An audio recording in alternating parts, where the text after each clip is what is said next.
I did a Vince Young career, it only seems right that I do a Matt Leinart one as well. He was in USC from 2001 to 2005, but he's not in NCAA 2002 nor 2003. He is in NCAA 2004. Let's begin. Leinart is currently a 90 overall. He was redshirted his first year, played 3 games as a freshman redshirt, didn't throw a pass. I'm assuming him being on USC is why it's so high. Behind him is Castle and some Boutte. I have no idea who Herschel Dennis is, but I do know Bush and White. White will be redshirted. Hancock is the fullback. Mike Williams is 99 overall. I doubt he stays after this season. Colbert is a senior and he'll also be gone. There's a chance that Lewis and Smith, both freshmen, are the starters next year. They'll both be redshirted. Alex Holmes will be graduating. Byard will be taking over at tight end next year. The team has 3 solid tackles. Unfortunately, Justice Beaver is the only one that's not a senior. The guards are much weaker. Vandermeid is a senior. Watkins is a junior. Everyone else is a freshman. We have a couple of brothers at center. Norm is a senior. Kurt is a freshman. Both are lawyers. We're in trouble at defensive end. Kenichi Udezi is likely leaving next year, and Nasal is a senior. Sean Cody, another player who might leave early, is our best defensive tackle. Mike Patterson is a junior.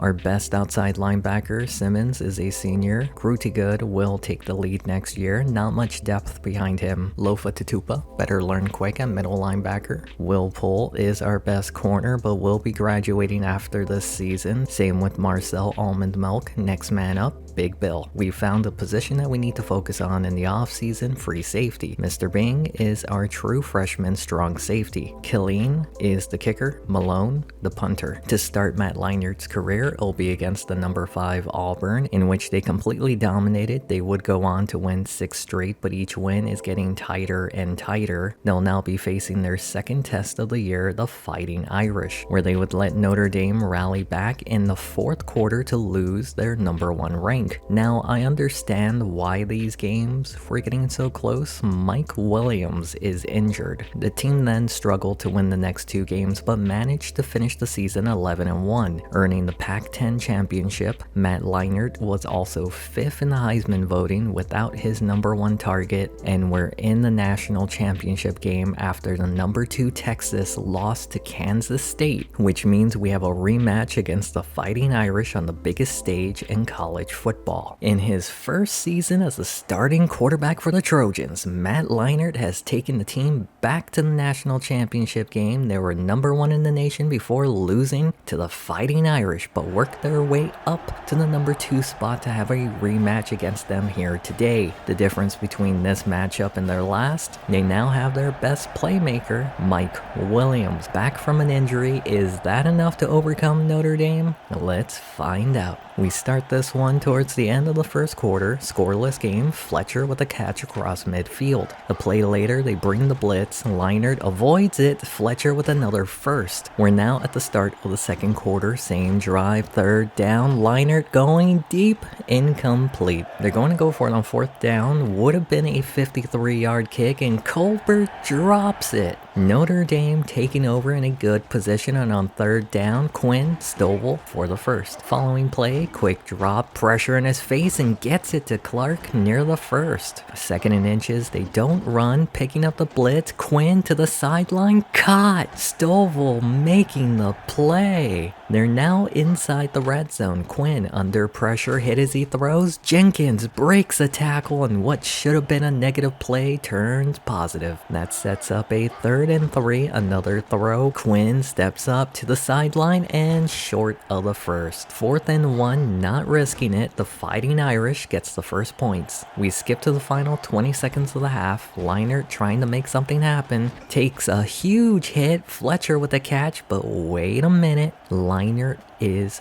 hurt. and he'll be out for the rest of the game. That means Matt Castle's in the game, good protection, and he's just gonna let it rip. Justin Wyatt with the catch with 2 seconds to go. This would have been a 50-yard kick. They're going to throw instead, and Castle gets sacked to end the half. We now skip to the fourth quarter, still 3-0, 6 on the carry. 3rd and 4, they're not going to run. Quinn underneath Jenkins with a first and a little bit more. At this point, a touchdown could seal it. Grant with the carry, 7 on the play. 3rd and 3, Quinn hands it to the tight end, met at the sticks, and they give him the first. This has been a dominant drive, and there he goes. Grant past the first, near the 10. USC is struggling to contain the run, and this one gets near the goal line. 3rd and inches, and they go back to Grant, and he walks in to make it 10-0.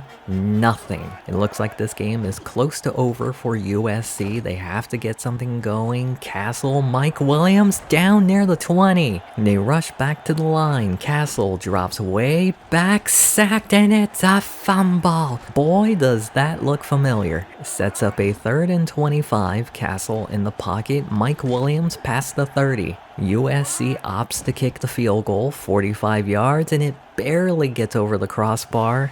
I see why they didn't kick earlier. If they want any chance of a miracle comeback, they need to recover this onside kick. It gets no bounce, and the game is over. Notre Dame does it not once, but twice. They beat USC in the season, this one to earn themselves the national championship. Matt Leinart had to leave the second half of the game with an injury, missing out of a chance to rally the team back. Well, there's always next year. Despite the lackluster performance in the championship game, Matt Leinart had a really good season, and I wouldn't be surprised if he wants to leave early. Remember, Chuck Norris left early as a sophomore in NCAA 2003. Leinart did finish second for best quarterback right behind Chang, who's streets ahead. Also, I never want to see Matt Castle on the field ever again. Herschel Dennis led the team in rushing yards, 97 shy of 1,000. Reggie Bush did get a good amount of playing time as a true freshman. Those two were splitting the workload this season. Kerry Colbert popped off this year with Mike Williams getting injured, but also played second fiddle to Hawaii for best receiver.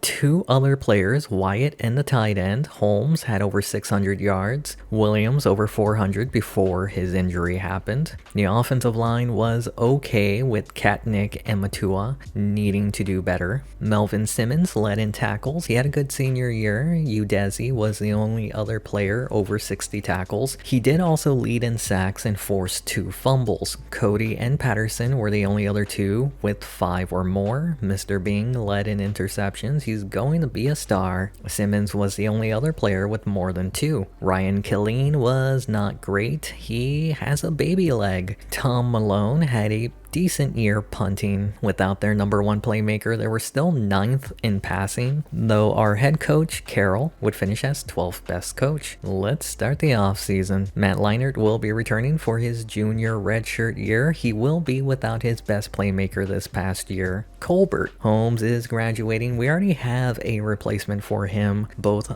Thotis and Rogers are graduating. We're going to have to recruit some tackles. Katnick missed the entire year with an injury. It's not like we're going to miss him. Both starting defensive ends are graduating, but there's something new this year that we couldn't do before. We can talk Udezi into returning for his senior year. It's similar to recruiting. You can check all the options or just one, depending on if you're saving your week 1 recruiting points. I only picked one, and it was enough for him to return. Our leading tackler, Simmons, is off to graduation. Both starting corners are graduating, but I was disappointed in their performance this year. And yes, I will be exporting them over to Madden. Recruiting is exactly the same as last year. You select a player you want to recruit. You can select up to 4 options in a pitch. After each week, you can check if your pitch landed and then continue to hammer away on it until they commit to your school. You'll also reveal a bit about them each week and discover if your scouting team can properly evaluate the talents. Again, not going to go into it all. Just just the players that I recruited. I got the number 2 quarterback because of Castle, recruited a 3-star back, a 4-star fullback, a 4-star receiver. I got the number 1 tight end, 3 tackles, one of them being second in the nation, a 4-star center, the number 2 and 3 defensive end, a 4-star defensive tackle, the number 1 and 3 outside linebacker, a 4-star middle linebacker, 3 5-star corners, one of them being the second in the nation, the number 5 free safety, the number 1 strong safety, and the number 4 punter. We were the number 1 recruiting class, signed 20 players that were 4-star or above. I'm beginning to think that Matt Leinart might not be returning for his senior year. The only thing that I think could bring him back is if he doesn't win a national championship this year. Also, I cut the bouquet for the broski. We have 3 running backs that are all within 2 points of each other. True freshman Howell will start at fullback. We'll see if the injury affects how Mike Williams performs this year, but we do have a pleasant surprise in redshirt freshmen Steve Smith and Whitney Lewis. Byard is starting at tight end, true freshman Morris behind him. Justice Beaver is the best tackle, true freshman Newson will start at left tackle. Watson is the best guard, and a senior, Williams leapfrogs over Matua at right guard. Katnick did not improve much, but will still be starting at center. Udeze is in the 99 club, true freshman Stevenson will start opposite of him. Patterson is a senior at defensive tackle, big drop off after him. Grutigood will be paired up with a true freshman Greer at outside linebacker. Tutupu took a big leap at middle linebacker. Corner is our biggest weakness. Big Bill will start with true freshman Blanchard across from him. Leach improved quite a bit. He'll be the starter for his senior year. Mr. Bing is going to be a stud at strong safety. Maybe Klein too. USC will start the year as the number 3 team. After the first 3 games of the season, they moved to number 2. After the first 7 games of the season, they're now the number 1 team. They finished undefeated, and the only team that was ranked was Notre Dame before, well, we beat them, easily earning their second Pac-10 championship. Surprisingly, nobody on the team was in the Heisman running, but we are back in the national championship game against Virginia Tech. For the second straight year, the Trojans are back in the national championship game. Last year, Matt Leinart was injured in the second half and saw his team lose by a touchdown. This year, he has the opportunity to shut down the questions of his toughness. USC comes in hot, putting up multiple games of over 60 points in the season. Can their high-powered offense continue against their opponents, the Hokies, today? Let's find out. We start on Virginia Tech's first play, Emo on the carry, and he gets the first. Following play, they go back to him, stiff arm and powering through for a gain of 6. It's now third down, play action, Randall to his big tight end Rivera at midfield. On the new set of downs, they're going to throw. Here comes the pressure, and Patterson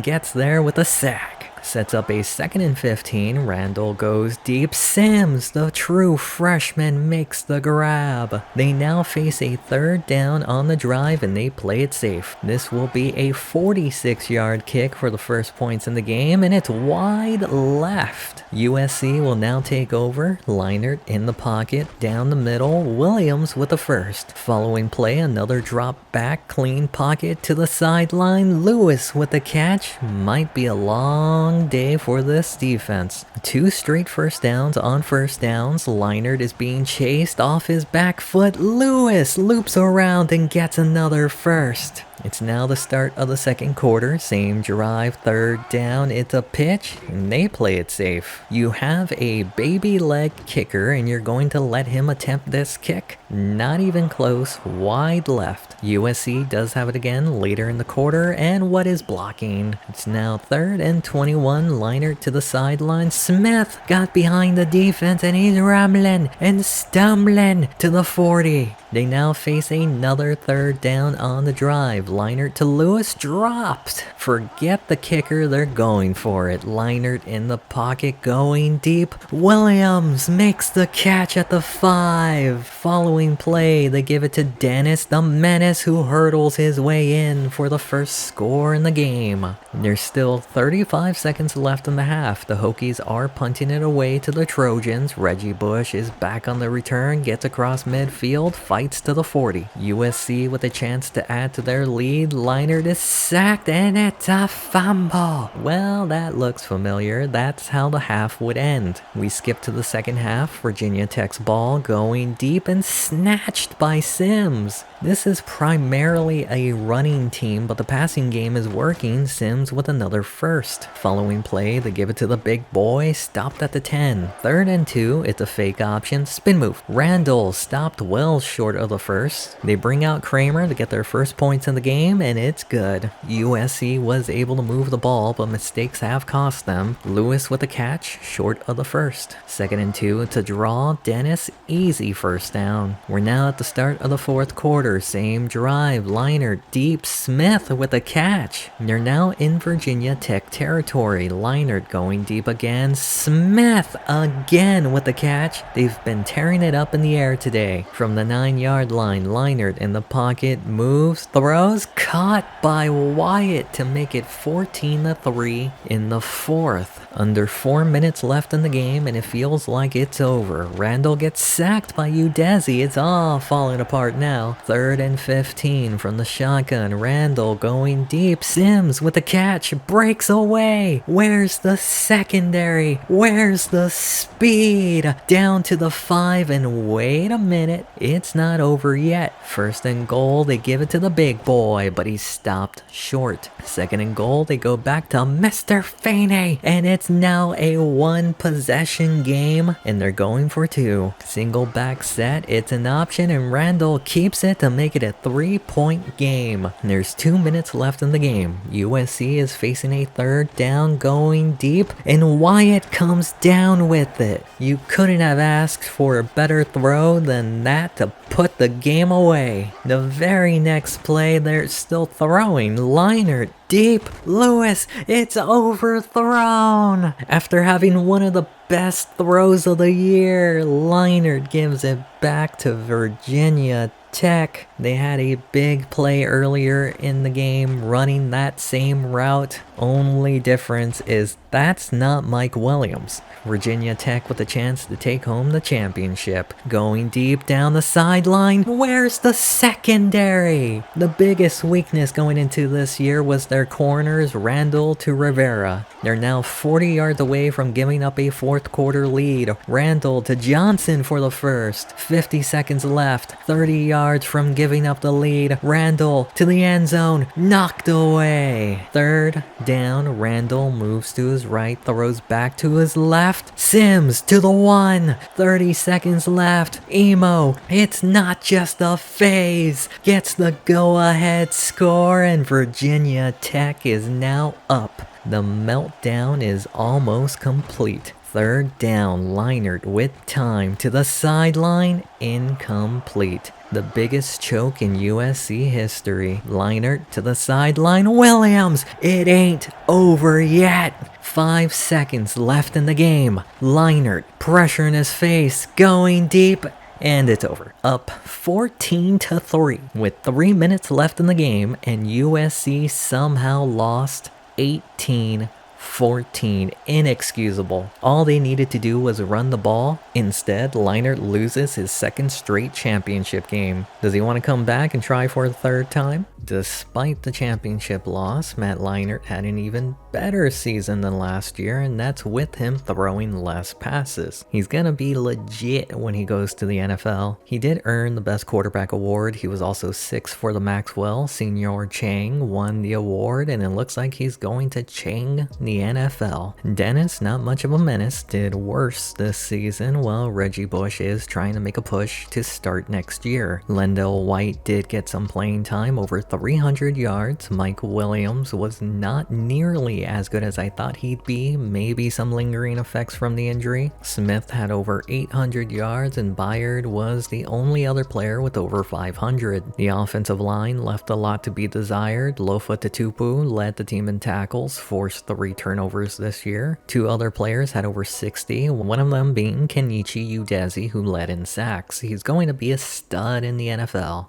The other one was true freshman Duke of Earl, who had a phenomenal year. Patterson was the only other player with 8 or more. Jason Leach may not be an NFL star, but he finished his collegiate career with a bang. Wide receiver Whitney Lewis was the backup safety this year and had 6 interceptions. Both of those players stole the spotlight from Mr. Bing, who had a pretty darn good year. I hope Ryan Killeen went to college for an education because he is not a kicker. While In Between Malone had a pretty good year, the team had the number 7th offense, number 2 in passing, while the defense was number 6. They were great at stopping the run and causing chaos. Still wasn't enough to get the coach past number 8 for best coach of the year. Let's start the offseason. Matt Leinart wants to declare, but I said nah. 3rd time's a charm for a national championship. I convinced him to return. The Casselhoff is graduating. Mike Williams is as pro-ready as he can be, but I wanted him to return for one last run. He chose to go pro. Travis Watkins, one of our starting guards, is graduating. 2 defensive ends are graduating, Fuddrucker and Kenichi Udeze. I want to see how well Udeze does in the NFL. Both starting defensive tackles are graduating, Sean Cody and Mike Patterson. Mike Grudygood, starting outside linebacker, is graduating. Jason Leach may not be NFL ready, but he had a good final year in college. Ryan Killeen, don't let the door hit you on the way out, sir. I noticed that it still says talk into staying on Mike Williams. Turns out you can talk to players more than once. He's coming back. Moving on to the recruiting class, it was repeated. I'm not too worried about this since more than likely they're not going to be exported to Madden. They're also most likely not going to play this season, but it's still a bummer. I'm not going to go over the class,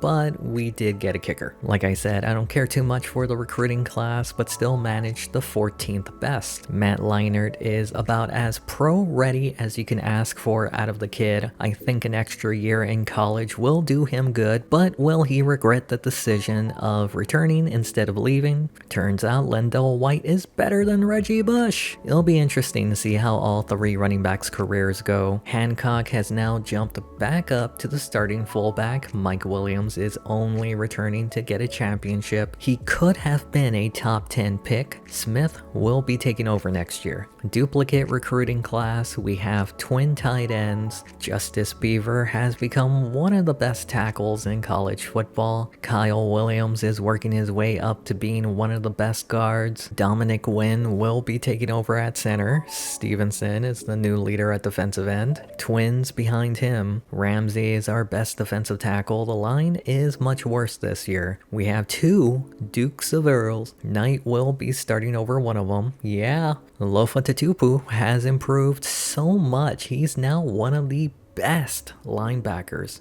Big Bill has been a big disappointment. I can't develop a corner. I do love a good pair of twins, and that's what we got at free safety. Darnell Bing is one of the best strong safeties in college football. We also got a new kicker, but that doesn't matter much. USC started the year as the number 3 team. They dominated the first 2 weeks. The reason I'm showing unranked Nebraska is because last year we faced a lot of bad teams. This one is kinda good, and USC barely managed to beat them. Is this a bad team? We were ranked number 2 after the bye week, then after 2 more dominant games, ranked number 1. Other than Nebraska easily putting away every team to start 7-0, and they lost to Washington State. They didn't just just lose. They got embarrassed. They would win every other game after that, even beating 2 top 25 teams. They even won their 3rd Pac-10 championship, but it wasn't enough to get into the national championship. Instead, they'll go to the Fiesta Bowl to take on the number 3 ranked Oklahoma. It may not be a 3rd national championship appearance, but it is another bowl game, this time against the number 3 team in the nation, Oklahoma. Matt Leinart and Mike Williams returned for their senior year. Can they cap off their collegiate career with a bowl victory?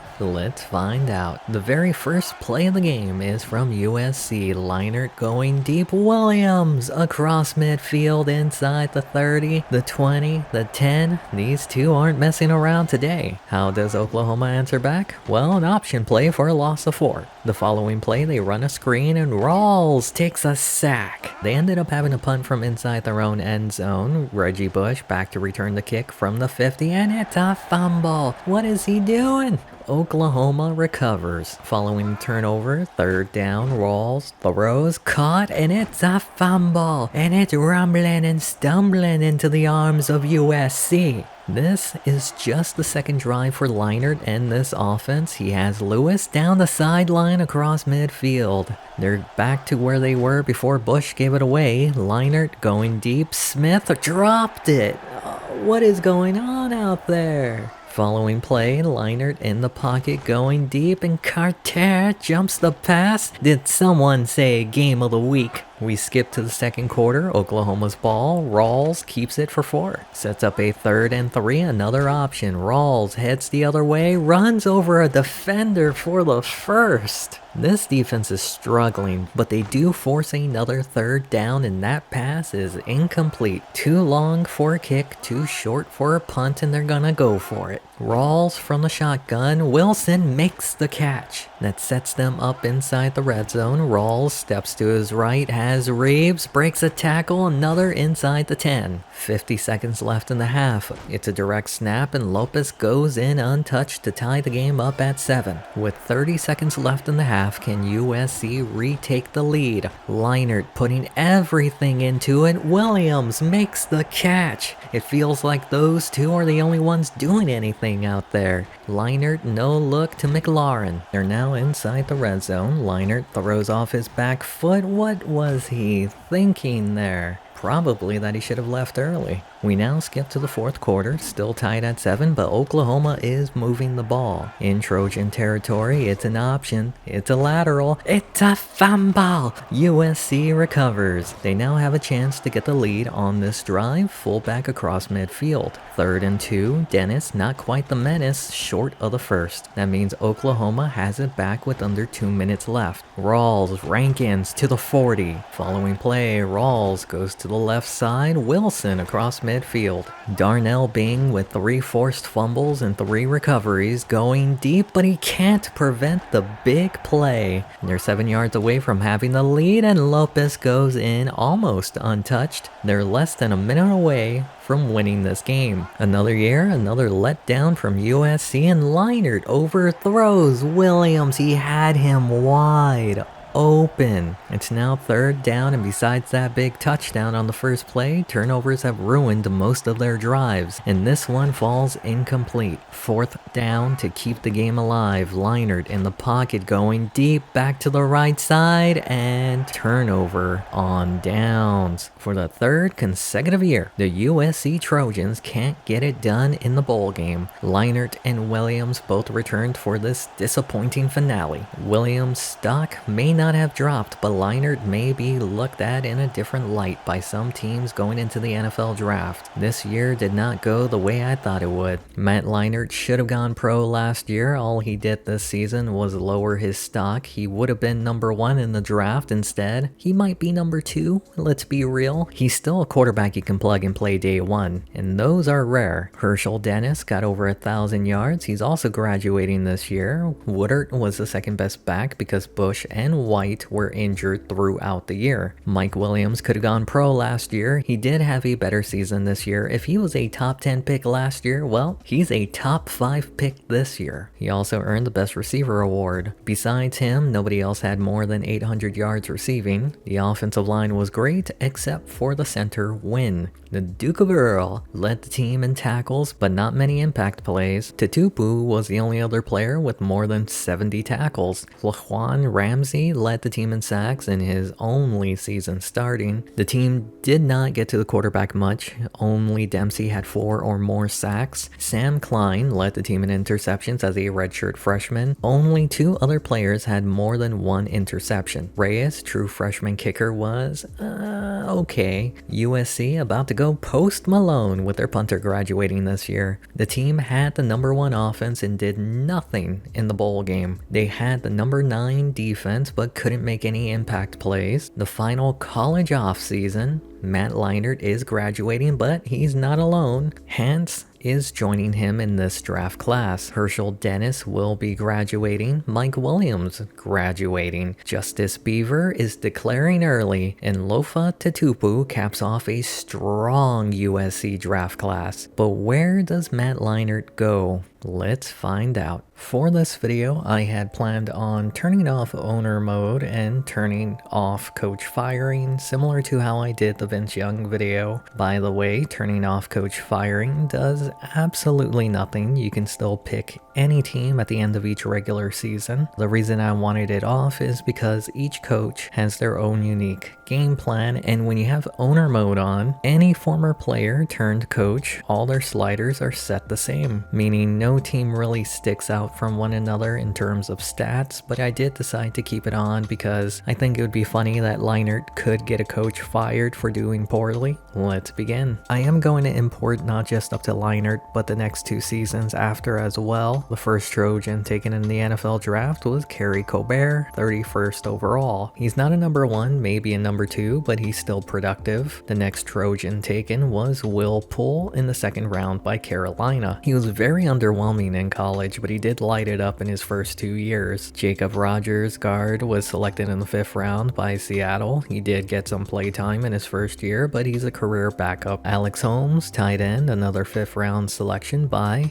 Tennessee, another player who is nothing more than a career backup at this point. Norm Katnick, center, went undrafted. He's a decent backup, not much more. Melvin Simmons also went undrafted, has not been picked up. I do want to point out that Phillip Rivers went to the Giants. Eli Manning went to Green Bay. Eli also won the Super Bowl in his 2nd year against the Bills when he took over after Favre performed poorly and led a game-winning drive that ended in a field goal kick. The following draft, David Pollock was 89 overall. You already know how I feel about highly rated draft picks. That's absurd. 85 for a generational player, maybe. Speaking of 85, Kenichi Udeze was selected 5th overall by Arizona. I'm fine with that since he did prove it on the field that he absolutely deserved it. USC didn't get another player selected until the 5th round, Matt Grudygood. He was a depth player for Washington, nothing more. Mike Patterson, defensive tackle, was selected in the 6th round. Pretty good pick, but was released before the season started, never got signed by anyone. Travis Watkins, another offensive lineman, picked up by Seattle in the 6th this time. He never saw the field. He was also the last USC player in the draft. Now the fun part. San Francisco could use a quarterback with Jeff Garcia on the verge of retirement, but they do have a 1st round pick in Josh Fields who will take over. Same thing with the Packers. They have Favre, will most likely retire, not this year but next year, but they have a former 1st round pick in Eli Manning who will take over. The Carolina Panthers seemed like a good landing spot for Matt Leinart, but I did a Chris Winkie video last year. I'd rather pick a team that I haven't already done unless the situation is too good to pass up. Same thing with the Dallas Cowboys. They're a terrible team, could be a fun rebuild. They have the number 1 pick in the draft draft, but I did do a terrible Tony Romo video once. Kansas City was a team that was in the running last time I tried one of these. Trent Green is going to retire next year, but Andrew Walter makes me hesitant to take over the team since he was a first-round pick. The final team is the Tampa Bay Buccaneers. All their quarterbacks are third-round picks. The problem is I would have to trade up if I want a chance at drafting Matt Leinart.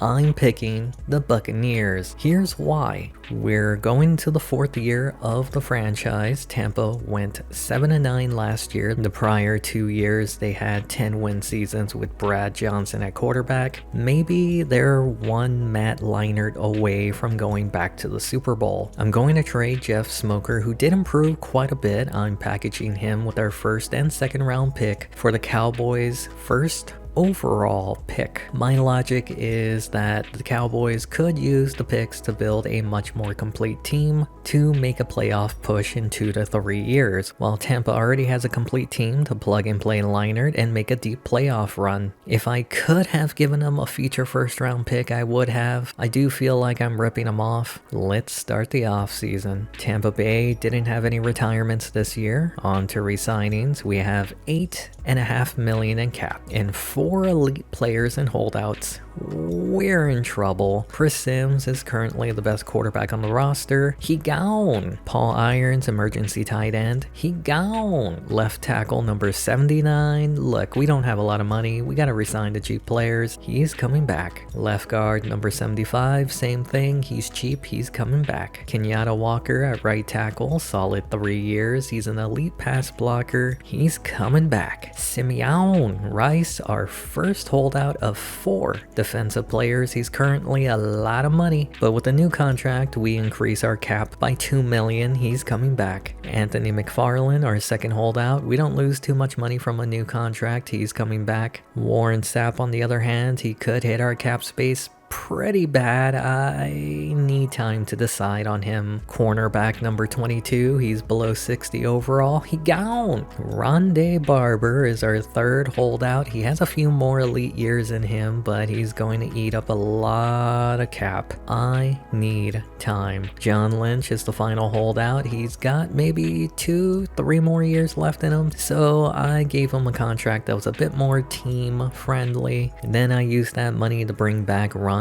Barber, which means that we wouldn't have enough money to re-sign Warren Sapp. Moving on to the NFL draft, we have the number 1 pick, and they had Leinart projected as a first-round pick. He wasn't going to make it past the number 1 pick. Unfortunately, we do not have the money to sign Matt Leinart, so I let go of Travis Minor. I hardly know her. Jamil let him cook, and Joe sure is Jurvicious. That gave us enough cap space to sign Matt Leinart. He's got elite throwing power and accuracy. He might even be better after the preseason. I also drafted Lawan Ramsey, a teammate of Leinart, in the 3rd to replace Sapp. The rest of the draft class was mid, but we got a steal with Charlie Pepra in the 4th. Mike Williams did go 2nd overall to Arizona. He's elite and he's only 22. Larry Fitzgerald went 1 spot later to Tennessee. He's almost elite and he's also only 22. The next best quarterback was Brad Smith,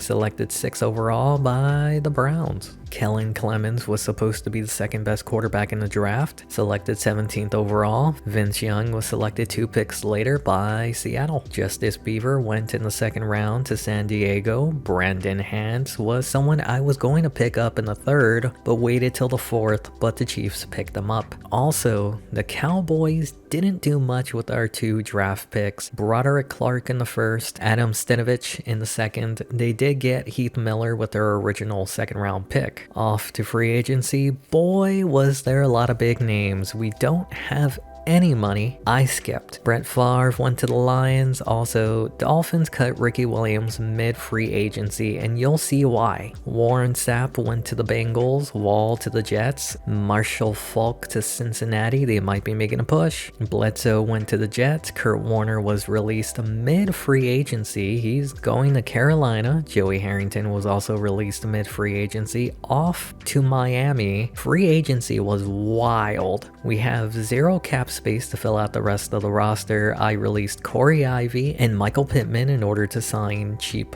depth players. I will also be doing the training camp, but just for the rookie year, I got all 3 points to increase his throwing power to a 93. After the preseason, Matt Leinart is now an 86 overall. He's a generational talent, and let's hope he doesn't get injured because Quincy Carter is his backup. Anthony Davis is a solid running back, very fast, bad depth behind him. Mike Allstott has a few more elite years in him. We also have an elite receiver in Keyshawn Johnson. He is 34, maybe a year or two left for him to help Leinart develop.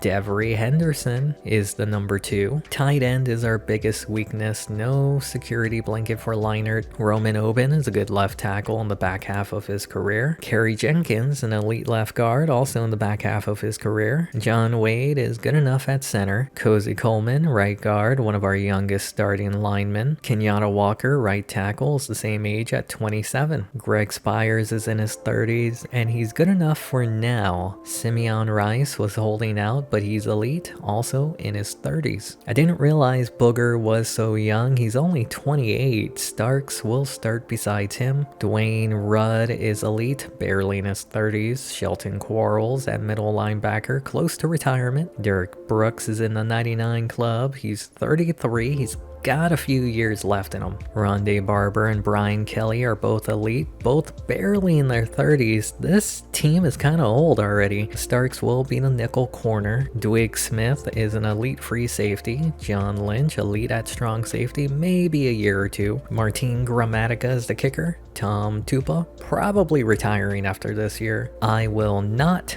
be changing the game plan for the entire simulation. If Gruden gets fired and a new coach comes in, we'll use the new game plan. But if it's a former player turned coach, I'll create a game plan based on his position, and that will be it for his entire time here. Matt Leinart has his career opener on prime time against a division rival, New Orleans. They lost. Well, they got blown out. He did get his first career win against the Baltimore Ravens, alternated wins and losses before their bye week. Also, in true Matt Leinart fashion, gave up 17 points in the fourth and got injured against Atlanta. Nothing too serious. He will be back after the bye, beating the Dallas Cowboys to prove that they won the trade. Smoker looked awful in the little time that he had. Leinart was the right choice. He did have his second embarrassing loss of the year to Washington. The team did manage to pull together and win 3 straight games, but their elite strong safety, Dwight Smith, is out for the year. The rookie Pepra will start in his place. The streak would end to the Packers. The team would then blow out the 49ers going into the final month. They'll be tied with the Falcons for the division. They beat the Browns to have a winning streak going. It also put them at the sole position of first place in the division, but they're now out.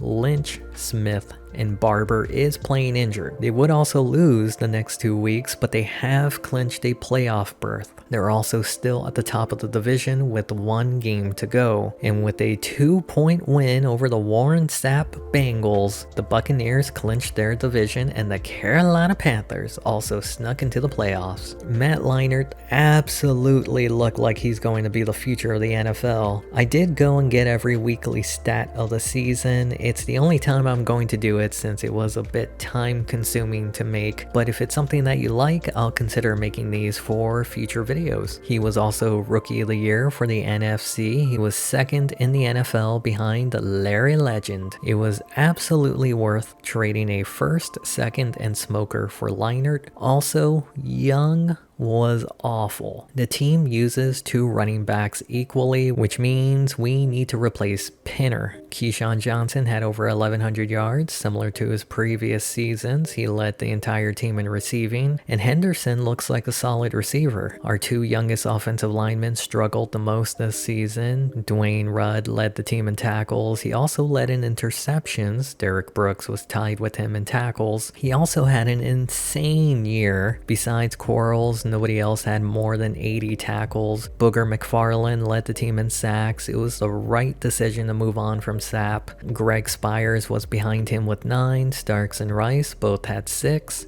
The team had a lot of interceptions. Rondé Barber, despite being hurt, was second on the team in interceptions. Martin Gramatica had his worst year with the team. I think if we can get a solid second running back, the offense will do better. Defensively, they struggled to stop the run but made impact plays. This year we fumbled it a lot too and struggled to force fumbles. John Gruden was labeled the fourth best coach in the NFC. Didn't we have the number 3 seed? In Matt Leinart's first year in the NFL, he was able to take a 7-9 Buccaneers team to 9-7. It doesn't seem like much, but for a rookie, it's progress. In his time at USC, he didn't win any bowl games, losing 2 straight BCS championship games and Tostitos. He even lost his 2 primetime games against the Saints this year. Can he overcome these late-night jitters against the Detroit Lions in the wild card? Brett Favre was released for Eli Manning, who won them the Super Bowl on a fourth-quarter drive last year. It's Favre's final year. Can he finish it riding off into the sunset? Let's find out. We start on the first drive for Detroit. Favre to Mark Pierce. A play later, 3rd and 2, Favre to Charles Rogers, powering through for the first. At midfield, the offensive line collapses and it's picked off by Rondé Barber. He's playing hurt, but nothing a pick six can't fix. Tampa Bay scores the first points thanks to a vintage Favre. Lions have it back and Favre releases this piss missile to Trevor Gaylor. On the new set of downs, they continue to throw. Favre to Rogers, 5 on the play. Following play, they keep passing. Favre throws, it's tipped. Welker! Wes Welker has the ball inside the 10 and he takes it the rest of the way to tie it up at 7. You haven't seen much from Tampa's offense, mainly because they haven't done anything. Punting it back to Detroit, Hakeem on the return past the 30, stays in bounds to the 47. First play after the return, pitch right side, Tyrone Moss short of the first. 2nd and 1, sweep left side, Moss has the first and he's not easy to bring down. A play later, Favre feels the pressure and his pass is picked off by Brian Kelly.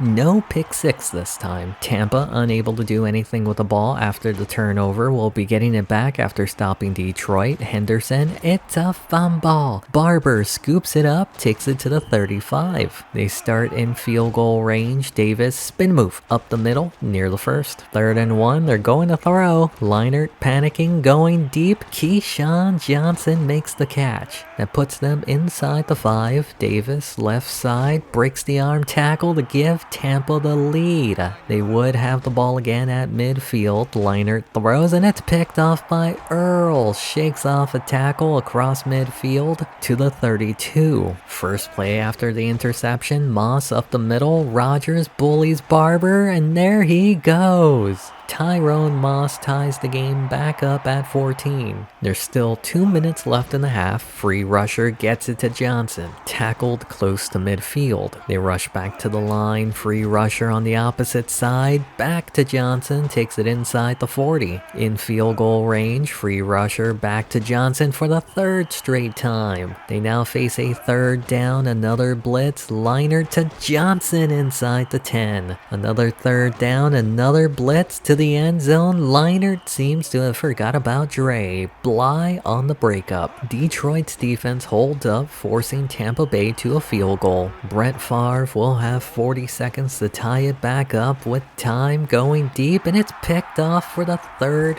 time today. Now Tampa has a chance to extend their lead. Leinart has Dudley wide open inside the red zone down near the 10. 14 seconds left in the half. Leinart seems to have forgot about Dre again. Bly with the interception. Believe it or not, half still not over. Favre is picked off for the 4th time in the half. 2nd time by Barber with 1 second to go. Here comes Martin Gramatica. 54 yards, he has the leg, and it's good to make it 20-14 going into the half. We now start the second half with Detroit, and it's a fumble. We now start the second half with Tampa. From inside the red zone, Leinart, great protection, floats one to the sideline. Davis with a catch and scores in double coverage. Look at those turnovers. Detroit, despite the errors, can get back in it with a touchdown. Moss with the first and gets across midfield. The Lions need to feed him the ball. The following play, they go back to the air. Favre to Rodgers near the first. That looks like a first to me, but Moss converts it anyways. They now face a third down on the drive. Favre, staying calm, finds Welker inside the red zone near the 10. A play later, they keep it in the air. Favre is picked off for the 5th time, 6th turnover, and they were so close to making it a one-possession game. Favre tried to zip it in there, and he didn't have the touch, but he did have the power. Tampa Bay has the chance to put the game away. Leinart down the middle, Collins with a catch. Sets up a 3rd and 2, Davis falls forward for the first. All they need to do is run out the clock and they're going to throw. Leinart is picked off for the 3rd time today. Look, I understand that quarterbacks have to have short memories, but you can't keep forgetting about Dre. Again, 1 touchdown and the Lions are back in it. Josh George past the 30. Following play, Favre feeling the pressure, throws and he's picked off for the 6th time. The most is 8 in a game. A touchdown this late in the game could be a dagger, but Detroit is hanging in there with the sack. It's now 3rd and 15. Lions looking to force a 3 and out, and Henderson got behind the defense. Speed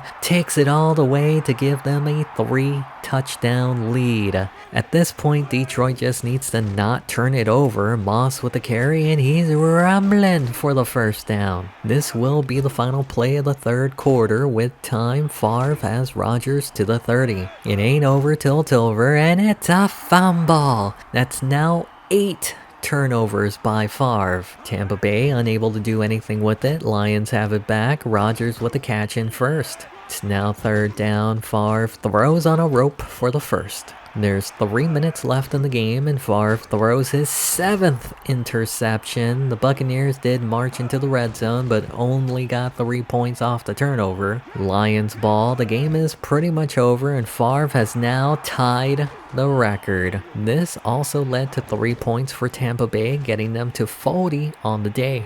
With 20 seconds left in the game, Brett Favre decided to go for the record. 9 interceptions in the game. That would be it. Matt Leinart and the Tampa Bay Buccaneers will be moving on to the divisional round, winning a primetime game against a future Hall of Famer, while Brett Favre will go out doing what he loved best, making mistakes. So Matt Leinart is currently undefeated in the playoffs. They'll be taking on the New York Giants, who beat the Buccaneers in the regular season 21-17. That was in the first month of the year. Has Leinart matured enough throughout the season to overcome the Phillip Rivers-led Giants? Let's find out. We start on their first drive. Play action, Leinart to Johnson for a 1st on 3rd. A play later, Leinart in the pocket throws, and he's picked off by Will Allen. Leinart did have an issue with turnovers last week. Giants first play, Abney with the catch, avoids a tackle and another, and the Giants score first, and they scored fast. We skip to the 2nd quarter. Giants still up. They have the ball, and Rivers to Courtney Roby for the 1st on 3rd. Following play, pitch left side, Cobbs with room for a gain of 8. A play later, 3rd and 4. Rivers, great protection, going deep. Shockey at the 40. A play later, Rivers, quick drop, throw. Sterling Hicks with the 1st near the 20. On the new set of downs, they continue to throw. Rivers to Shockey in the red zone. A play later, they hand it off. Cobbs can't get anything up the middle. The Giants offense stalls, and this field goal at the 2-minute warning to go up 10-0. The Tampa Bay offense hasn't been able to do much. Leinart, Henderson got behind the defense.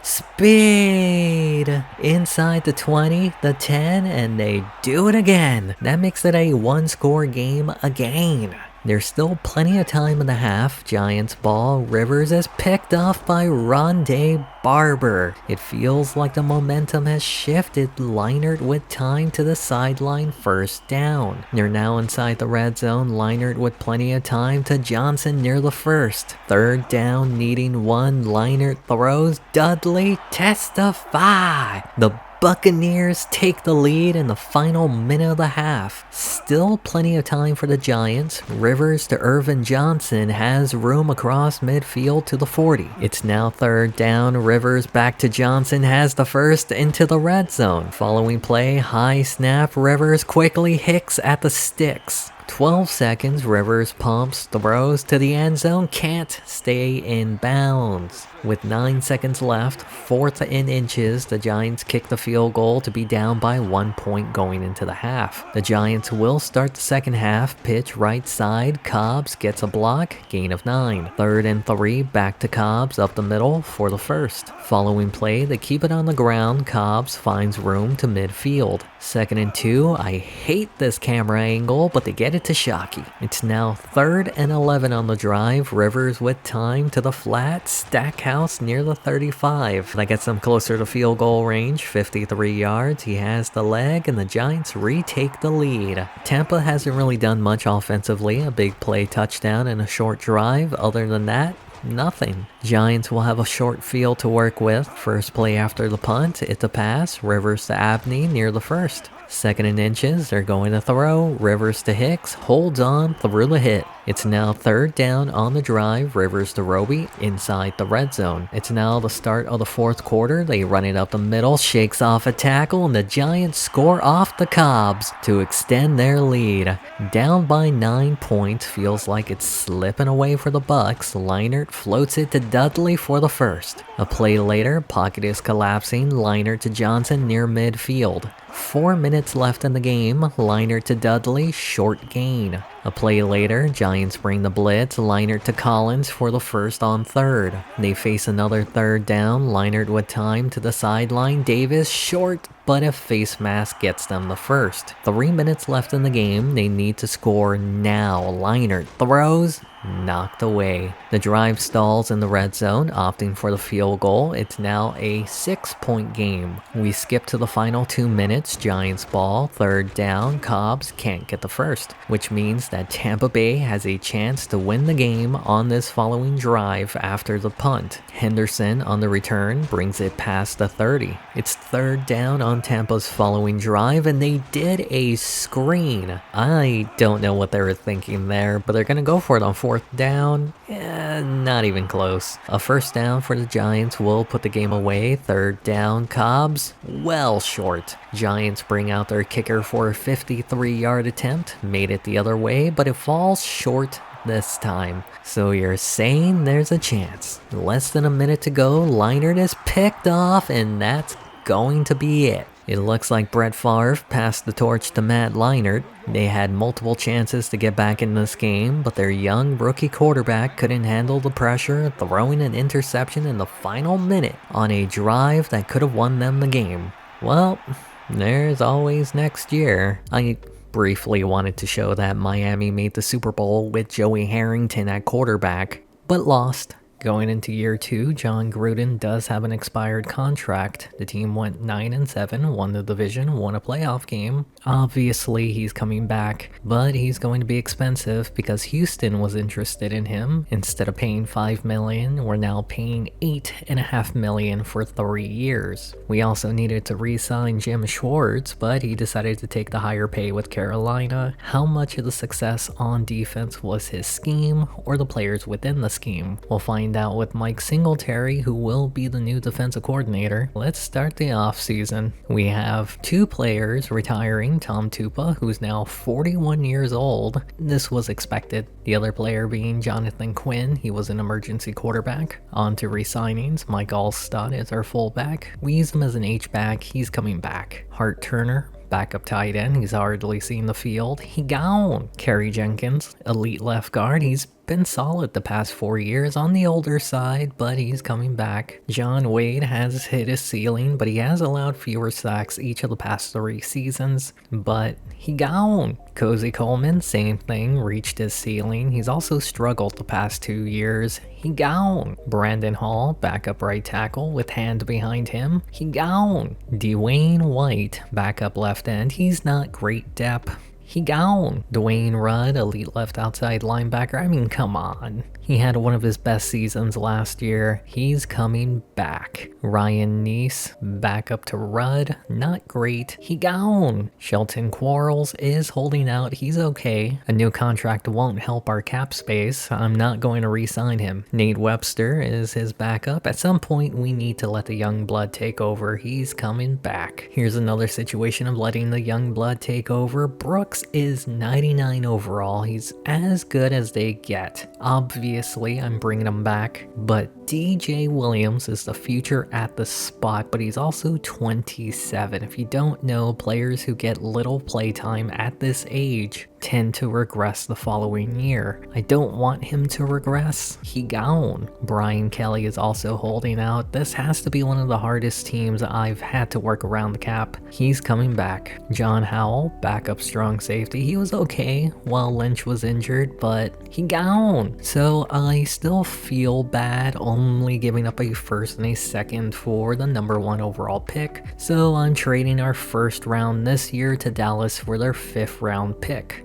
We're even now. Moving on to the NFL draft, the Cowboys selected a receiver with their 1st round pick.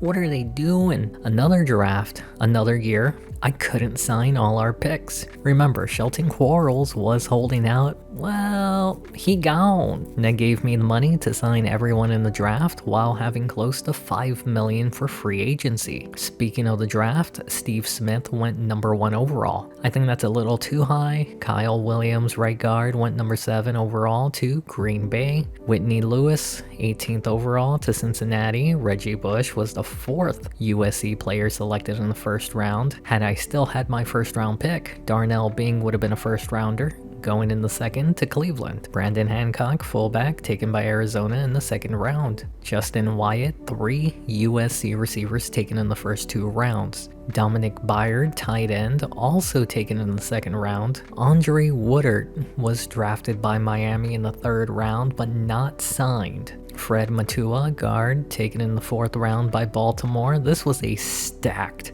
draft for USC. Katnick taken in the 5th round. Oscar Lua, middle linebacker, taken in the 5th round. Final player, Dallas Sartz, outside linebacker, taken in the 7th. Off to free agency, I mentioned how this team loves to run 2 backs. Andre Woodard could be a nice addition to the team. I also considered TJ Duckett. I ended up offering a contract to Woodard. He was cheaper. He's now our 2nd running back. I also wanted a decent backup quarterback if Leinart goes down. I signed Dinwiddie. It's also just fun to say his name. Shelton Quarles didn't get picked up by anyone. DJ Williams will be off to Atlanta. John Wade goes to Arizona. Jeff Smoker to the Giants. Cozy Coleman to Tennessee. TJ Duckett joined a different rival, Carolina. So Matt Leinart is now all elite. We also don't need to worry about Carter playing if he gets dinged up a bit. I do want to point out, yes, I did increase his throwing power his rookie year, but that was it. Every other improvement he made has been through the game's own progression system. Since this team uses 2 running backs, Woodard should be a sizable upgrade over Pinner. I hardly know her. Allstott returns for maybe his final year in the NFL. This is possibly the final year for Keyshawn Johnson. Devery Henderson has developed nicely, but not quite a #1 yet. I forgot to improve the tight ends.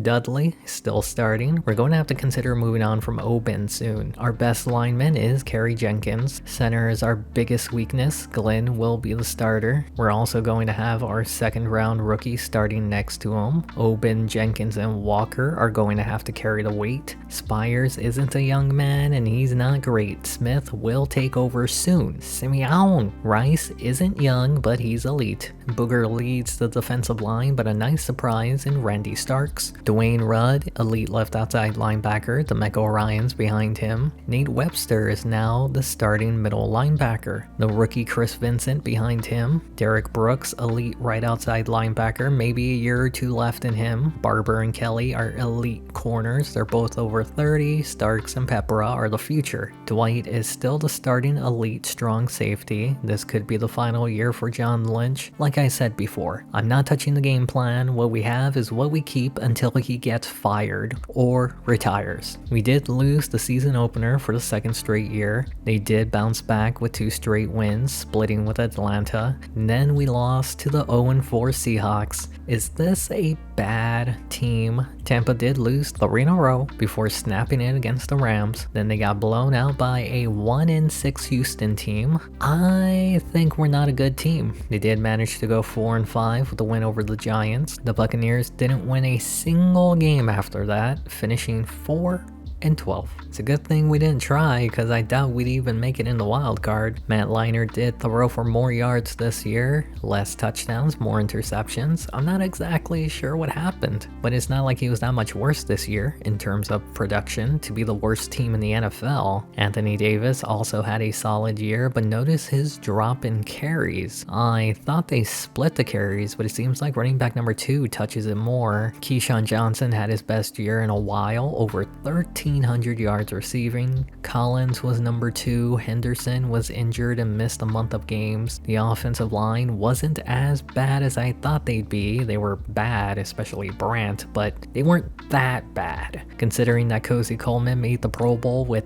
those numbers. Dwayne Rudd led the team in tackles again, but had less impact plays. Derek Brooks was the only other player over 100 tackles. He had a solid year, no Pro Bowl. Randy Starks had 14 sacks and still didn't make the Pro Bowl. Booger was second with 8, but we had way less sacks this year. Rondé Barber led the team in interceptions. Brooks tied with him, but again, way less interceptions this year. Also, I'm just gonna say it, Grammatica sucks. The offense was 4th in passing. Will it stay that way when Johnson retires? Also, we need to fix the running game. Mike Singletary just got fired. How were we this bad on defense? Our sacks and interceptions were in the bottom half. I wanted to show, of course, Atlanta won the Super Bowl. DJ Williams had a Pro Bowl this year. How did he get in over Brooks? Larry Fitzgerald is insanely good. He was selected after Mike Williams. Arizona might be having some regrets. At least we're not trading our first this year. We might have the number 1 pick. Mike Singletary was a bad choice. I'm firing him after 1 year. I did notice that his work ethic was one of the worst amongst coaches. I went the opposite route, hiring Miller. He's our new defensive coordinator. I also brought back Mark Trestman to keep Leinart from having to learn a new system, and they work well together. Let's start the offseason. Turns out Brett Favre did not retire last year. I didn't even know they can play to the age of 38. It looks like players 95 or above play an extra year, since Kurt Warner also retired and was 37, but 92 overall. Seems like every 5 points adds a year to longevity for quarterbacks. We did have 4 retirements this year, 3 of which were elite starters. Keyshawn Johnson could still go if he wanted to, but I guess we're in rebuild mode. He didn't want to stay for that. John Lynch is also retiring. This is why trading that first round hurt us this year, since I wanted Darnell Bing to replace him. Mike Allstott is the final starter retiring. It'll be interesting to see if his replacement gets as much use as he did in this offense. Last player retiring is Jason Whittle. He saw very Whittle playtime. On to resignings. We got 3 receivers that need a new contract. Devery Henderson was injured last year, still managed close to 500 yards. He's coming back. Chris Collins had his best year with the team last season. He's coming back. Darnell Hill, he's a decent depth guy, but not someone I want to rely on. He gone. Roman Oben, starting left tackle. I made this mistake before, letting Wade and Coleman walk without a plan. He's coming back. Left guard number 75, do I even have to say it? He gone! Jason Glenn started this past season. He did pretty well and is still the starter. He's coming back. Derek Brooks is holding out. Should have never let DJ Williams go. Obviously, I have to give Brooks what he wants. Dwight Smith is an elite starting free safety. He barely turned 30 this year. He's coming back. Moving on to the NFL draft, we have the number 1 pick, and Jorge Wood caught my eye. He just looks like a stud, but the Duke of Earl was in this draft class, and we need someone to replace Brooks eventually. I ended up drafting would, which was the right decision. He's automatically the new starting middle linebacker. The Duke of Earl went 5 spots later to the Giants. He's still a solid pick. In the second round, we needed a center. Glenn is good, but we need better. But John McGrew caught my eye, projected first round pick falling into the second round. I drafted John McGrew in the second round. The fact that we got a player 3 points lower than the Duke of Earl in the second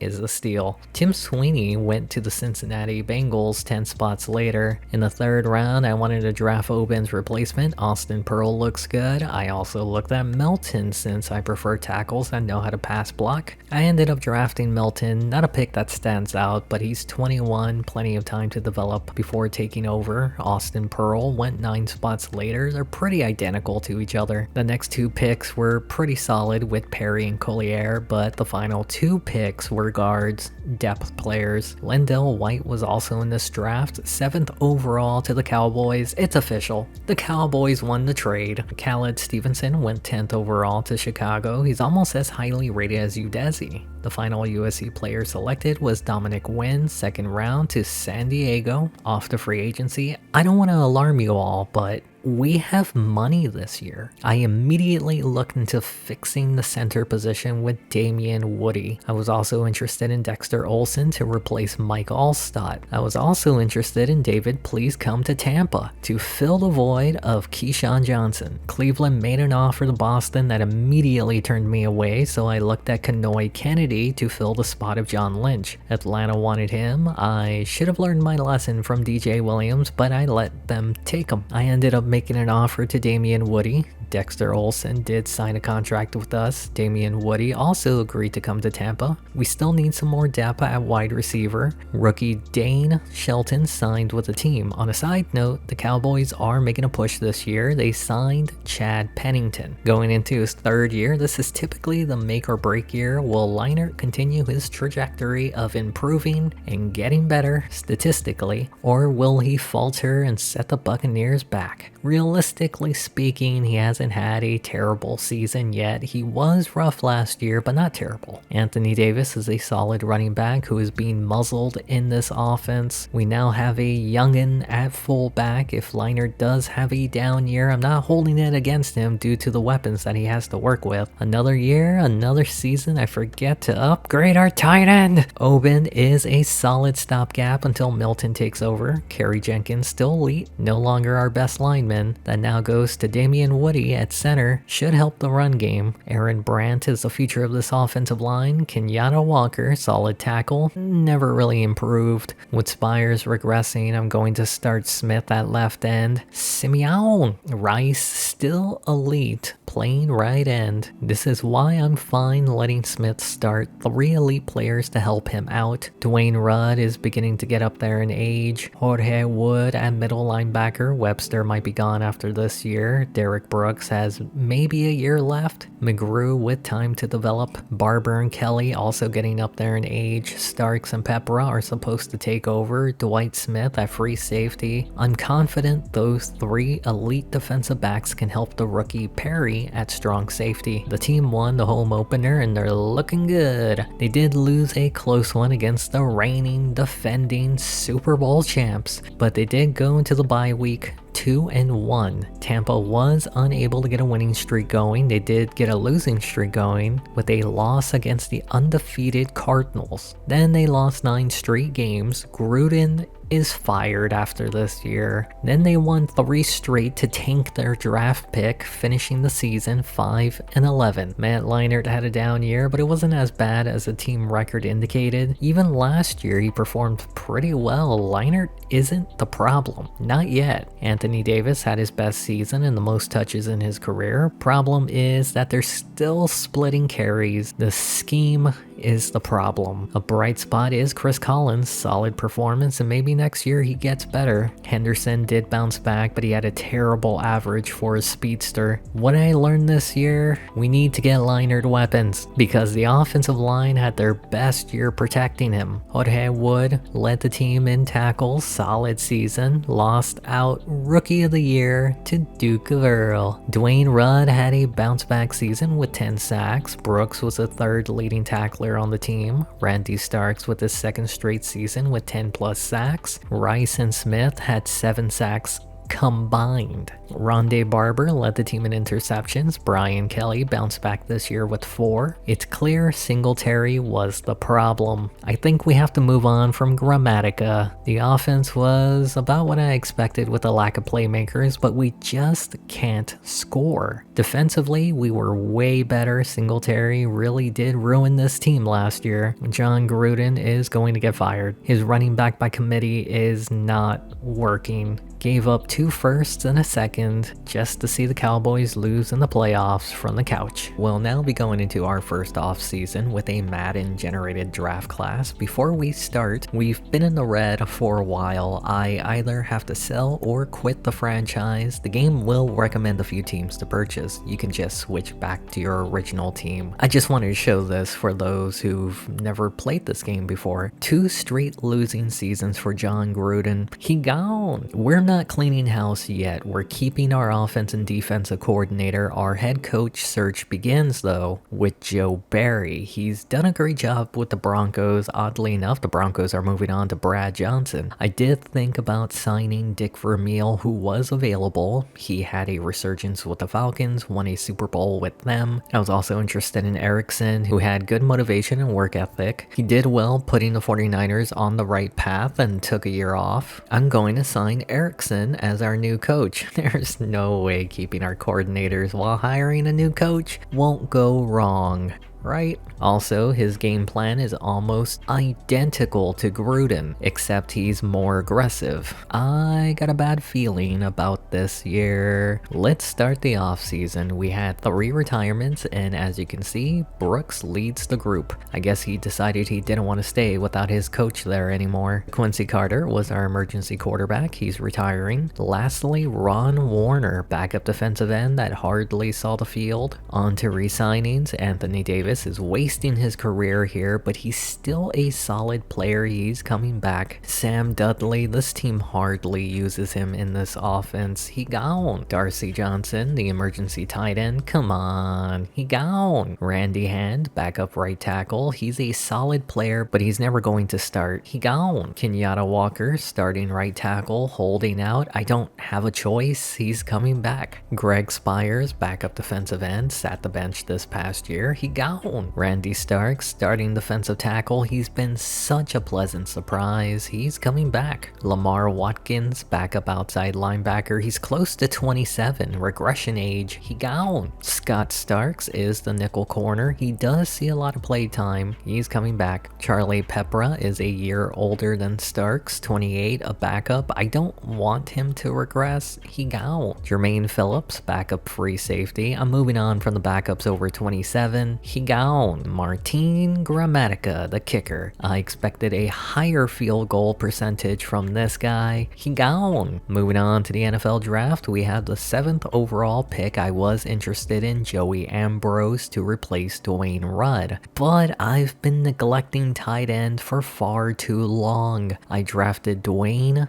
Williams. He had really solid hands, should be a good safety blanket. The rest of the draft was backup and depth players. Off to free agency, I want to get Matt Leinart another toy to play with, and boy were there toys. Now Marty Booker has the best hands out of all of them, but Chad Owens had the best production out of all of them. But it doesn't matter since I had no money to sign either of the two. So I released Lee Be Amazed. Jason Glycerant, should have never re-signed him. Jillian Where Did I Parks, and Nate Worldwide Webster. Then I gave Chad Owens an offer. Jacksonville countered offer. I countered their counter, and he signed with Tampa Bay. Matt Leinart is beginning to slow down his progression, but that's fine. Dinwiddie is now going down the path of every 27-year-old backup. A steep regression. There really isn't much more room for Leinart to grow other than awareness. Anthony Davis could have been an elite running back. Woodard is now in the 80s. Olsen has improved into the 80s at fullback. Chad Owens is now our true number one receiver. Both Henderson and Collins didn't improve. We finally addressed tight end with our first round pick. Oben is getting up there in age. Milton's going to take over soon. Same thing at left guard. Jenkins is 35. Damian Woody is 31, which is basically the midpoint for linemen in this game. Aaron Brandt is a future leader of this line. Kenyatta Walker is the second youngest starter on the line. Brian Smith started last year, continues this year. Simeon Rice is getting into his twilight years. McFarland and Starks are still elite at defensive tackle. Dwayne Rudd has a few more years left in him. Jorge Wood is now elite. John McGrew is replacing Derek Brooks. Both Barber and Kelly are in their twilight years. Starks might be starting soon. Dwight Smith at free safety. Derek Perry started last year, same this year. We do have a new kicker. We'll see how he performs. I'm not confident in this scheme that is pretty much the same as Gruden's. After a 2-point season opener loss, now I'm regretting letting Grammatica go. They then got blown out by the Rams. The team did win their first game against the Lions. Then they lost to the Patriots. What is this first month? They're all undefeated. We lost the trade. It's official. We lost the trade. The only team we've beaten are the teams who haven't won a game. Tampa then lost the next 5 games. We're cleaning house. We're cleaning house. Huh? We beat the undefeated Falcons? We finished the year 4-12. Is the scheme really that bad? Because the roster is at least an 8-8 team. The only difference this season than last year, we were more aggressive and there were more interceptions. Seems like a correlation there with a causation if you're to ask me. We need to feed Davis the ball more. He's hangry. Woodard is a fine backup, but that's all he is. Chad Owens had the best season this year, best receiving yards since Keyshawn Johnson. Devery Henderson almost had 1,000 yards. Everyone else was under 400. The interior of the line struggled, but the tackles were solid. Dwayne Rudd with his 3rd straight 100 tackle season. Wood was the only other player close to 100 with 97. Booger McFarland has been consistent, leads in sacks this year. John McGrew in his first full year starting had 9 sacks. Rudd and Rice were the only other 2 players with more than 3. Rondé Barber once again led the team in interceptions. Dwight Smith surprised everyone with 5 this year. Those 2 combined had more than everyone else on the team. Turns out kicking can absolutely get worse. Our offense was pretty good this year, but once again, we can't score. Defensively, we were just terrible. What happened? We should have signed Dick Vermeil. He ended up getting too old for this. Would have been a fun little story arc. John Gruden 2.0.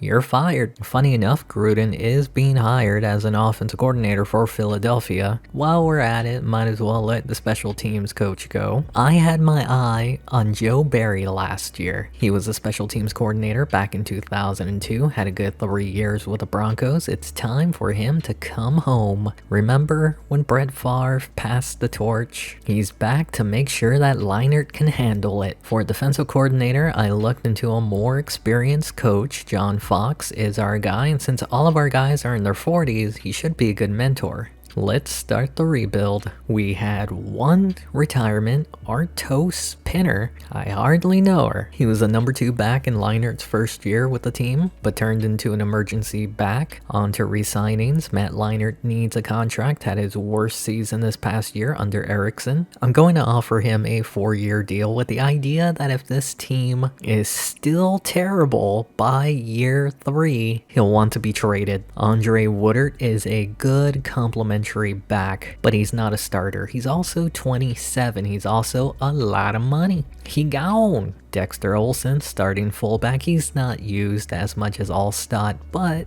he's coming back. Bobby shoots no blanks. Emergency tight end. He gone. Kerry Jenkins is no longer elite at left guard. He's progressively performing worse. He's also 36. Not a lot of miles left. He gone. Inoka Lucas, backup center, not very good. He gone. Simeon Rice is still elite. Had his best year in a while this past season, but he's 36. He gone. Anthony McFarland is our best defensive player. He's been consistent his entire career. Since I took over, he's only 32, but defensive tackles play till they're 40. He's coming back. Lawan Ramsey has been a solid backup, but he's not seeing much playing time. He gone. DeMeco Ryans is a backup outside linebacker. He gone. Dwayne Rudd is still an elite starting linebacker. He had over 100 tackles each of the past 3 seasons. He's also 34, maybe 2 more seasons left in him. He gone. Chris Vincent, backup middle linebacker. He was supposed to take over, but Wood ended up being way too good. He's solid depth that can play every linebacker position. He's coming back. Rondé Barber is one of our starting elite corners. He's been consistently one of the better players on this defense, but he's 35. This is possibly his final year in the NFL. He gone. Brian Kelly is our other starting elite corner. He's not as consistent as Barber. He's also 34, maybe a year or 2 left. He gone. Pac-Man Jones was 70 overall, and I thought he'd be the future, but he gone. Terrence Cole, backup strong safety. He's young and cheap. He's coming back. Jeremy Capanos, the punter. Grammatica was punting for a while since I didn't check to make sure that everything was right on the depth chart, but he's coming back. I do want to make some trades. Chris Collins regressed this year in terms of production on the field. He's now under 80 overall. He's 29. He needs to be a starter or else it'll get worse. Jacksonville could use a number 2 on their team. I could use a second running back with Evans. Jacksonville already has 2 good backs ahead of him. We made the player for player trade. I was also interested in moving on from Roman Oben. Maybe has a year or 2 left. He's also in the final year of his contract. I thought about pairing him up with Damian Woody to pick up his trade value. He's also in the final year of his contract. This was the original trade I wanted to do with the Jets. I wanted to bring back Charlie Peppera to start this year. I wanted Ray Urban to take over Damian Woody's spot. Lastly, Devon Long to replace Simeon Rice. Eventually, I cut it down to Oben for Long and a 3rd round pick. Moving on to the NFL draft, I wanted to trade down from the number 2 spot. Denver gave up their 1st and 2nd round pick for it. With the 19th pick, Levi James caught my eye and I drafted him. He's immediately going to start at left outside linebacker to replace Rudd. With our 2nd round pick, I selected a cornerback. He's not the best pick. With our other 2nd we got from Denver, I reached for Derek Gooden. I do want to say Ron Thompson is the future at center. I'm declaring it right now. The rest of the draft class wasn't very good. Off to free agency. There's a lot of players and we're trying to get younger. Casey Studdard, 9 years younger than Jenkins at left guard. He's an elite pass blocker and that's what we need. I gave him an offer. Ben Wilkinson caught my eye, but we'll get back to him in a bit. Chris Canty is 8 years younger than Simeon Rice at right end. I gave him an offer. I don't want to rely on our rookie corner as a boundary player.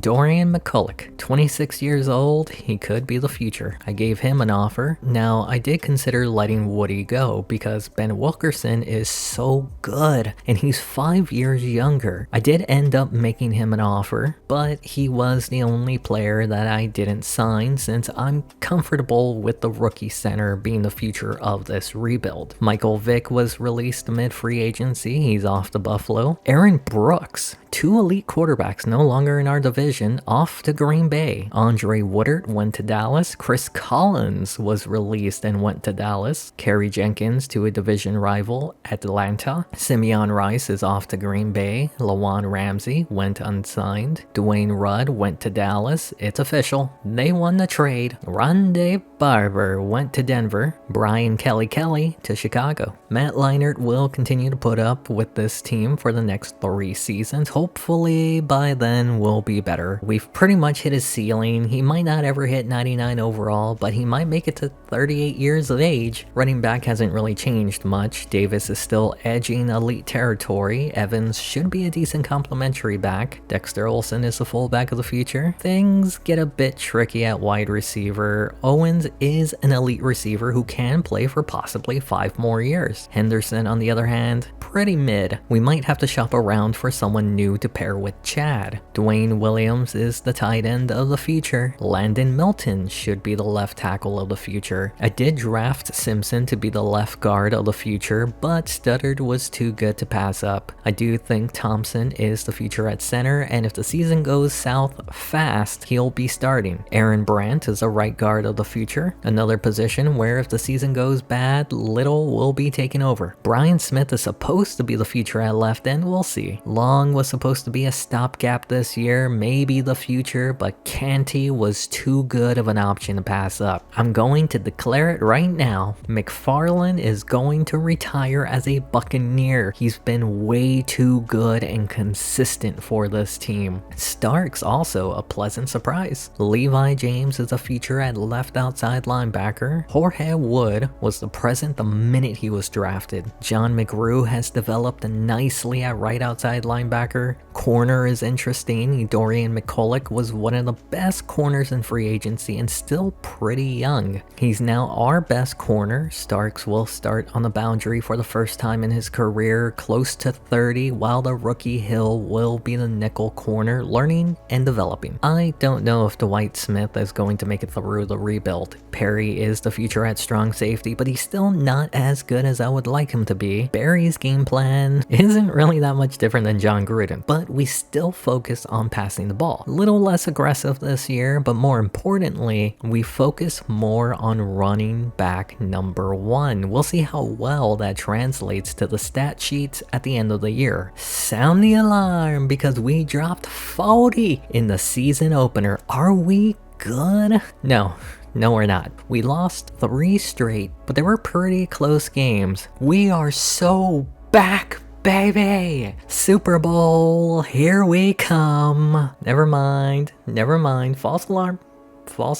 I wanted to show that his loss to Pittsburgh was one of the most Matt Leinart losses in his career. First half lead in prime time, got injured, and his defense collapsed in the second half. He'll also be out for the rest of the year. Good thing it's a rebuild year. The team finished 3-13, but I very much believe this could have at least been an 8-8 team if some of the games broke their way or had Leinart stayed healthy. I mean, look at the Seattle game.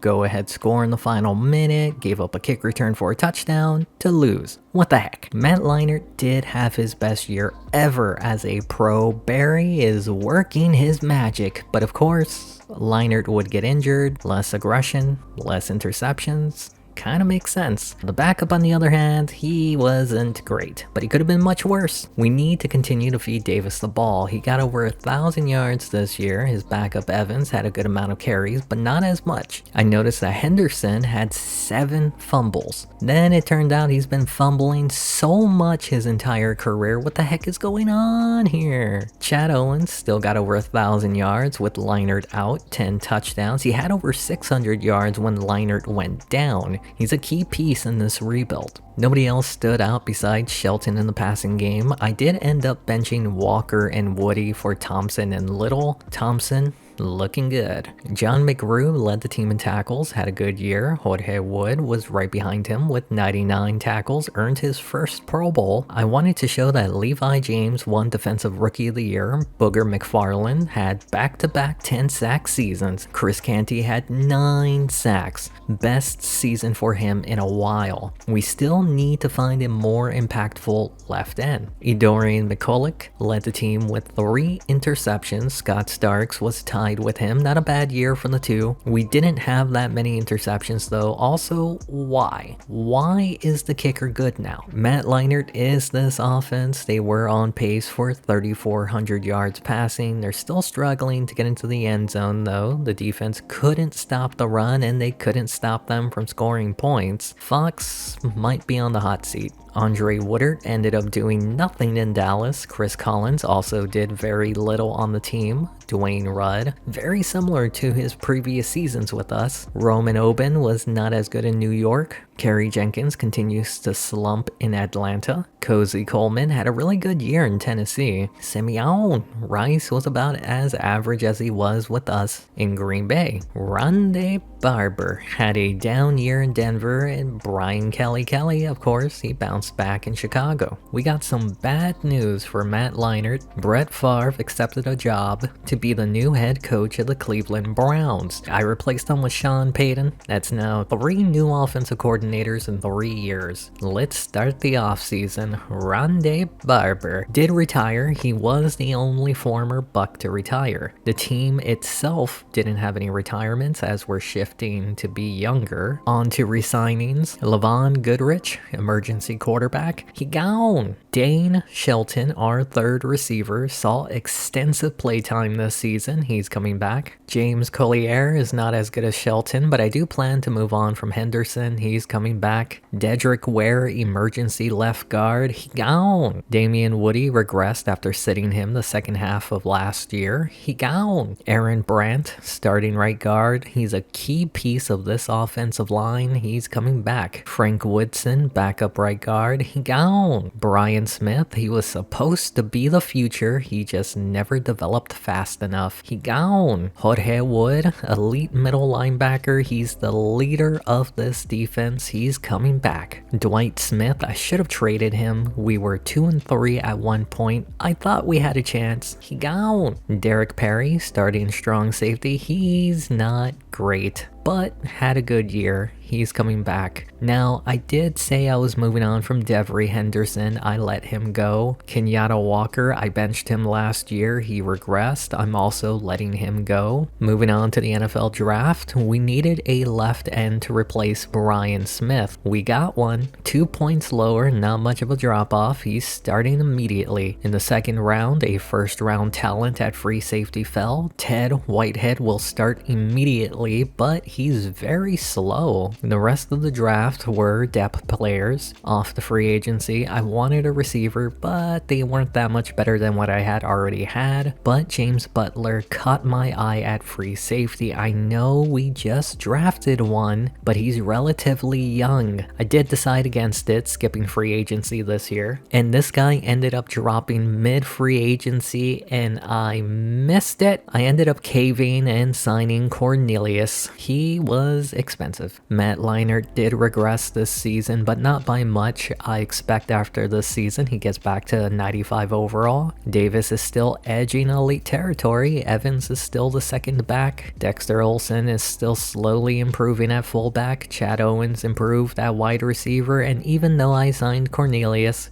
both Shelton and Collier had improved in the preseason, that I'm starting them over him. I'm not sure how to feel about Williams yet at tight end. Same thing with Milton at left end. Studdard is the leader on the offensive line. We're going ahead with Thompson at center. I think Brandt has hit his ceiling at right guard. Little improved way more than I thought he would at right tackle. We got the first round rookie at left end. I still feel bad about Long being a backup to Canty at right end. Both McFarland and Starks are elite at defensive tackle. Levi James improved so much at left outside linebacker. Jorge Wood still elite at middle linebacker. John McGrew is right on the edge of elite territory at right outside linebacker. DYN-CHISE is now all elite. Starks may have hit his ceiling. Hill has developed nicely behind him. We'll see if Whitehead can make an immediate impact at free safety. Derek Perry may have also hit his ceiling at strong safety. Remember, this is a new game plan that we're using and keeping. We got destroyed in the season opener, but we did bounce back with a close loss to Indianapolis. And then we beat the Bulldogs. They were the Houston Texans before they moved their franchise. Then we had a close loss to the Panthers, but got a win against Atlanta to go 2-3 before our bye week. Sound the alarm.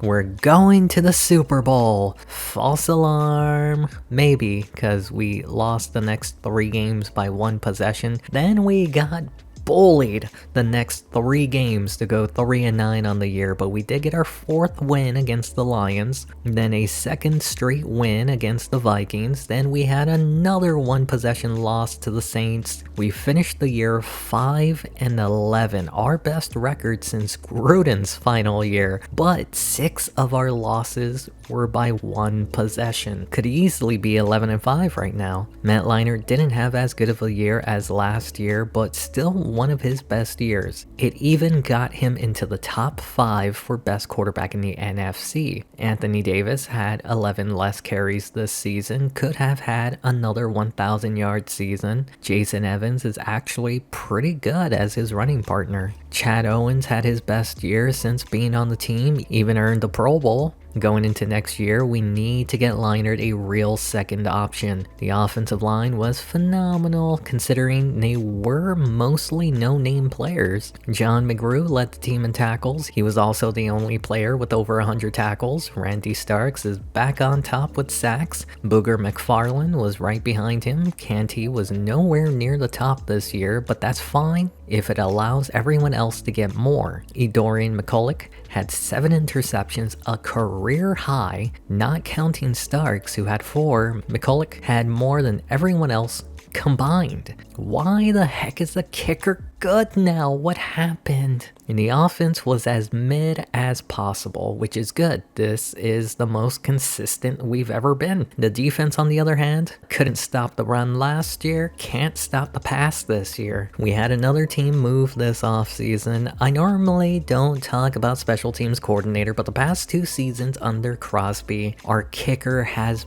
been phenomenal. He's coming back. We also need a defensive coordinator, and I decided since Brett Favre was really good that 1 year with Leinart, maybe Bruce Smith could help out our defense. Let's start the offseason. Dwayne Rudd ended up retiring after 2 seasons with Dallas. He missed most of his final year. Brian Kelly also retired after 2 years in Chicago. He was never consistent. We had no retirements. On to re-signings. Chris Bruce, backup quarterback. He had play time the year Leinart got hurt, but he gone. Jason Evans, second running back, he's regressed, even after having a better season this year. I wanted him back, but not for that price. He gone. Dexter Olsen, starting fullback, he did get injured this past year, but he's coming back. Fred Stanton was signed mid-season. He gone. Chad Owens is holding out. There's no argument from me. He's getting paid. Though that $15 million in year 4 scares me. Dwayne Williams, starting tight end, he's not that impressive, but considering we can absolutely do worse, he's coming back. Landon Milton is the starting left tackle. He's the future, but hasn't improved as much as I wanted him to. He's only 25, he's coming back. Does this look familiar? Randy Starks is holding out. He had one of his best seasons last year. Of course he's getting paid. But remember when Sapp needed a contract? I already said McFarland was retiring here. He's way too consistent. He's coming back. Jorge Wood is our third holdout. It's not even a question. He's getting the straight cash homie. John McGrew is now elite. He's been a great replacement for Brooks. He's coming back. Roscoe Wicks is the backup. He's too expensive. He gone. Lester Holmes, backup free safety. He gone. Gary Clinton, the kicker. Crosby worked his magic. He's coming back. Moving on to the NFL draft. I wanted a receiver, but 2 of them were already selected first and second overall. The next best guy was Craig, but I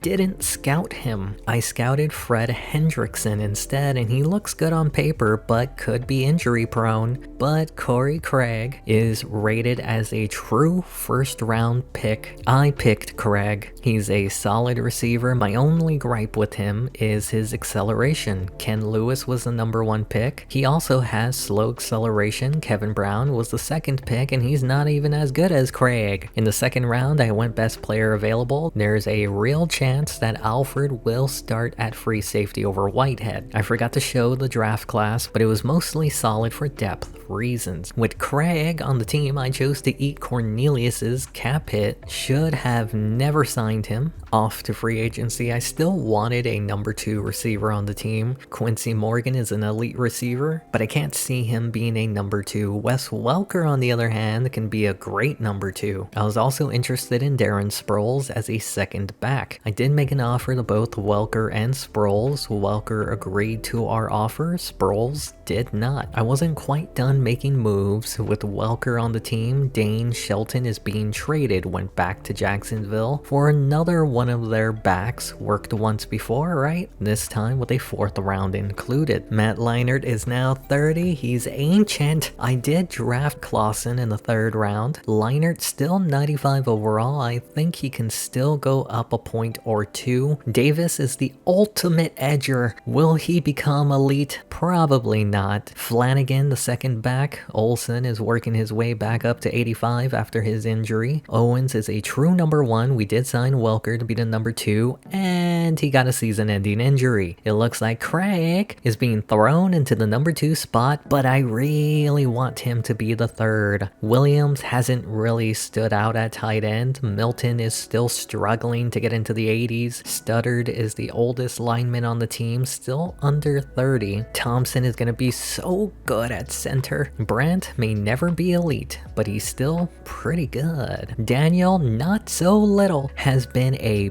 big surprise on the line. Ernie Nelson finally did what Brian Smith couldn't. Chris Canty is now in his 30s. McFarland is injured. Randy Starks is the lone defensive tackle, as Caldwell is now out for the season. We'll need to find a backup. Levi James is right on the edge of elite territory. Jorge Wood could be our first 99 drafted player. John McGrew is now in elite territory. McCulloch continues to lead at corner. I don't think Starks will ever be elite, but that's fine with Hill looking to take over soon. I'm going to start Skip Alford over Whitehead this season, while Perry is another player I don't think will ever hit elite territory. The preseason was not nice to us. We just signed Welker and he may never see the field as a Buccaneer, while McFarland is banged up and most likely going to miss a few games, and with Caldwell being out, we need depth. There's 3 elite defensive tackles in free agency. Screw it! Jamal Williams is coming to the team on a 1-year deal. I did want to trade for a receiver. You remember Dwayne Joyner from last year's free agency? I thought about trading Collier, a 2nd and a 3rd for him, but then Fred Tillman caught my eye from Indianapolis. They wanted a 1st for him and a 4th. It's a boom or bust year. I made the trade. He's our new Welker and sets us up better for the future. Come on, Barry, we need you to work your magic this year. It's game over, man. Pack it up, it's over. Forget what I just said. Get your tickets ready because we're going to the Super Bowl. False alarm, false alarm. We still suck. Leinart is gonna leave. Well, it's nice that they won a game, but it might be a little too late now. What's going on? Are they trying to turn it around? We are so back, baby! Why are you the way that you are? You have no idea the physical toll this season is having on me. It's over. It's over. Is it over? It's official. The Cowboys won the trade. Why can't this team be normal? Technically, this was a better year. This is the best season we've had since Leinart's first year. Leinart didn't even play that well. Remember when we had Brett Favre? I hate the Browns. Anthony Davis had his best year ever. This is why I wanted him to be a workhorse. Tony Flanagan wasn't that bad either as a change of pace back. Chad Owens did not get over 1,000 yards this season. He was close though. That's because Fred Tillman performed just as well as him. I'm excited about this guy. It's clear we've finally found our number 2, and Craig had a decent year. The offensive line was fantastic this year. John McGrew led the team in tackles, over 100 for the 3rd time. Jorge Wood was the only other player close to him with 93. Chris Canty led in sacks with 7. Randy Starks was tied with him. We did have 6 players with 5 sacks or more. Scott Starks had a career high of interceptions. Again, this team is having issues forcing turnovers. Clinton had a down year, still better than anything Grammatica did. We had a top 10 offense and we still can't score. Our defense was significantly better and we still gave up too many points. Despite it all, 3-13, 5-11, 7-9, the rebuild is working. We now have our 3rd team change locations in this franchise. We also need to bring back Barry. Well, that was easy. Nobody wanted him. I don't know why, but he's back in Tampa to finish his story. We also need a new offensive coordinator. Sean Payton ain't doing it for me, but nobody else was better. He's coming back. Let's start the offseason. The Sheriff, Peyton Manning, retired at the age of 37. Do you need to be 99 to retire at 38, or is it just a coin flip at this point? Either way, his stats aren't very Peyton-y. They do have our 1st round pick this year. Warren Sapp also retired. I told you, 40. He also wasn't that great in Cincinnati. Tampa Bay has another year with no retirements. On to re-signings. Anthony Davis has finally climaxed into elite territory just in time for a new contract too. He has been great ever since Barry took over. Obviously, he's coming back. Chuck Russell, backup tight end. He gone. Charlie Johnson, emergency tight end. He gone. Casey Studdard is the new edger on the team. He's been very solid since signing here. He's coming back. Wayne Simpson, backup left guard. He gone. Ron Thompson has been so good. I'm glad I declared him the future at the spot. He's coming back. Daniel Little has been a pleasant surprise. I'm surprised he didn't make it to the Pro Bowl this past year. He's coming back. Carlton Harris, backup left end. You can probably see at this point, I'm not bringing back anyone who isn't a starter. He gone. Jamal Williams signed when injuries made us thin at the position. He gone. Keyshawn Nash, backup left outside linebacker. He gone. Chris Vincent, backup middle linebacker. I really like him, but he's regressing. He gone. Scott Starks is still improving, but he's over 30, but he's also still really good. He's coming back. Keith Lake, backup cornerback. He gone. Terrence Cole, backup free safety. He gone. Jeremy Capanos, the punter. He's been doing better each season. He's coming back. We currently have over $5 million in cap, and with most of it tied up at receiver, I chose to release Collier. Since the cap penalty won't be as bad next year, we now have over $9 million in cap. Moving on to the NFL draft, we don't have our 1st round pick. The Colts do, and they took a quarterback with the 15th pick. Our entire draft class was used to replace all the backups that we let walk this offseason. Off to free agency, I was eyeing Oolate at strong safety. I know we have Derek Perry, but he's not an impact player, but Oolate is 34, probably his final year in the league. I ended up skipping free agency, and guess who dropped mid-free agency? Mike Williams. Been a while since we saw another USC player in this game. He hasn't been fantastic, but imagine if he and Leinart had reunited. Oh, I'm sure it would have felt good. Matt Leinart continues to improve, but time is beginning to run out on him. He's currently 31, and the coaching has been holding this team back. We finally have an elite running back in Davis. Dexter Olsen did not improve after his injury. Leinart will have some toys to play with, and Owens, Tillman, and Craig. We need to look into replacing Dwayne Williams. Milton is now in the 80s at left tackle. Studdard is edging at left guard. Thompson is also in the 80s at center. Brandt with a surprise improvement at right guard. Little with little improvement at right tackle. Nelson seems to be the future at left end. Chris Canty still elite at right end. Starks is now the best defensive tackle, with McFarland regressing after his injury. Levi James is now elite at left outside linebacker. Jorge Wood may have hit his peak at middle linebacker, and John McGrew caps off an elite linebackers group. McCulloch is still elite at corner. Starks working his way there, and Hill right behind him. Alford will continue to start at free safety. Perry will not be starting at strong safety. Instead, I'll allow Whitehead to play out of position this season. This team is currently 90 overall on offense and defense. If they don't have a winning season, I don't really know what else to do. Buckle up, gang, we're going to the Super Bowl. Wait, are we actually good? I think we're actually good. Well, at least we lost to an undefeated team. How the heck is that team undefeated? Alright, here comes the collapse. Forget that, we're taking it all the way. We beat the undefeated Falcons. We absolutely should be 7-0 right now. I don't know what it is with primetime games, but Leinart is terrible on them. This is the best record we've ever had. How did we lose to the 1-win Jets? We lost both of our right guards. I just signed the best player available from free agency. Aaron Brandt was also having another good year. You're telling me that Brandt was holding this team together? Yo, we bullied the 49ers. Should have been 7-0. We lost 2 easy games, and now we're in the tough part of the schedule. Well, we at least swept the Falcons, who were 6-0 at one point. We got swept by the Saints.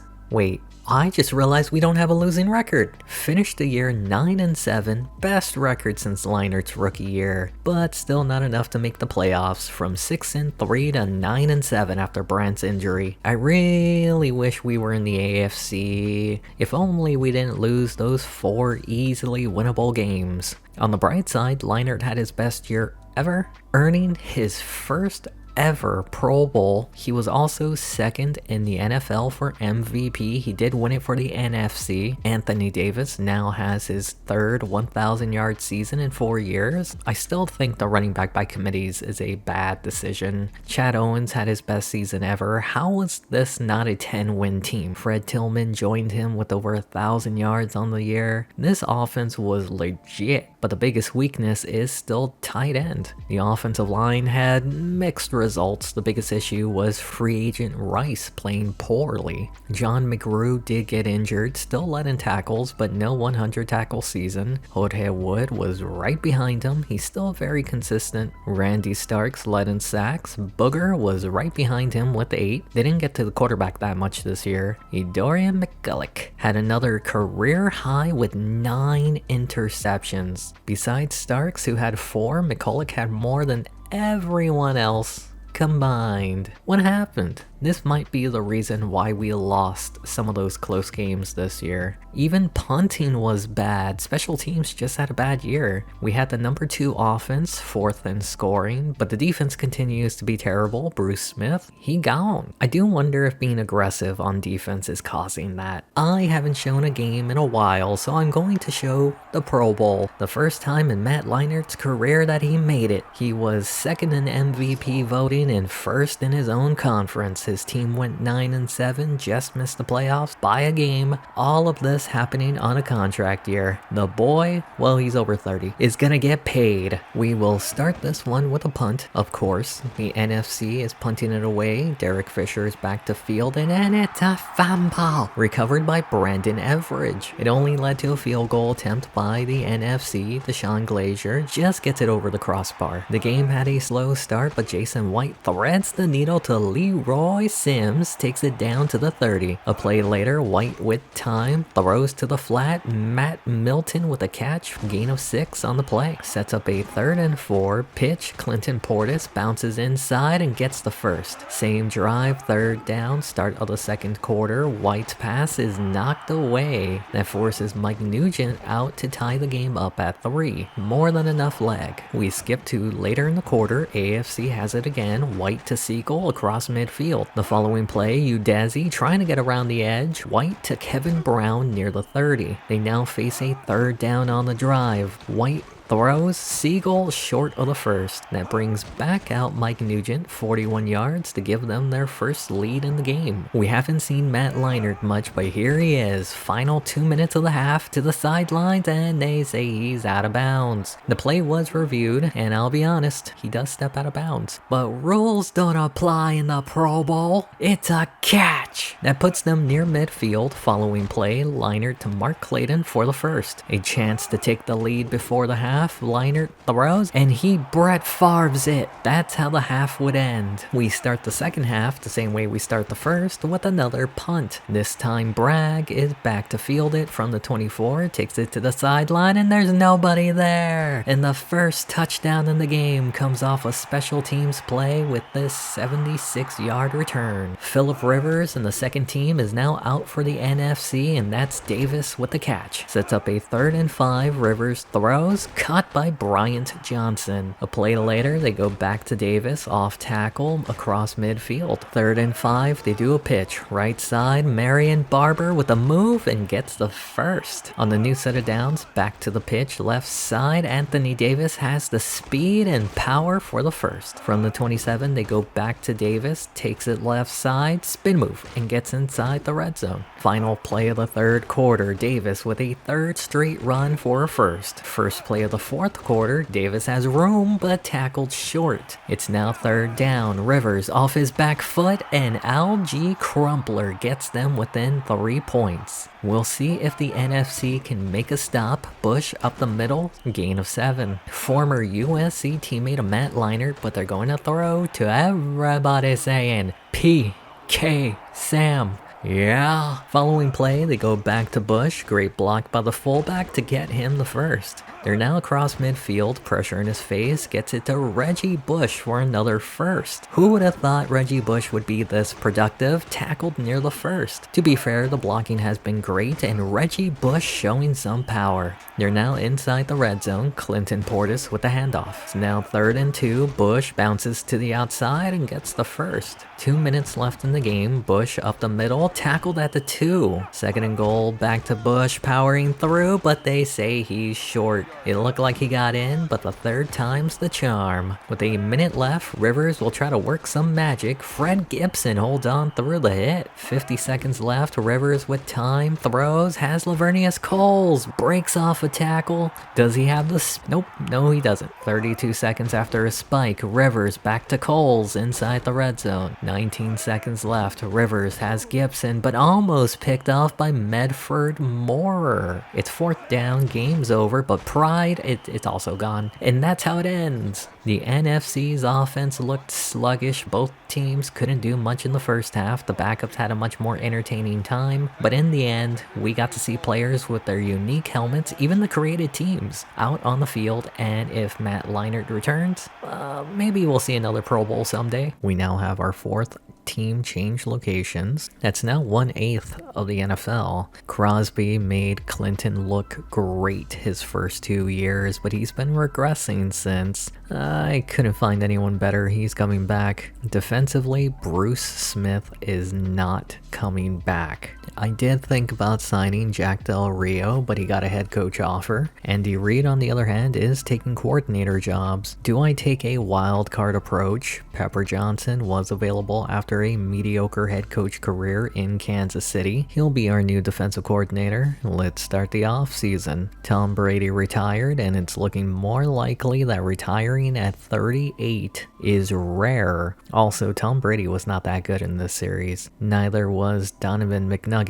Simeon Rice retired at the age of 40. He was okay his final 4 years. I wanted to spotlight Timmy Chang. He did not Chang. the NFL. He was streets behind. We do have our first retirement in a while. The season-ending injury that Welker had last year at his age pretty much ended his career. On to re-signings. Matt Leinart was supposed to walk away from the team, but alas, the Great Barrier Reef worked his magic and gave this team their first winning season since his rookie year. He's coming back. Pat McCauley, emergency quarterback, he gone. Steve Knight, good night, he gone. Tarek was not so good and he gone. Eddie Lewis, backup left tackle, he gone. We do have a holdout in Ron Thompson. I already labeled him the future at center. He's getting straight cash, homie. Dexter Sindel, emergency center, he gone. Aaron Brandt, starting right guard. This one is interesting. He got injured, but prior to that, he was playing at a high level. He's coming back. Donald Rice, signed when both tackles got injured. He gone. Thomas Lester, backup right guard. He gone. Steve Brown, backup right tackle. He gone. Chris Canty, starting right end. He's been a solid player on the line. Not great, but good. He's coming back. Anthony McFarland, starting defensive tackle. I already said he's retiring here. He's retiring here. Jamal Caldwell, backup defensive tackle. He gone. Levi James, starting left outside linebacker. He may not be our best linebacker, but this isn't even an argument. He's coming back. Jorge Wood, starting middle linebacker. He is our best linebacker. This is also not an argument. He's coming back. Edorian McGulloch, starting cornerback. The dude has been so good since coming to Tampa Bay. Plus, he's barely 30. He's coming back. Montrell Phillips, emergency cornerback. He gone. Ted Whitehead, hear me out. I think he might be a solid, strong safety. He's coming back. Derek Perry, backup strong safety. He hasn't improved much the past few years. He gone. We do have the 20th pick in this year's draft. I packaged it with Dwayne Williams and looked into trading for Jacksonville's tight end. I know, this is like the third trade with them, but I decided to keep Williams and that first round pick. Moving on to the NFL draft, I selected a corner in the first round. With Starks getting older, we'll need someone to play that third corner in the future. In the second round, I selected a strong safety. If Whitehead doesn't work out, we have a backup plan. Like usual, the rest of the draft was used to fill the spots of the backups we let go. Off the free agency, I was interested in Brian Calhoun. I'm tired of having a second running back that just isn't good enough to keep up with the Anthony Davis. We have over $11 million. I gave him an offer close to $7 million. He rejected our offer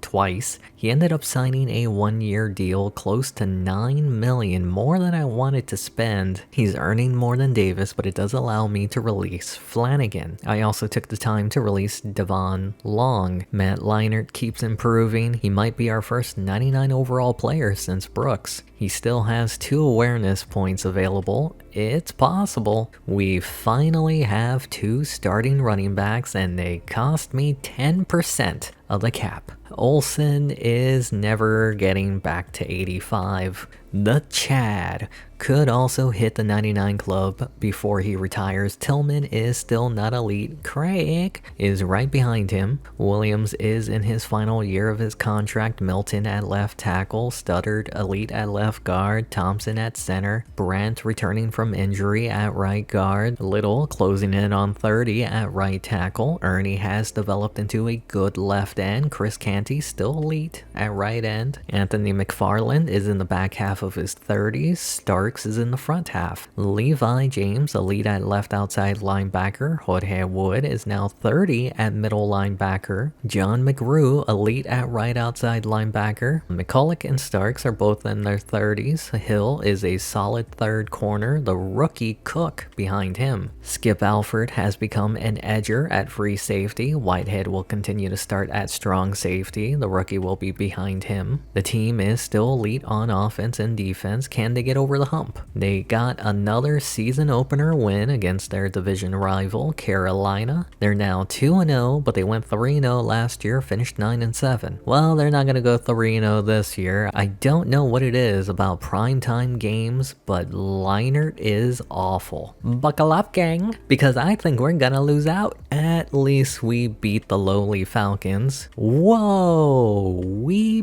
beat the Saints? Oh, we also did it without Matt Leinart. He'll be out for the next 2 weeks. That means this should be a classic Tampa Bay loss. Is this defense legit this year? The defense might be legit, but the offense needs Leinart. After getting Leinart back, we now have tied our best record, 6-3. We have another classic Tampa Bay loss, right? We're somehow pulling off wins that we should have lost. Now we have our trademark loss, right? Listen up, gang. I think this might be our year. But I'm still too scared to call this a win. We've now had our first back-to-back winning seasons. We are currently half a game back from the Saints, and we face them next for the division lead. We stole our first 10-win season, gang, and we still haven't clinched the playoffs. I know I said this a few times, but this is our trademark loss, right? Buckle up, gang. We're going to the Super Bowl. Still haven't clinched a playoff spot, though. You know what? I'm not afraid of this team. There it is. There it is.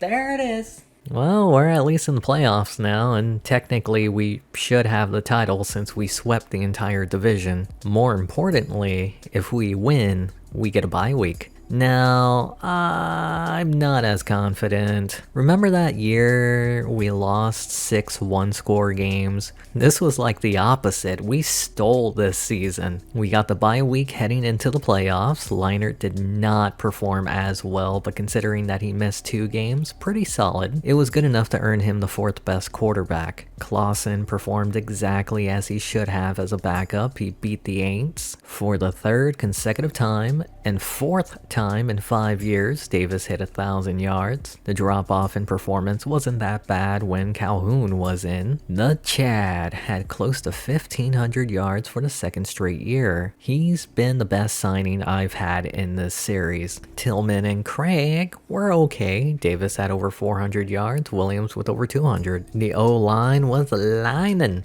Great year by them. John McGrew led the team in tackles, 2nd straight year under 100. Tackles were down this year as a whole. Randy Starks led the team. Booger was tied with him. Those two are the secret to our sauce. Jorge Wood led the team in interceptions. Well, he was tied with Scott Starks. Not a lot of interceptions this year. I think it's time to move on from Gary Clinton. The team had the number 5 offense. Imagine if Leinart was healthy. The number 1 defense, which I think is more impressive. Build back Barry. Triple B, baby. Who would have thought he'd bring us back to the playoffs? The Great Barrier Reef. Yet, he was only the 3rd best coach in the NFL. They'll be taking on the Eagles in a divisional round, and I showed you that McNugget retired. Well, they have Brad Smith, who was released by the Browns, who was selected 5 picks after Matt Leinart. We'll see who the best quarterback is in that draft class. The Tampa Bay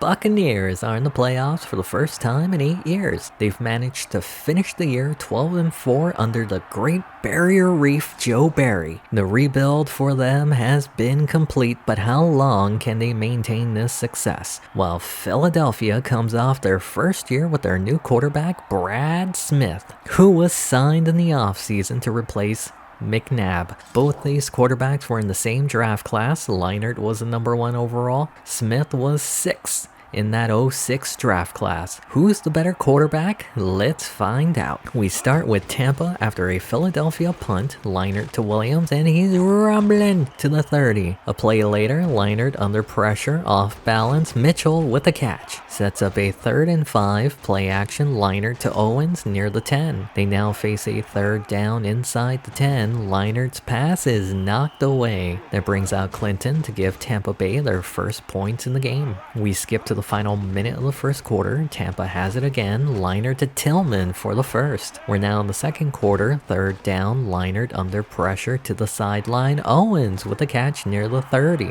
A play later, they continue the throw. Leinart to Craig inside the red zone. Second down from the 13. Leinart throws. Owens finds his way into the end zone. Forget about T.O., it's all about the C.O. Chad Owens has been one of the biggest reasons for this team's turnaround. They now lead 10-0. Langford on the return, past the 20, finding room, shakes off a tackle towards the sideline, down near the 45. That puts Philadelphia in good position. Smith with time going deep, and it's picked off by Skip Alford. Who would have thought this kid would have made such an impact in such a short time? We skip to the final minute of the half. Davis gets just enough for Leinart to find Williams for a first down. Is this the Dwayne Williams legacy game? 29 seconds left. Milton gets the block. Leinart to the sideline. Incomplete, but it will go under further review. Do you remember the Pro Bowl? This isn't nearly as controversial, but it is a catch. Very first play after the review. Leinart to the flat. Davis tackled short. They chose to let the clock run down to 9 seconds and to kick the field goal to go into the half up 13-0. We start the second half with the Tampa Bay Buccaneers. We start the second half with the Philadelphia Eagles. That fumble recovery only led to a field goal attempt to make it a 10-point game again. After a Tampa punt, Philadelphia has it again near midfield. Cedric Byrd breaks a tackle after the catch, and it looks like Hill is injured. The following play, third down, Smith back to Byrd, past the first, tackled at the 30. Next play, pitch right side. Langford has a wall of blockers. Spin move past the first, inside the 10. They now face a third and goal. Smith is sacked by who? By Hill, who came back from his injury. That brings David Green Acres back out to make it a one-score game again. We fast forward to the final minute of the third quarter, and this Tampa offense that started hot has come to a simmer. Hunter on the return, and it's a fumble. It looks like he brought his own golden shovel as Tampa recovers it. A play after the turnover, handoff Davis, and that'll be the final play of the third quarter. To start the fourth quarter, third down, Leinart to Olsen in the flat, and look at the big man go inside the 10. They now face a third and goal. Davis right side, and he's rumbling his way in to make it 20-6. Still plenty of time, no need to panic, and Smith takes off with it for a first on third. He is a mobile quarterback. A play later, Smith to LJ Smith down the sideline for another first. That gets them across midfield. Great protection. Smith to Reggie Williams for another first. They now face another third down on the drive. Smith threads the needle to Matthews, puts them inside the red zone. Smith, feeling pressure, takes off with it. Jukes spins short of the first. 2 minutes left in the game. A score here can put them right back in it. The pass is dropped and into the hands of McCulloch. That right there will pretty much end the game, and any chance of a comeback went right out the window on that play. It's not completely over. Final 9 seconds. It must be morning because Wood got up for the interception. Now it's over. The Tampa Bay Buccaneers are now 1 game away from the Super Bowl. Matt Leinart is now 1 game away from the Super Bowl, and unlike their last playoff win, they didn't need Brett Favre to turn it over 9 times to win. They'll be having a rematch against one of the teams that obliterated them earlier in the season, the St. Louis Rams, whose quarterback, Brody Croyle, was another player in that 2006 draft class. The next 4 quarters will decide which quarterback from the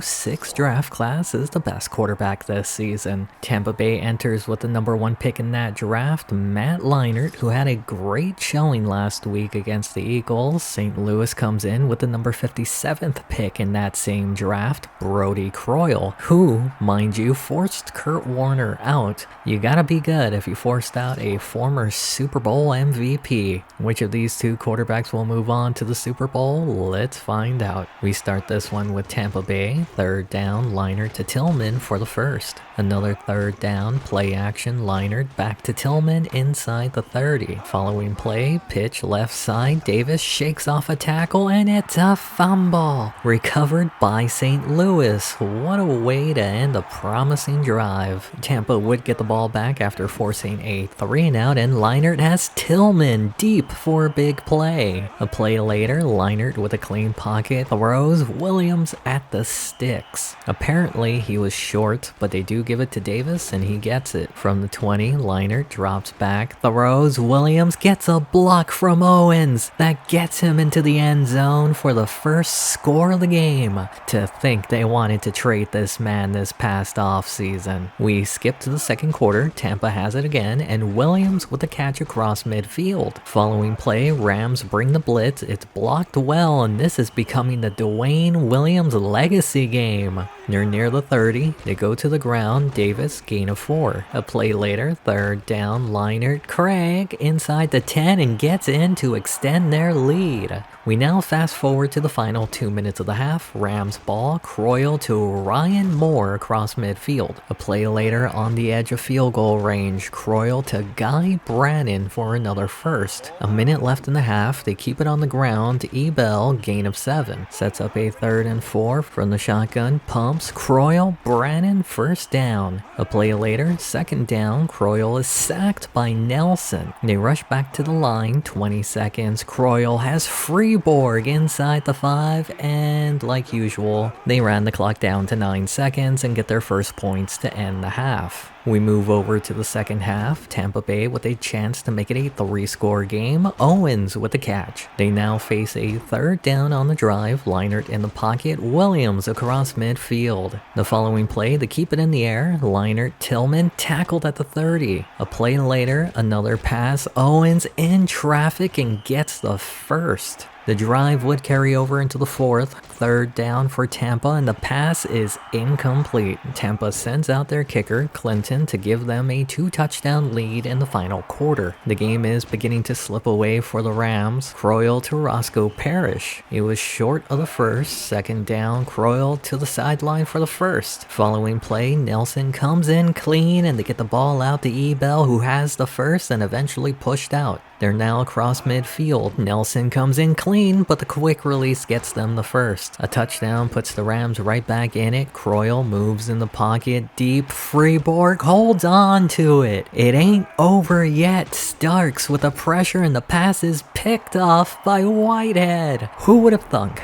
A failed free safety turned strong safety would be what this defense needed. Tampa would punt it back to St. Louis in the final 2 minutes. Croyle to Freeborg across midfield. They rush back to the line. Nelson unblocked. Doesn't matter. Fleming gets them the first. A play later, Croyle to the flat. Ebel has space in front of him inside the 20, the 10, and it's not over yet. There's still 75 seconds left in this game, but they need to recover this onside kick if they want a chance to tie it. No bounce, and it's recovered by Tampa Bay. A 1st down will end the game, and Anthony Davis goes untouched for the first. Now it sealed a win for the Tampa Bay Buccaneers, and for the first time in Leinart's career, he'll be going to the Super Bowl in his 9th year in the league and just his 2nd playoff appearance ever. And the veteran has reached the pinnacle, but can he join the inner circle of elites with a Lombardi? The Super Bowl will consist of the Tampa Bay Buccaneers and the New York Jets, the number 5 offense versus the number 5 defense, the number 1 offense versus the number 1 defense. L. Robertson, in his first year with the team,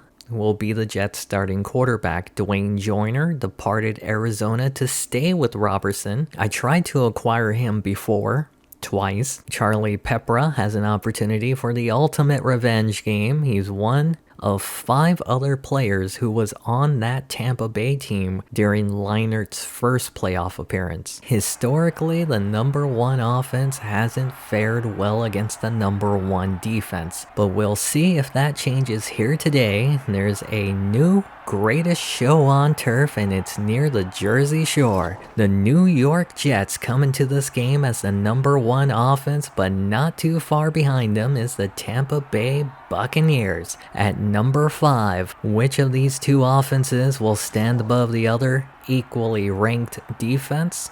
Let's get it on. We start this one halfway through the first quarter. Davis in the flat shakes off a tackle, gain of 5 on the play. Second down, needing 5. Leinart, clean pocket, going deep, and gets it between 2 defenders. Tillman tackled inside the 30. They now face a third down on the drive. Play action, Leinart running out of time. Has Owens for the first. They're now inside the red zone. Davis on the pitch, left side, gets a block. He's dancing short of the first. From the 6, they're going to throw. Great protection to the end zone. Calhoun, Owens! I'm pretty sure that was for Calhoun, but it fell into the arms of the Chad. That's exactly what happened. They crossed routes and he comes up with it. We now skip to the second quarter. Same score. Tampa has it. Leinart to Owens across midfield. Following play, they go to the ground. Davis with some stank on that shake-off near the first. Second and inches. Pitch left side. Davis looks like he's got it, but he didn't. They go back to him third straight time for the first. Closing in on the 2-minute warning. Davis left side and a face mask to get them near the first. They're now at the 2-minute warning. Draw. Davis looks like he got the first. He didn't. Pitch right side, and Little was a little slow getting to that block. That sets up a 43-yard kick from Clinton, and it's wide left. No good.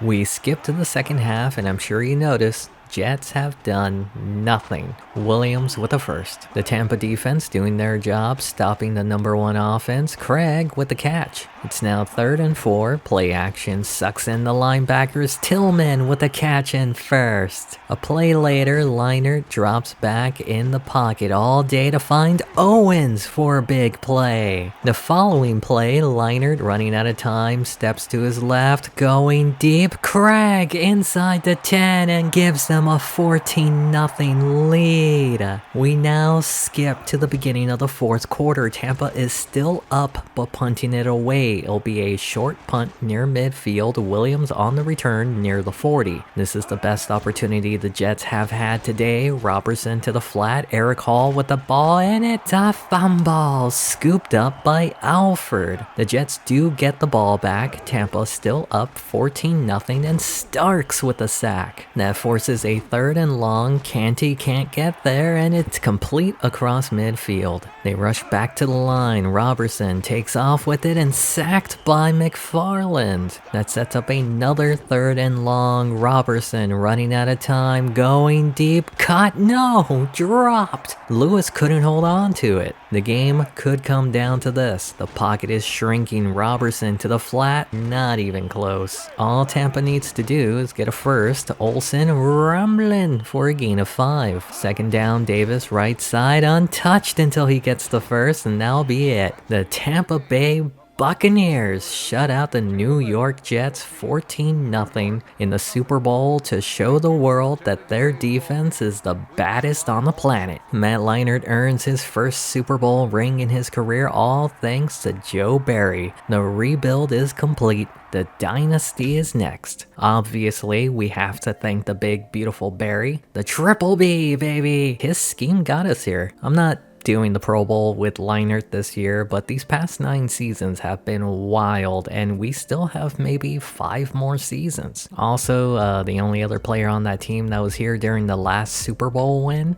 Booger. He's a Hall of Famer, right? Randy Starks was here during Leinart's rookie year when they last made the playoffs. Anthony Davis was here as well the last time they made the playoffs. The final player, Scott Starks, 4 players excluding Leinart are still here from that playoff team. Leinart did make the Pro Bowl, but as the number 3, we'll just say he skipped it after winning the Super Bowl. We now have our 5th team change locations. We also have a decision to make with Sean Payton. I wanted to move on from him, but he and and Leinart seem to work well enough. He's coming back. Let's start the offseason. Olave retired, proving I did not need to sign him to make the Super Bowl. Vince Young also retired. He was awful. Well, he had that one good season and the Saints threw him back in the basement. We didn't have any retirements. On to re-signings. Antoine Clausen, backup quarterback, played a bit during the year while Leinart was injured, but he's hardly injured for too long. He gone. Ralph Stiles, emergency quarterback. He gone. Brian Calhoun, backup running back. I wasn't expecting him to regress that much after the season he had, but he gone. Dexter Olsen, fullback. He's not used much in this offense, nor is he a great blocker. He gone. Corey Costanza, fourth receiver. He gone. Brad Mitchell, fifth receiver. He gone. Dwayne Williams, starting tight end. He's not flashy on the stat sheet, but showed up in the playoffs. He's coming back. Merton Matthews, backup left tackle. He gone. Harold Nagy, backup center. He gone. Aaron Brandt, starting right guard. He's holding out. He bounced back after his injury. Not as good as his prior 2 years, but he's getting straight cash homie. Daniel Little, starting right tackle. He's also holding out. We got to keep our starters together, especially on this line. He's getting straight cash homie. Lionel Flowers, backup defensive end. He gone. John McGrew, starting right outside linebacker. He is, in my opinion, our best linebacker on the team. Obviously, he's coming back. TJ Kendall, backup linebacker. He gone. Edorian McCulloch, starting cornerback. He's holding out. He had a down year this past season, but he always bounces back. He's getting straight cash homie. Shelton Hill, third cornerback. He's a solid player, but we only have $3 million left. We're broke. Everyone is too expensive now. I can't sign him. Skip Alford, starting free safety. He's now elite, but again, we have no money. Can't sign him. Gary Clinton, I said we were moving on from him. He gone. We need money, and I restructured Chad Owens' contract. We got $3 million back in cap. More than enough to bring back Shelton Hill at cornerback. Then I released Bernie Davis, Sidney Andrews, and Jonathan Jammer, who was the best player out of all of them, in order to bring back Skip Alford, and we now have less than $500,000 in cap space. Moving on to the NFL draft, we broke. We so broke. I can only sign one player, so I thought about releasing Randy Starks to get back $12 million in cap space. I ended up releasing Tampa Bay original Scott Starks for $6 million. Our first round pick was a tight end. He was too good to pass up, plus if he does develop, we can move on from Williams after 2 years. The rest of the draft was backups, depth players. Off to free agency, I really wanted Reggie Bush to pair up the 2 USC alumni. He was too expensive though, I ended up skipping. Now, we still need more money to sign depth players. I put Randy Starks on the trade block. I was able to get a first round pick out of Buffalo. Then I signed free agent defensive tackle Rick Allen to replace Starks. Then I put up the Bills' first round pick on the trade block for Jacksonville. Yep, the city's so nice they named it Jacksonville.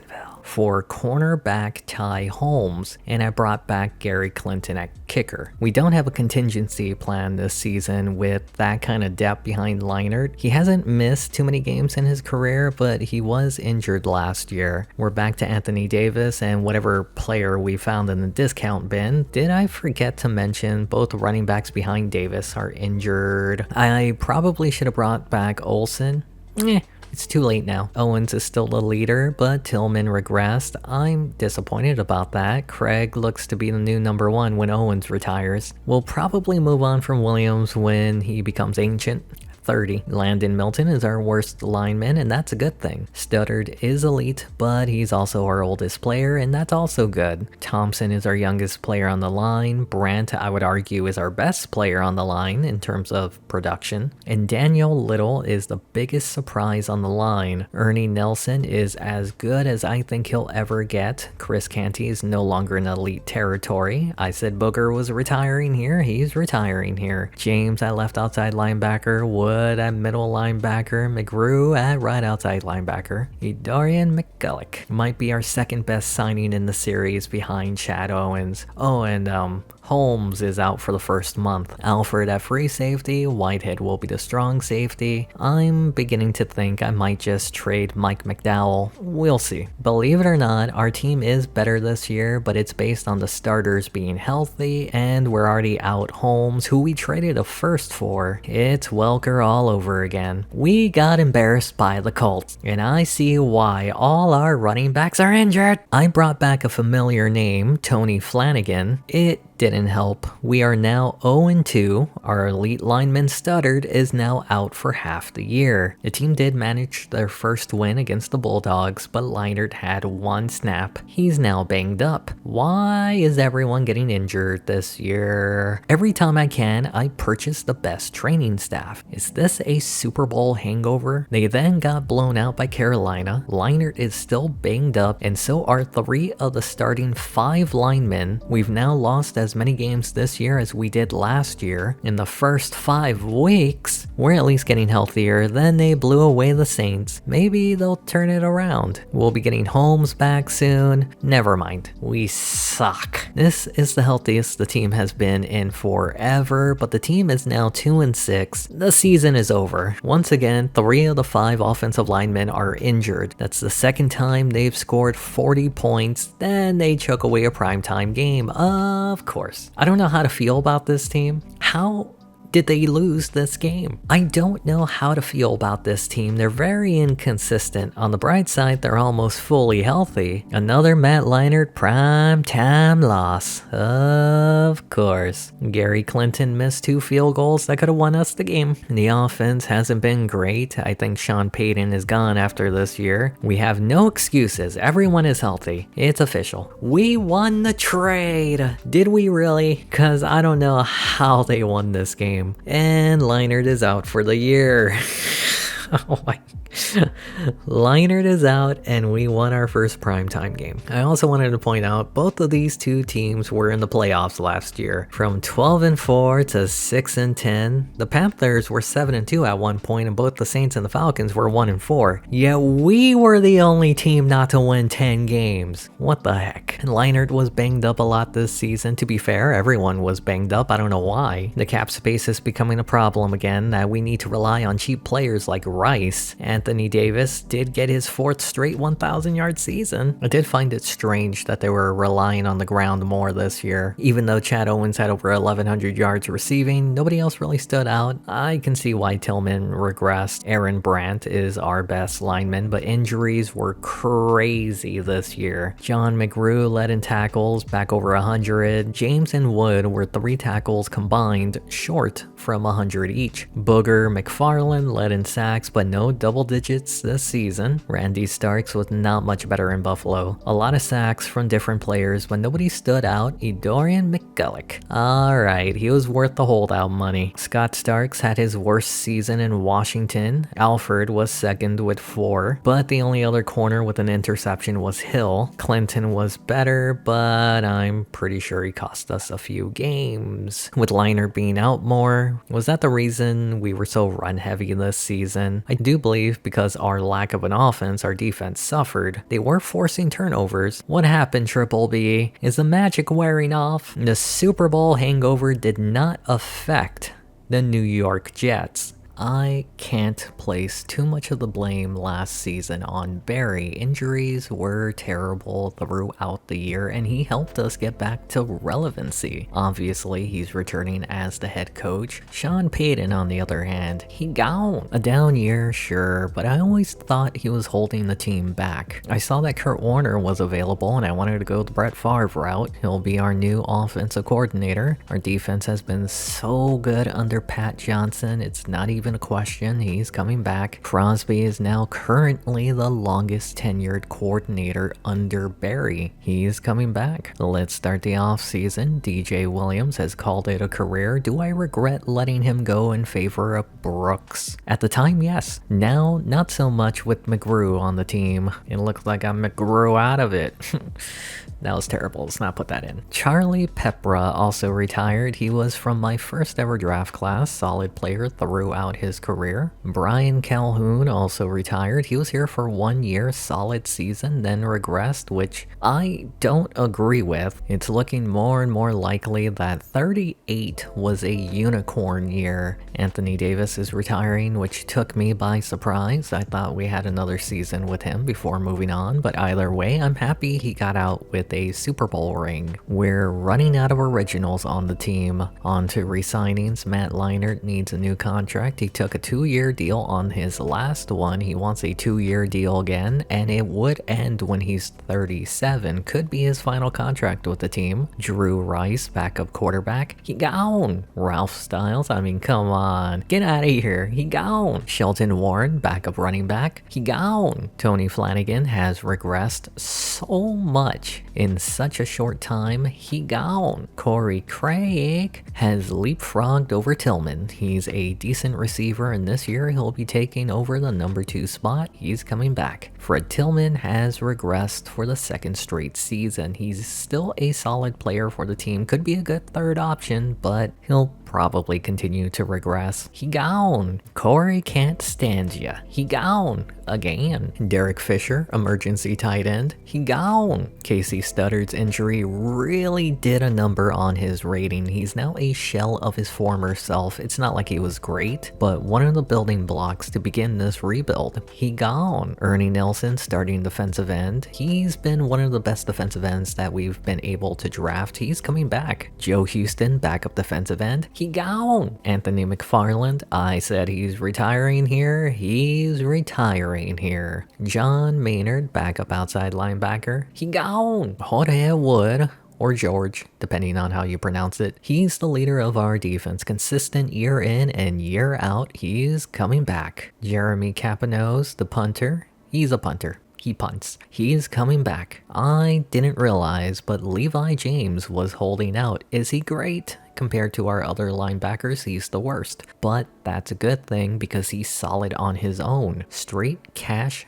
homie. Moving on to the NFL draft. We do have the 9th pick. I wanted a receiver or a running back. 5 receivers were taken in the first 6 picks along with the best running back available. So I ended up trading down to the 28th spot and picking up a 2nd round pick from St. Louis. Here are the top players at the 28th pick. I don't need a middle linebacker, a cornerback, or a tight end. I could use an offensive lineman with Studdard no longer on the team. I selected Warren Nielsen, and I'm going to play him out of position. The best player I selected was a fullback in the 2nd round, off the free agency. We needed a running back, and Thurman Peterson caught my eye. I also wanted a 3rd receiver on the team, and Junior Taylor caught my other eye. I was able to sign Peterson to be our new starting running back this year. I moved on from Taylor since he is 32. I put my attention onto Tracy Castle as our new 3rd receiver. He did end up signing with the team. After filling out the rest of the depth chart,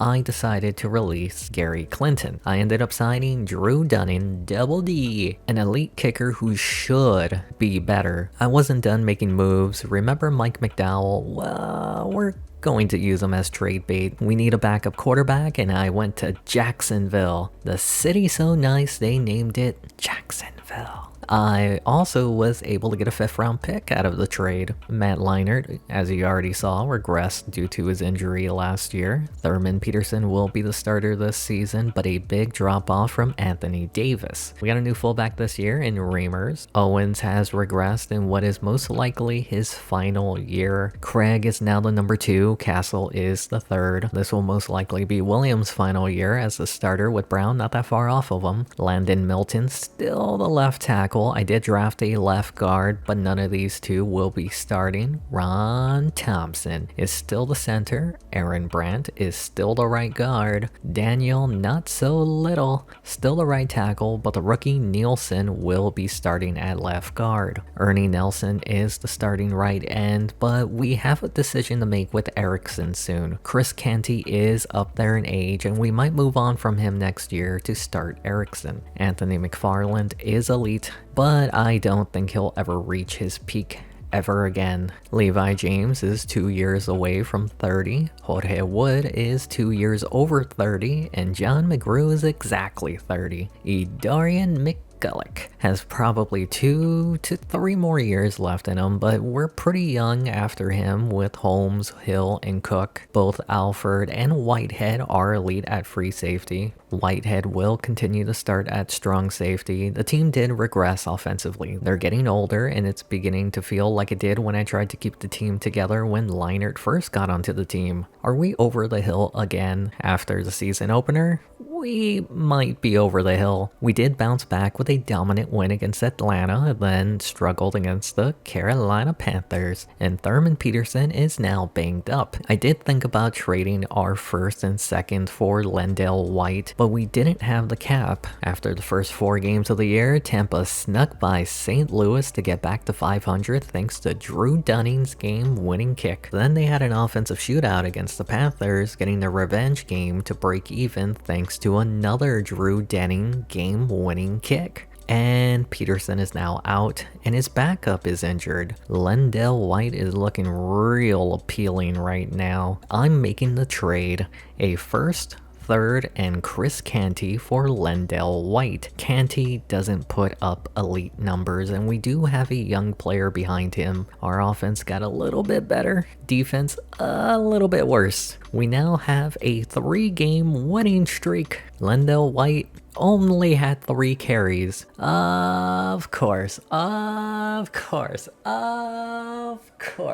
He's injured. Did you think this season was going to go any other way? We somehow beat the undefeated Broncos even with 3 running backs on the injury report, continued our game-winning streak against the Saints where Drew Dunning made his 3rd game-winning kick this season. Another shootout win against the 49ers, and this is our best record up to this point. We continue our winning streak after the bye week with a healthy Lendell White. We have the number 2 offense, the number 1 defense without Chris Canty, of course.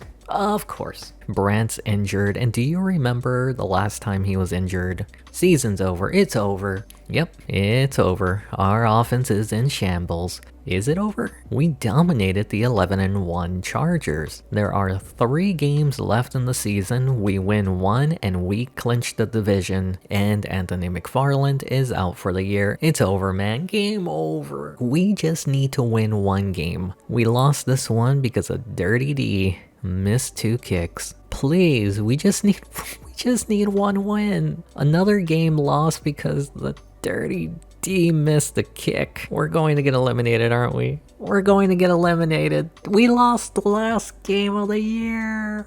Oh no.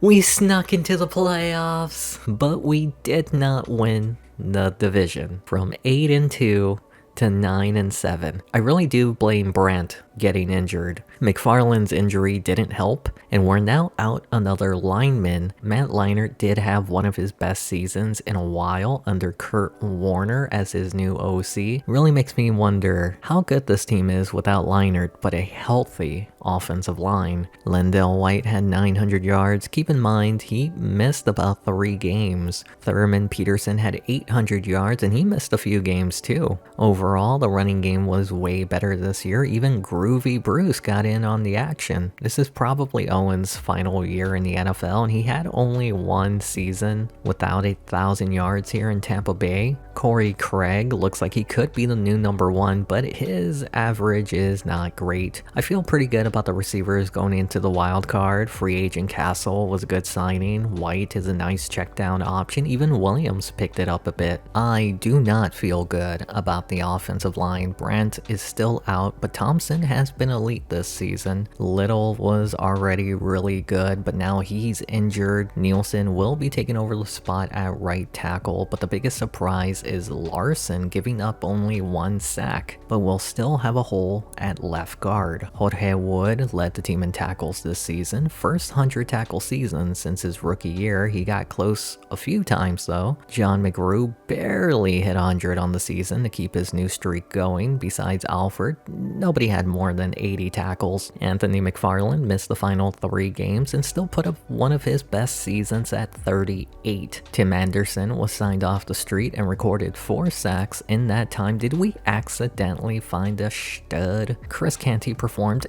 exactly how you'd expect Chris Canty to perform. Dorian McGulloch.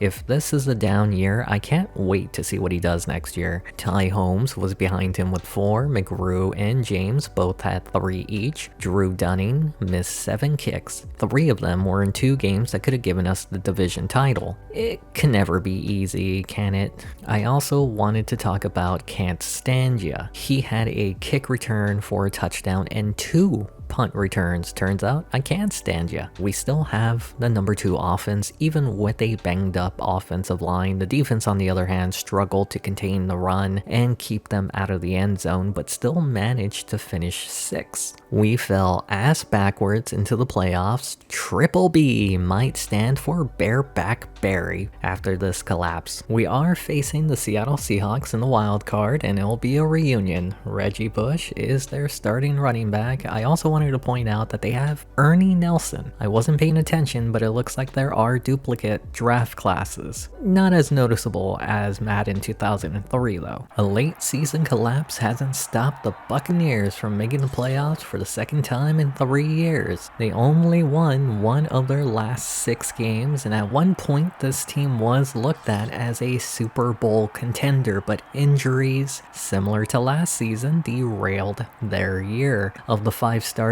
that they had last year on the offensive line, only 2 will be starting in this wild card game, and their defensive line is out their best player, Booger McFarland. Can the team overcome their injuries? Let's find out. We start this one on the first play of the game. Nelson can't get there. Reimers with a catch and the first. Following play, they keep it in the air to the flat white with space down the sideline for the first. From the 40, they go to the ground in a big hole. The offensive line doesn't look makeshift to me. White down to the 30. They now face a 3rd down on the drive. Great protection. Craig got behind the defense to the 10. Following play, they bring the blitz, and Williams was left wide open to give Tampa the first score in the game. Seattle's first drive didn't go very swimmingly, but can we talk about how great the offensive line for Tampa looked on their last drive? Can't Stand Ya gets it past the 40 to the 42. A play later, after the return, they're going to throw. Leinart with a laser. Owens got behind Marcus Trufant.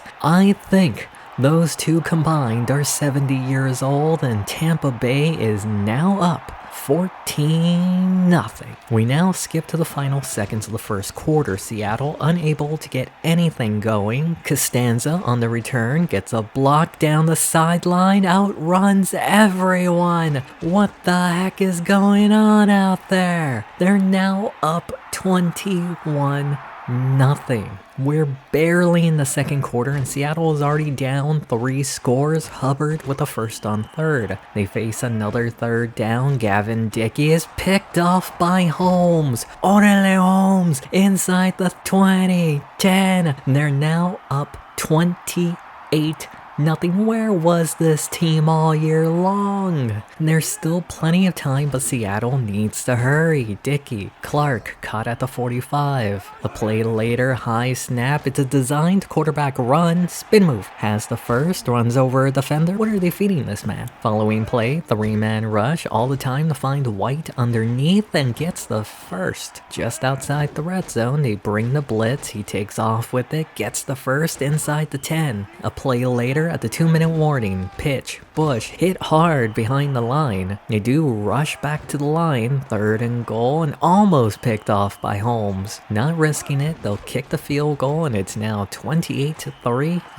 That number looks familiar. Still plenty of time, and Tampa isn't looking to run the clock. Williams with a catch in first. Tampa clearly wants more points before the end of the half, and Owens with the catch. They're now across midfield. Leinart to the fullback, and he's taking them to the Reimers. Tackled short. 3rd and 1. Pitch right side. White. Spin move. Looked like he had it, but didn't. He actually lost a yard, making this a 52-yard kick, and it gets over the crossbar. I'm going to end it there. Neither team was unable to get any points in the second half, but when you're up by 4 touchdowns with half a game to go, it's kind of hard to make a comeback. Despite the injuries, Tampa Bay looked like they're Super Bowl bound. We'll see how they do in the divisional round. They'll now be taking on the Philadelphia Eagles, who missed the playoffs last year, and now we know why they missed. Looks like Brad Smith was injured for most of last season. A dominant performance from the number 6 seed last week, and now they take on the number 1 team in the NFC, the Philadelphia Eagles. Both these two teams missed the playoffs last year due to injuries. This year they face off against each other for the second time in Leinart's career in the playoffs. Buccaneers won their last meeting against them, but that was at home. This time they'll be in the snow. It definitely had an effect on how many people showed up to the game, but will it have an effect on the outcome of this game? Let's find out. We start on Philadelphia's first drive, and Brad Smith takes it himself, gets the first, and they're already near midfield. A play later, they go to the ground, Langford bounces outside,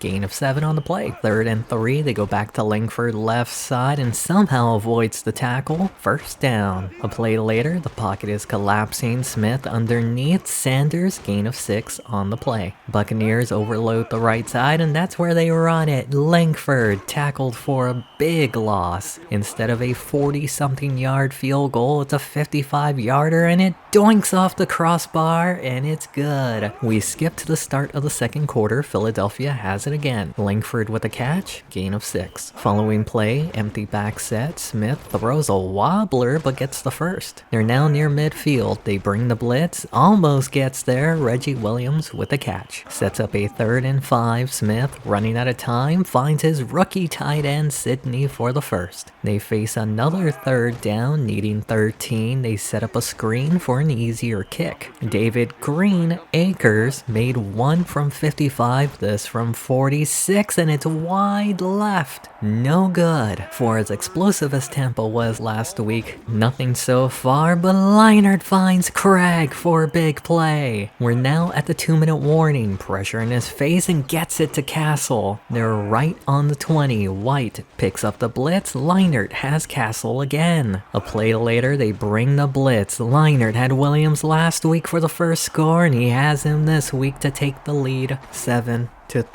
A slow start for the Tampa offense, but they got it going on their last drive and forced a punt with half a minute to go. And it's a fumble, but they recovered it. How many times have we seen a muff punt change the momentum? White got blown up, and Craig with a big catch. 20 seconds left in the half. Leinart with great protection fits that into Craig. As usual, they run the clock down to 9 seconds, and Dunning makes it a 7-point game. We skip to the second half. Philadelphia punting. Last week, Costanza had a return for a touchdown, already had a fumble. He gets a block past the 40 to the 45. First play after the return, and a free rusher gets it out to Craig near the first. 2nd and 1 to give it to White, and he just gets across the sticks. They now face a 3rd down on the drive, and Leinart throws on a rope to Castle, and he breaks into the red zone. They picked him up in the off-season, and he's showing up today. A play later, they overload the left side, but he gets it to Craig for a short gain. They've been able to get pressure on Leinart, and Craig with a catch to extend their lead 17-3. Hard to defend a pass that you can't see. Down by 2 touchdowns, Smith to Black, and he has room to run. Holmes can't bring him down.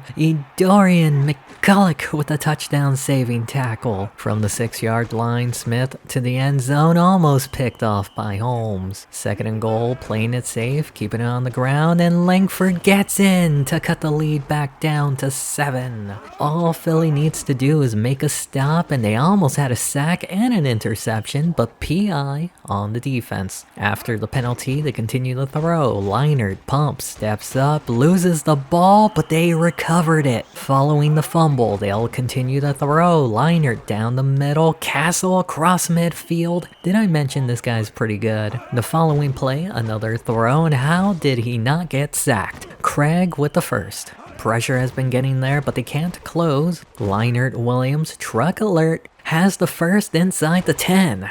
We're now in the 4th quarter, 3rd down. Williams, that's now his third touchdown in the playoffs. Are they really thinking about getting rid of this man? Philly is running out of time, and McGrew right through. Sets up a 3rd and 13, pressured immediately, going deep, and it's caught! Black! If it wasn't underthrown, that would have been a touchdown. Following the big play, they give it to Langford, has room, the first down inside the 20. From the 16, they need to score, and Smith is picked off by Whitehead. There is a flag, but Tampa will keep the ball. The Buccaneers ran the ball down past the 2-minute warning. Philadelphia will need to hurry if they want a chance of a comeback. The punt is returned near midfield. This is the first play after the punt. Smith throws, and he's picked off by Whitehead. The past 2 offensive plays have been takeaways from that man. Tampa Bay still needs to run out the clock. White, and it's a fumble, and he gives it right back to Philadelphia. A play after the recovery. Smith in the pocket going deep. Sidney with the catch near the 30. They rush back to the line. Smith takes off with it, being chased by Nelson, and it's a fumble recovered by Allen. And that will be it. The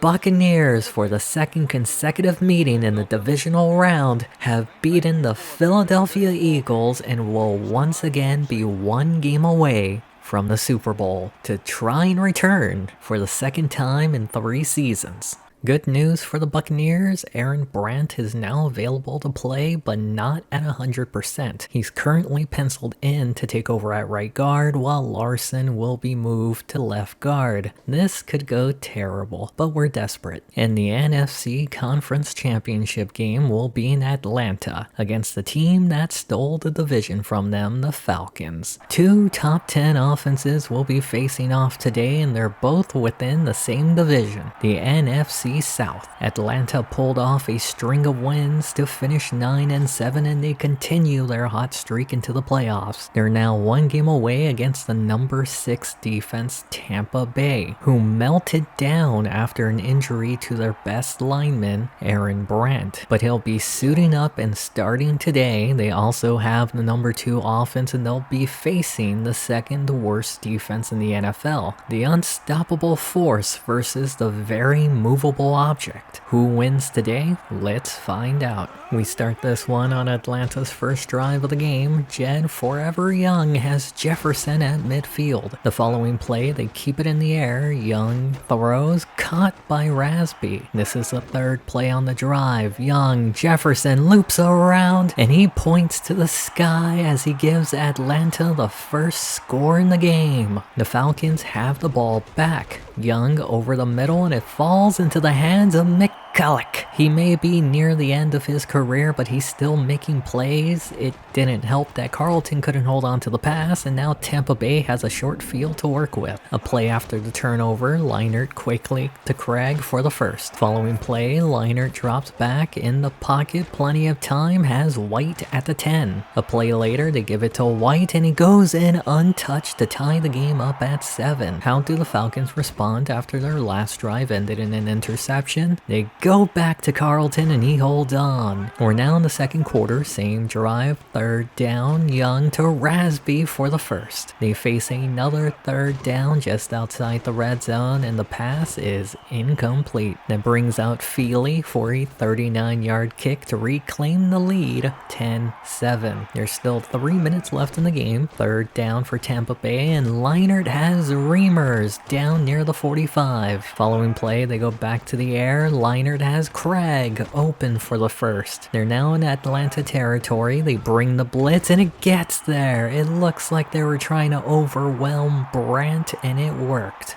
Brandt struggled on that last play, and he gives up another free rusher. White on the check down, and it's a fumble. It's scooped up by Atlanta. Rusty Hilliard down the sideline. Nobody's around, and he's going to high step his way in. The second half will start with Atlanta. Play action fools no one in the late season pickup. Tim Anderson with the sack. That would eventually set up a 3rd and 15. Young with time over the middle, and it's picked off by Skip Alford. Defense making plays. That puts Tampa in great position to cut the lead. Never mind. They give it right back, Leinart making the tackle. Falcons had a bad first drive, high snap, and sacked. It's on the ground. They keep it. What a wild start to the second half. Interception, and almost a fumble going the other way. Tampa will get the ball back around their own 40. First play after the punt, Leinart quickly. Owens gets in on the action.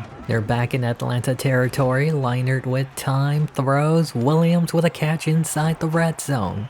From the 14, they pitch it. White, right side, gets the block. The first down to the 1. From the 1, they're not going to run. Leinart, Craig, and they're now down by 3. Atlanta had a 10-point lead, but they're getting squeezed. And Erickson with a tackle for loss, a solid replacement for Chris Canty. Tampa's defense has come up big in the second half, and that's the 3rd interception in the game. Second by McCulloch. The Buccaneers with a chance to take the lead. Kearney can't get there. White with a catch near the first. 2nd and 1, they're going to the ground. White gets more than enough. They face a 3rd down. Leinart feeling pressure short of the first. Here comes Double D. 36 yards to tie it up at 17. Feels like everything is falling apart for Atlanta, and they get stuffed behind the line. It's the start of the 4th quarter. Young is picked off for the 4th time today. Tampa will start already in field goal range, but do they want it all? Yes, they do. Down to the 1. They had a linebacker on Castle, and they'll take that every time, even hold on through the hit. They spotted it at the 2. Leinart to the end zone. Williams can't keep his feet in bounds. Looks like they're targeting Jackson. 2nd and goal, they stay on the ground. White bounces to the outside for his 2nd touchdown on the day to give them their first lead. Falcons find themselves down for the first time today. Rasby with a catch for a big play. They're near midfield. Play action gets rid of it quickly. Carlton with a first. They're on the edge of field goal range. Young tipped and picked off by Alford. 2nd on the day for him. Tampa unable to do anything with the turnover. Falcons have it back, and they can't do anything either. They're in the no-huddle offense. It's under 2 minutes. Young has time, but it's running out, and he gets sacked. 3rd and 20. Things look insurmountable for them, but they do stop the clock. 4th down. The game could come down to this. Young is picked off for the 5th time in the half. This one by Whitehead, and this defense has returned to form. It only led to a field goal attempt by Tampa and will put them up by 10 in the final minute. Atlanta was up by 10 at halftime. Young to Rasby near the 1st. They now find themselves down by 10. Young to Swan at midfield.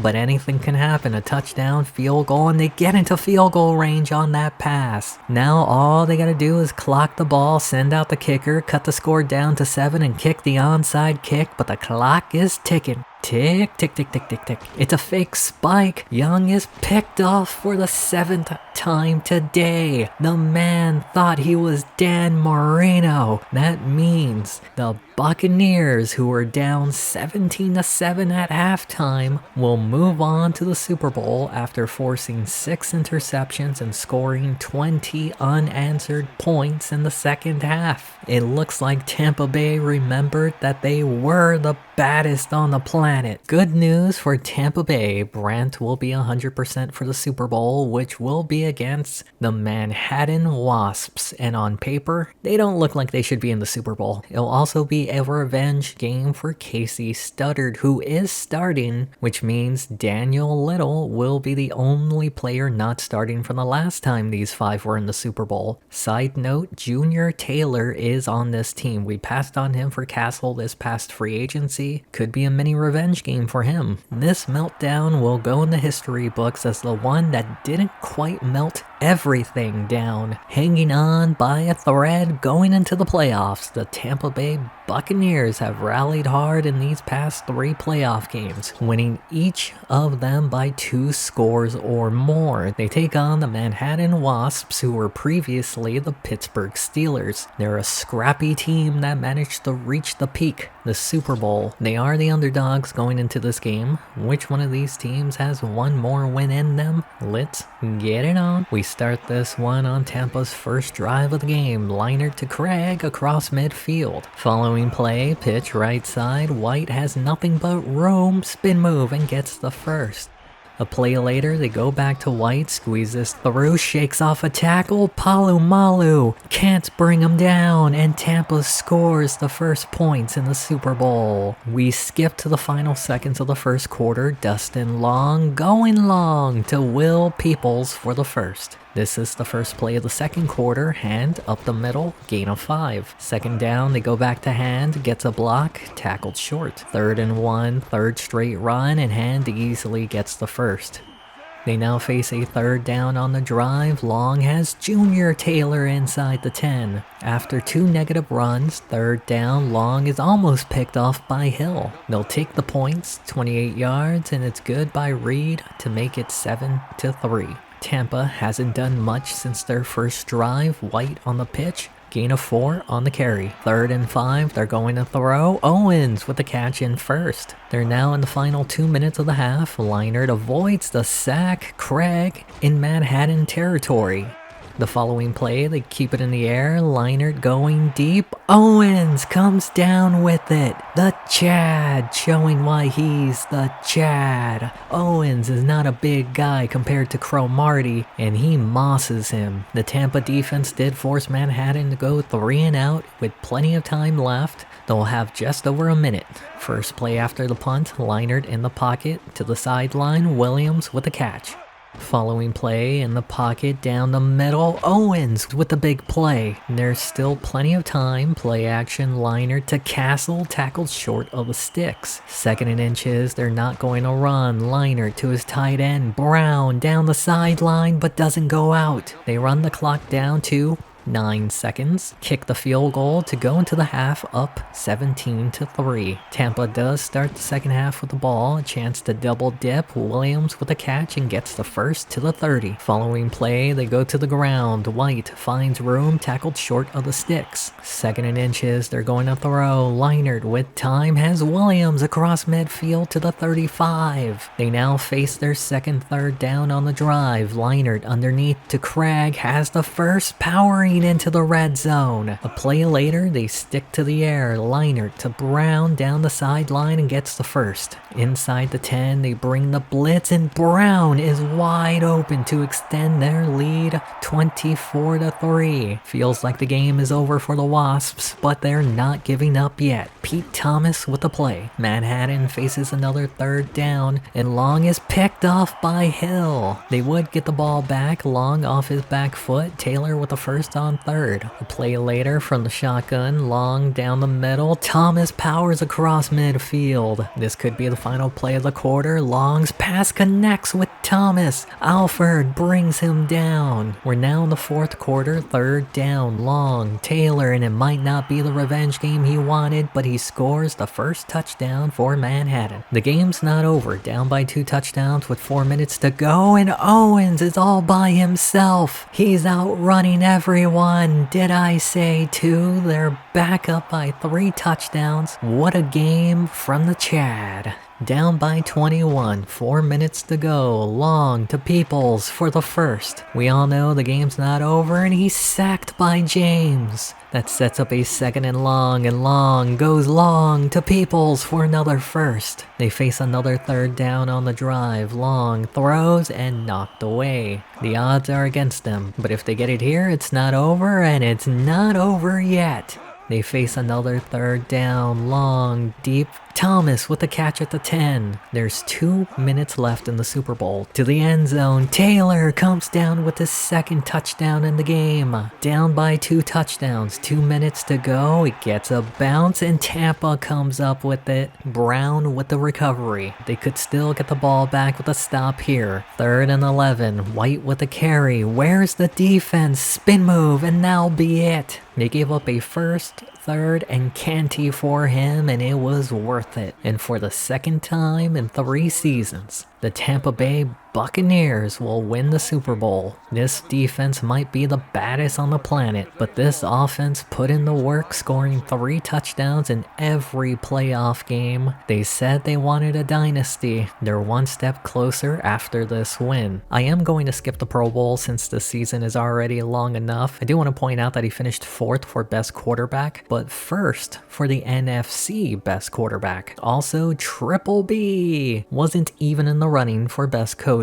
You proved them all wrong, and after this second Super Bowl win, I'm sure everyone in Tampa Bay will be living life like Barry. Leinart tore it up in the Pro Bowl, by the way. We'll be running it back this year with the same staff, Barry as the head coach, Warner as the offensive coordinator, Johnson as the defensive coordinator, and Crosby as the kicker. Let's start the offseason. Normally, I don't look at other players, but Clinton Portis had over 20,000 yards on the ground. Still didn't beat Smith's touchdown record though. Reggie Bush retired in Seattle. I really wanted him on this team for 1 season. Who would have thought that Lendell White would have had the better career? Once again, 37 is the magic number at quarterback, but L. Robertson at 90 overall retired at 36. Interesting that Phillip Rivers played his entire career in New York. We do have 2 retirements. I was fully expecting McFarland to play until he was in his 40s. I guess his injury forced him to retire. At least we got him a 3rd ring. Plus, he frees up $9 million in cap space. He's also the last original on the roster. Chad Owens wasn't a surprise. We all knew he was going to retire. He helped elevate Matt Leinart. He also helped kickstart our rebuild. He also frees up $16 million in cap space. On to re-signings. Michael McElroy, emergency quarterback, he gone.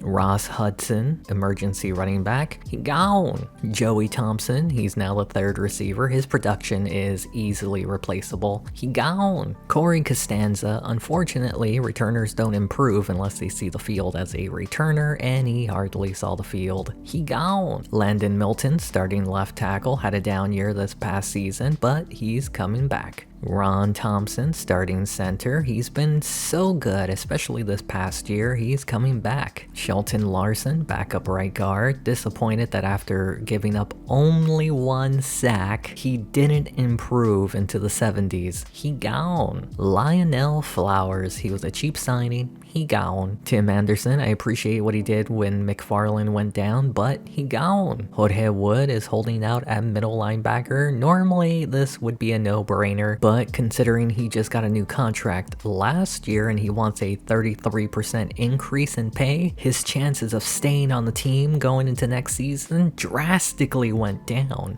John McGrew is also holding out. Unlike Woods, his contract wouldn't eat a giant chunk of the cap. He's coming back.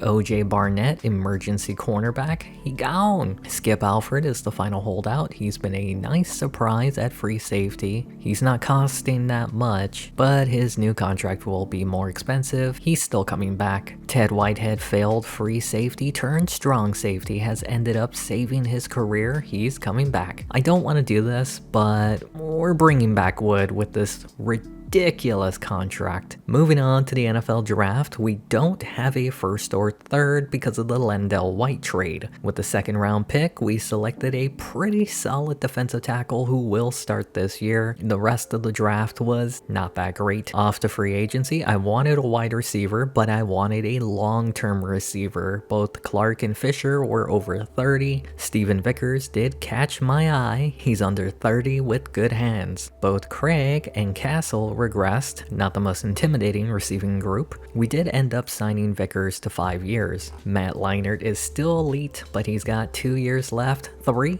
if we're lucky. In reality, we have to prepare for the future. That means Kelly is potentially the next guy up. Let's be real, Leinart has been banged up a lot recently. We saw what happened to Studdard, 1 big injury, and that might be it. Lendell White is still elite, will be sharing carries with Peterson. Reimers, the fullback. Our wide receivers, not great. I'm really banking on Craig stepping up as a true number one. We're also going to start Brown over Williams this year. Landon Milton, left tackle, will also be playing Nielsen at a position again at left guard. Thompson, center, decent backup with Richardson. Aaron Brandt, we need to replace him. He can't stay healthy. Daniel Little, right tackle. Ernie Nelson at left end. Erickson at right end again. It's a mess. Rick Allen and the rookie Pete Farmer will start at defensive tackle. Levi James, left outside linebacker. Jorge Wood, middle linebacker. John McGrew, the best linebacker. DYN-CHISE is a few years from retirement, but we have some solid players behind him with Holmes, Hill, and Cook. Skip Alford, still the free safety. Ted Whitehead continues at strong safety. We are no longer elite overall wise. The defense is hanging on though. Sound the alarm. Leinart won a prime time game to start the season. Then they had an embarrassing loss the following week, but they did bounce back to go 2-1 before the bye week. I don't know what happened during the bye week, but I don't think the team came back, losing 4 straight games, but they did manage to sweep the Meow Mix on prime time again. Then they beat the Saints, and the season might be over. Matt Leinart will now be out for the rest of the year. It's not like he was having a good season though. Remember when I said he's been getting injured a lot lately? That might be it for his career. We're going to have to rely on John Kelly now, and he gets his first career win in a 9-6 thriller. We are now above 500 for the first time since week 3, and the biggest reason has been Steven Vickers. Craig has not turned into the number one I thought he'd be. Vickers has outperformed him this season. We are now back to 500 with a close loss to the Saints, but we are in the hunt for a playoff berth and we could still win the division. It will be hard with Vickers out this week, but they still managed to beat a potential playoff team, but they're still going to be on the outside looking in. We have now secured a non-losing season, and we are now technically the number 6 seed, and we're 1 game out from the division title. And the season is over. Vickers is out for the rest of the year, and Brandt is injured again. Vickers was such a good signing, and at his age he might regress. I ended up signing a cheap free agent to replace him. Also, Kevin Brown has been terrible. Dwayne Williams is back at starter. We've now secured a winning season with Leinart out. We did get swept by the Falcons, so we're not going to win the division, but we still have the number 6 seed, and we may not need to win since we own the conference tiebreakers. The team did lose the season finale, but it doesn't matter because we're back in the playoffs, baby! Back-to-back years. Started 2-5 and went on a 7-1 run before losing the finale. There's a chance, a small chance, that Leinart can play in the Super Bowl if we make it there. Let's be real, Leinart has missed a good amount of games in 3 of the past 4 seasons. He's potentially retiring next year. Even if he doesn't, does Tampa Bay move on from him after this season, taking into account how well John Kelly performed in going 5-2 while replacing him? You would think the choice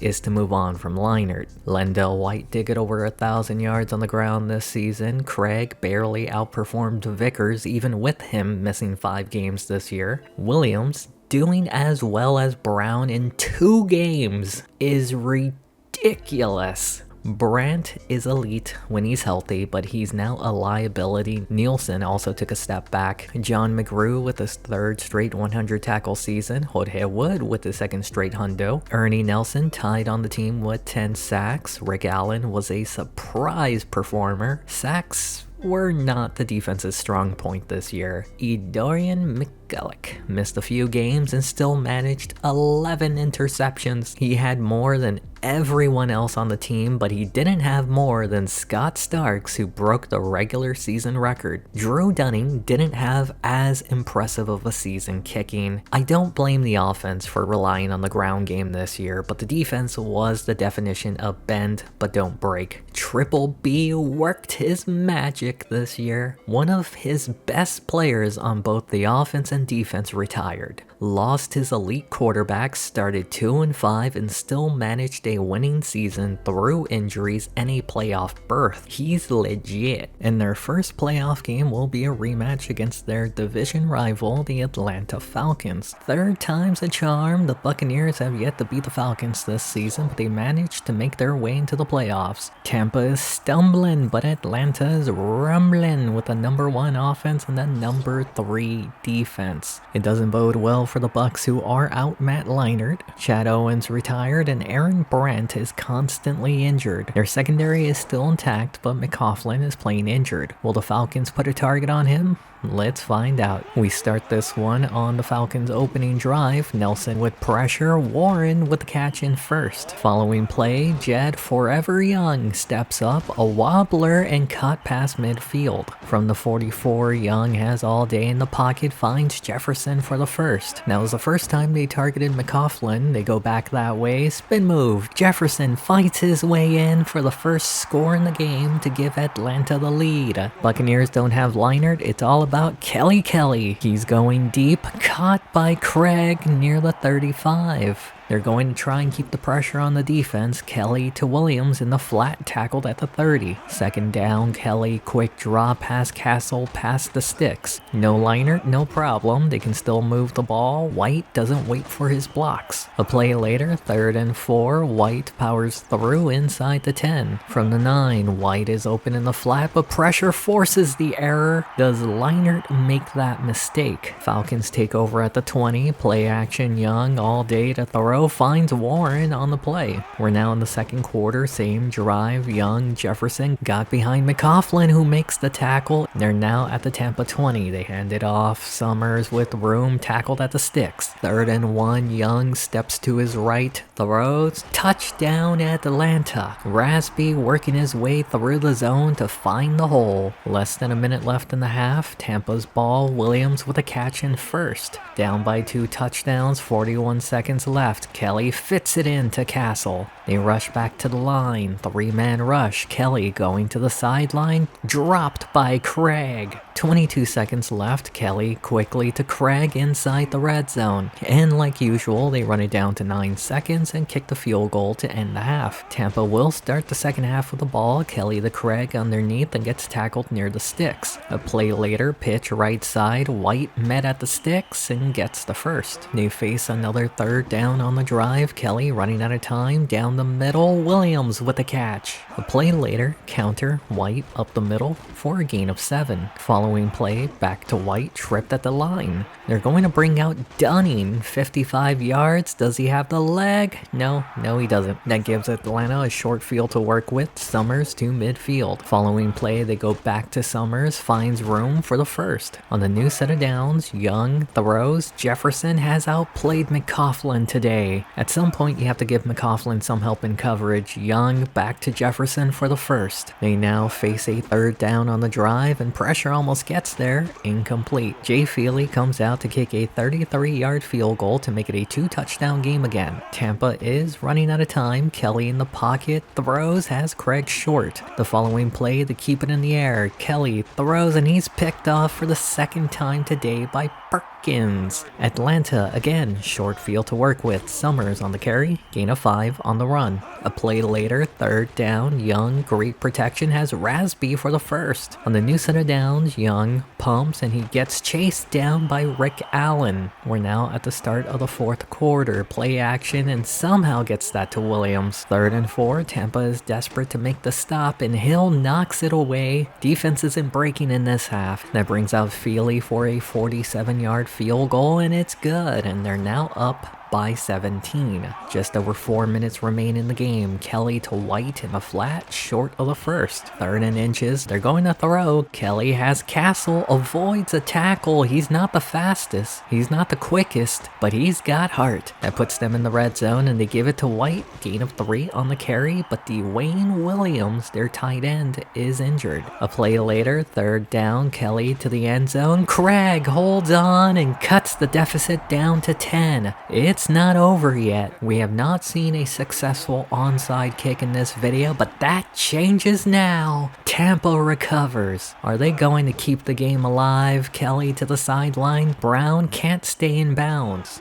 Third down, Kelly is swarmed for a sack, forcing Tampa to punt the ball, and you have to wonder if Dwayne Williams wasn't hurt, would the drive still be alive? Now the defense needs to make a stop. Summers rambling for a gain of 7. Second down, Summers up the middle, tackled short. 3rd and inches for the game, and Summers easily gets it. How differently does this game go if Leinart is healthy and they're going to throw? Young gets rid of it and it's picked off. What were they thinking? The morning sunlight must have gotten into his eyes because Wood came up with the interception. Well, it's not over. Kelly quickly to Craig on the out route for the first, down to the 25. A play later, and Kelly in the pocket to the sideline, dropped. This team is really missing Chad Owens, and it's picked off. That will pretty much seal it, and this was just a poorly placed ball. Looks like the Buccaneers will not be advancing to the divisional round thanks to their offense leaving points on the board and not capitalizing on their opportunities. Once again, does Matt Leinart take this team to the next round? And yes, that is Tony Dungy. Oakland and Washington ended up facing off against each other in the Super Bowl. Kerry Colbert is still around, but couldn't get a ring. Instead, Scott's Tots made it after his historic 14 interception season, capping it off with a ring. We're jumping right into the off season. I know you're wondering if he retired. He did not retire. He's sticking around for another season. Leinart barely held his head above 90 overall, but if you're the Buccaneers, do you move on? You know he's going to retire next year. The team had a slow start this past season with him under center. He's now become injury prone. The window for the Super Bowl and the dynasty ended this past season. The team is getting older.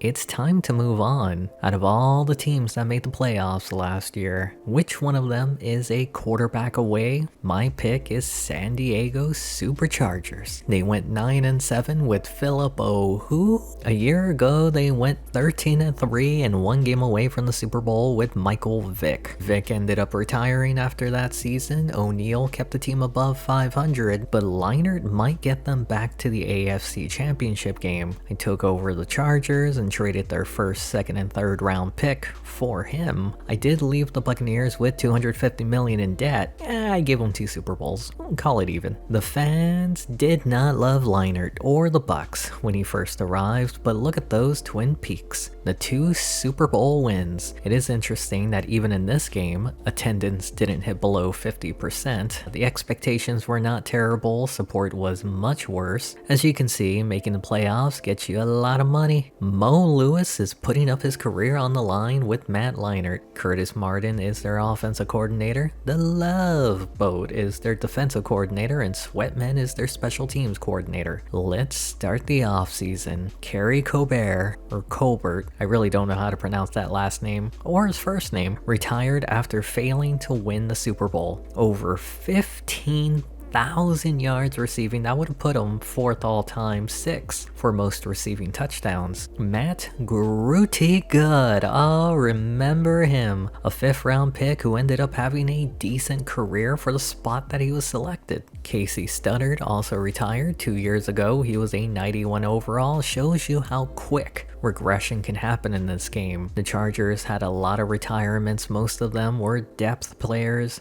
Terrence Keel leading the group. This puts us in a bind at strong safety because his backup, Doug Monaghan, retired as well. On to re-signings. Damian Jamison, backup fullback, he gone. Maurice Stovall, number 1 receiver, 500 yards away from 10,000 yards. Leinart was waiting for a playmaker like him since Owens. He's coming back. Lonnie Oliver, backup tight end. He's a decent backup, plus tight ends are cheap. He's coming back. Michael Munoz is the starting left tackle. We gotta keep Leinart upright. He's coming back. Marquise Andrews, backup left guard. He gone. Jonathan Sullivan, elite defensive tackle. The team runs a 4-3, and we know how important having 2 elite defensive tackles is on a team. He's coming back. David Abdul, elite kicker. He's coming back. Winston Justice is holding out. Yes, That is Matt Leinart's USC buddy. He's obviously getting the straight cash homie. Moving on to the NFL draft, we have only 4 picks, and I do not want to rely on any of them this year. Off to free agency,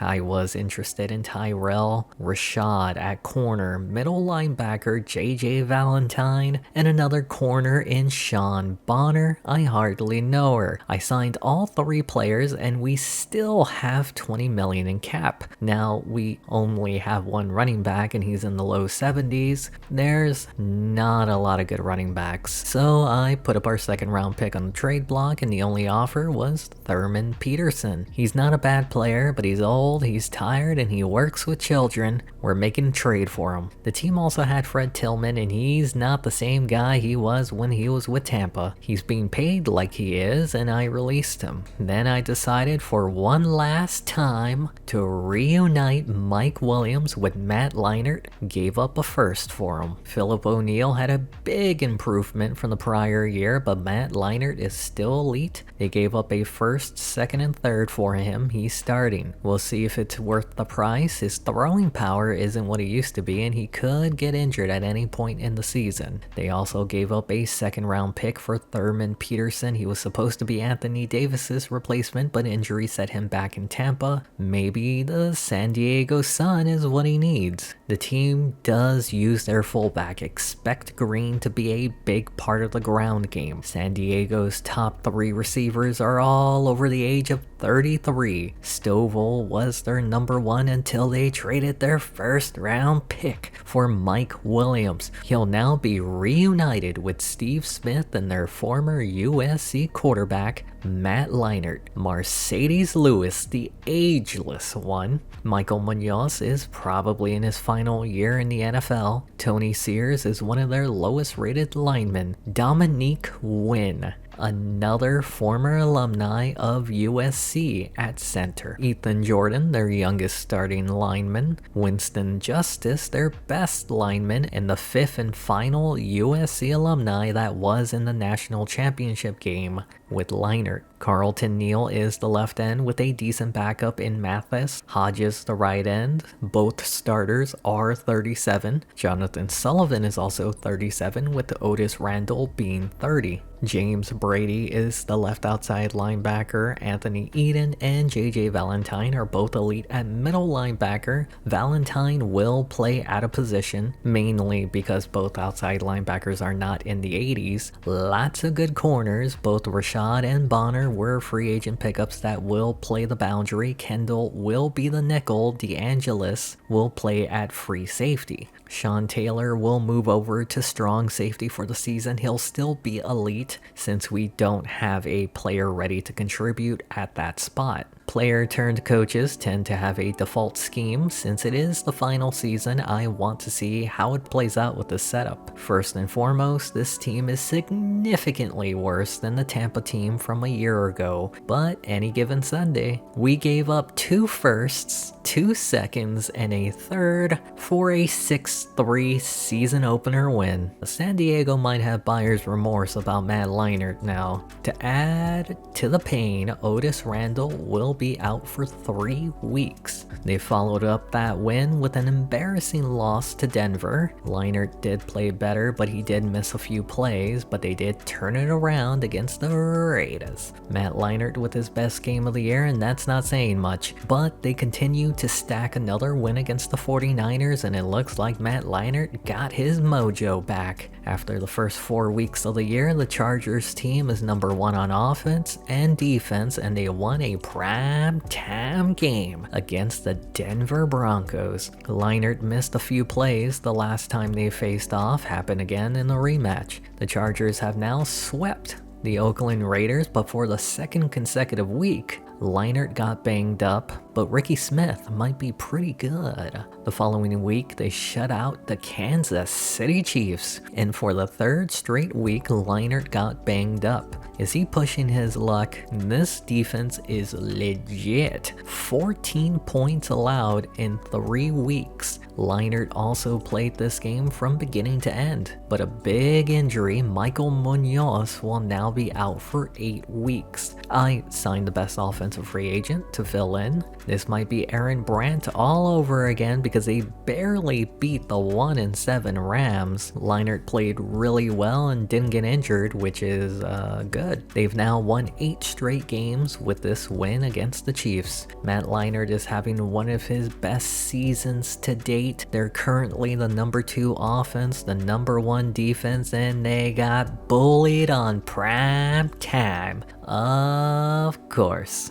This is now the 5th game that Leinart got hurt in. Then they would drop back-to-back games. Classic Leinart. 4th quarter collapse. With 4 games to go, San Diego has a 1-game lead in the conference. They also have a 2-game lead in the division. This week they take on the team that's 1 game behind. Does the meltdown continue? No, it does not, sir. They now take a 2-game lead. And that's with Leinart having a rough performance. 3 games to go and they can clinch the number 1 if everything goes their way. If they win next week, they clinch the division, and they beat the Cincinnati Bengals to earn the division title. Matt Leinart showed up today, and now if they win next week, they clinch the number 1 seed, but they got some bad news. Anthony Eden is now injured. JJ Valentine will replace him at middle linebacker. Chargers are back at number 1 on offense and defense. This is for the number 1 seed, and they survived on prime time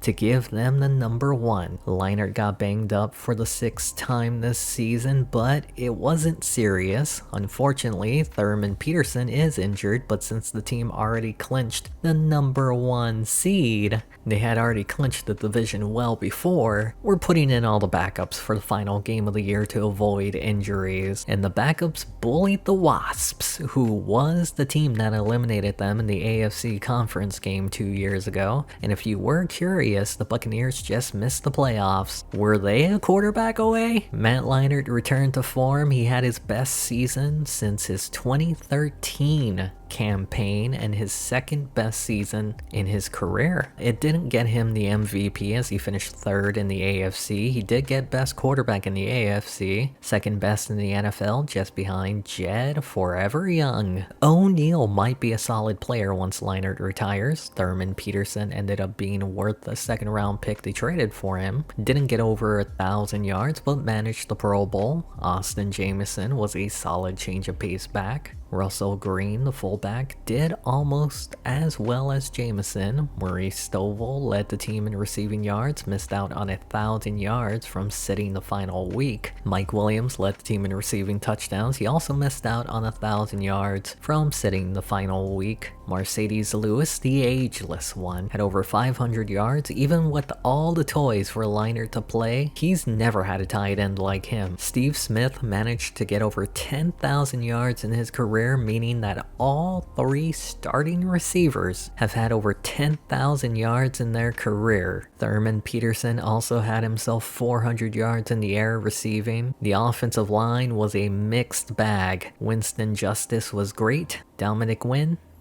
not so much. Nobody on the team had over 100 tackles. Sean Taylor did lead, but didn't have as great of a season playing out of position. Carlton Neal led the team in sacks. Sullivan was right behind him. Randall, then Valentine. Sean Bonner led in interceptions. Tyrell Rashad was right behind him with 3. All 3 free agent pickups were the only ones with multiple interceptions. David Abdul hit Control-C, Control-V on his season. I do want to show the Bucs stats. John Kelly, not a great year. Remember, Leinart struggled with this team in his final season with them. Lendell White led with over 1,000 yards. Langford was his backup. Craig is still their number 1. Looking at this, do you take the first 2 seconds and 3rd to build for the future? Or do you think Leinart would have taken that weak receivers room back to the playoffs? Nielsen showing that he's an elite right tackle Aaron Brandt showing that he's peanut brittle. Both Wood and McGrew had over 100 tackles on the year. Nelson turning into a good defensive end. Rick Allen with another good year. Pete Farmer is turning into a solid defensive tackle. Edarian McGillick led with 9 interceptions. They were a ball-hawking team. Of course, Dunning would have a great season. The Tampa offense was second in rushing, but their passing game was terrible. I don't think Leinart would have done much better. The Tampa defense was much better this year. Who knows? Maybe Leinart would have taken them back to the playoffs, but the San Diego offense was first in rushing. Add to the fact that they had the 6th ranked passing game. This offense can keep them in the game or put the game away. The San Diego defense was even better, number 1 on yards and points. They might not even need an offense to put games away. I think the defense can do it all on their own. When you face the Chargers, you face Mo Lewis and he'll give you Mo problems. He got his 100th win this season, but he's looking for his first Lombardi. He did get Coach of the Year. Barry also got over 100 wins this season. Interesting that they have the exact same amount of wins. The team does still have some injuries, but they do have an extra week off. Who will the Chargers face off from the wild card? Well, both of the wild card teams lost. That means it'll be the New York Jets. San Diego will still be banged up this week, but Michael Munoz will be in the starting lineup, while Thurman Peterson will be suited up but not starting. It's a regular season matchup, but instead of the number 1 seed being on the line, it's to move on to the AFC Championship game. The San Diego Chargers have been having one of the more dominant seasons in the NFL. The last time they were this impressive was in Michael Vick's final season. They took on another aging quarterback that nobody wanted, Matt Leinart, and he's been having a career resurgence. The last time he was this good was with a prime Chad Owens. I guess having 2 receivers you have history with in college will do that. Can he get back to the Super Bowl? Let's find out. We start on the Chargers' first drive, 3rd down, Leinart to the sideline, and it didn't take long for him to find Mike Williams. At midfield, they give it to Jamison and he powers through for a gain of 7. A play later, they go back to him on the counter and it's a fumble. It was like he forgot he was holding on to the ball. Chargers would get the ball back. Play action Leinart with all day to find Stovall near the first. 3rd and 1, they continue to trust Jamison and he gets the first. Following play, Leinart off his back foot, Williams tackled short of the first. 3rd and inches, they give it to Jamison, easily gets the first. It's now 3rd and 7, they ran it on back-to-back plays, make it a 3rd straight, tackled behind the line. They'll bring out Abdul for a 55-yard kick. He has the leg,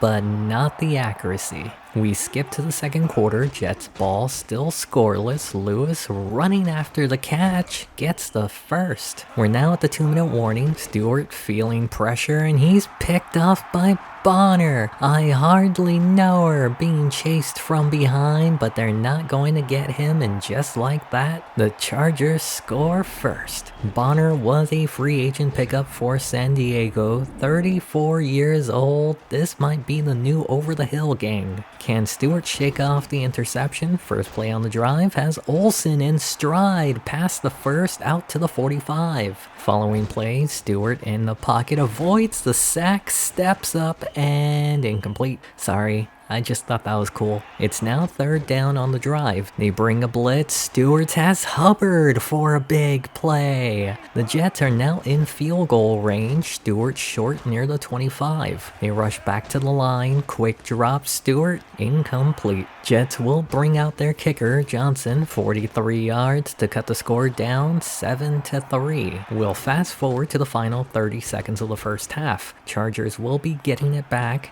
and a chance to turn it into a 7-point lead after this return to the Jets' 45. We already know the kicker has a strong leg. Leinart to Stovall at the 42. 9 seconds left in the half. 3-man rush. Leinart going deep and he underthrew the pass. That interception will be how the first half ends. He had Steve Smith for an easy touchdown, but not enough mustard. We move to the second half. Same score. Chargers ball. Jamison with a carry. This Despite the one fumble, he's been pretty solid, filling in for Peterson, Leinart to Jamison across midfield. They face another third down, needing 11. Leinart floats it, Mercedes Lewis with the catch. Another third down on the drive, and Leinart is picked off for the second time. Both were in the direction of Steve Smith. The Chargers defense has not allowed the Jets to do anything. Jamison tackled short of the first. 2nd and inches, they don't run it. Leinart, running out of time, has Steve Smith. Can he break away? Down to the 20. The drive carries over into the fourth quarter. 3rd down, they hand it to Peterson. They're playing it safe, going for the field goal. That brings out Abdul for a 38-yarder and makes it a 1-touchdown game again. Can the defense continue to stop the Jets' offense? Pitch right side, Olsen, and it's a fumble recovered by the Chargers. They'll start this one inside the red zone. Jamison up the middle, down to the 7. 2nd and 1, they're going to throw. Leinart to the end zone. Steve Smith gives them their first offensive touchdown in the game. 3 minutes left in the game, down by 2 touchdowns, and Stewart is sacked. Sets up a 2nd and long. Stewart hit as he throws and picked off. It's all falling apart, and Stewart is now out for the rest of the game. A play after the turnover. Leinart, great protection to the sideline. Williams gets a block and gets into the end zone to put them up by 3 touchdowns. With 2 minutes left in the game, it feels over. The rookie chucking it deep, caught by Blair. There's still some fight left. They face another 3rd down. Craig with time down the middle has Blair again. Will this defense give up a touchdown to end the game? And Craig is sacked. Sometimes momentum can carry over to the next week. Craig throws, caught at the 5. I think the Chargers want to hold them out. Craig throws, knocked away. Can this defense stop them one more time? Yes, they can! And that will be the end of this game. The San Diego Superchargers will be 1 game away from the Super Bowl. Unlike Michael Vick, can Matt Leinart get them past the AFC Championship game? If their defense can continue to play like that, I don't see why not. They'll be facing the Baltimore Ravens to decide who moves on to the Super Bowl. Baltimore did beat the Chargers earlier this year, 27-10, but this time they'll have Michael Munoz fully healthy back at left tackle, while Peterson will continue to be listed as probable. Even though he's injured, he will be starting over Jamison this week. The San Diego Chargers are back in the AFC Championship game after missing out last year. They had a dominant showing by their defense against the New York Jets last week, but this week might be a different story as they're facing the Baltimore Ravens. They lost to them in the regular season, and there's much more on the line this time. Can the Chargers continue this dream run? Let's find out. We start on the first drive of the game for the Chargers, and Matt Leinart, not wasting any time, connects with Mike Williams for a big play. They're not starting off slow this week. Following play, they give it to Peterson, who was limited last week. He finds the edge, the first down to the 20. They're now inside the red zone. Leinart in the pocket, great protection, connects with Mike Williams, who takes it the rest of the way. USC to USC, baby. We skip to the second quarter. Baltimore still down. Baker on the counter, has room. The first avoids a tackle, breaks another. Taylor pushes him out. They're now in field goal range. They go back to Baker. Look at that hole, and has the first into the red zone. From the 18-yard line, they run it again. Baker, gain of 5. Play later, 3rd down, French to the end zone. Dawkins can't keep his feet in bounds, so they'll bring out Holland for a 30-yard kick to make it 7-3. 3 minutes remain in the half. Peterson falls forward for the first. You can see the difference between him and Jamison. He takes it out wide, he has the blocking, but does he have the speed? No, he doesn't. Keep in mind, he's still not 100%. They're now in field goal range. Leinart, great protection, has Lewis inside the red zone. A play later, Leinart goes back to the ageless one, and he extends their lead. 14-3. The Chargers defense does force a 3-and-out in the final 2 minutes of the half. They'll start their next drive near midfield. Can they extend their lead before the half? Leinart throws, and he's picked off. Ingram with the interception. Green, he has the angle. Can the defense bail out the offense? Baker gets a block inside the 5 and goes in untouched to cut the deficit down to 4. Half still not over. 1 minute remains. Leinart going deep and Stovall comes up with it. There's nobody around him and he's going to take it all the way to make it 21-10. Again, half still not over. Chargers defense forces a 3 and out. They'll be getting the ball back with half a minute at their own 45. 25 seconds left in the half. Leinart in the pocket, back to Williams across the 35. A play later, 19 seconds. Leinart has Stovall inside the red zone, and like clockwork, 9 seconds. They kick the field goal to go into the half, up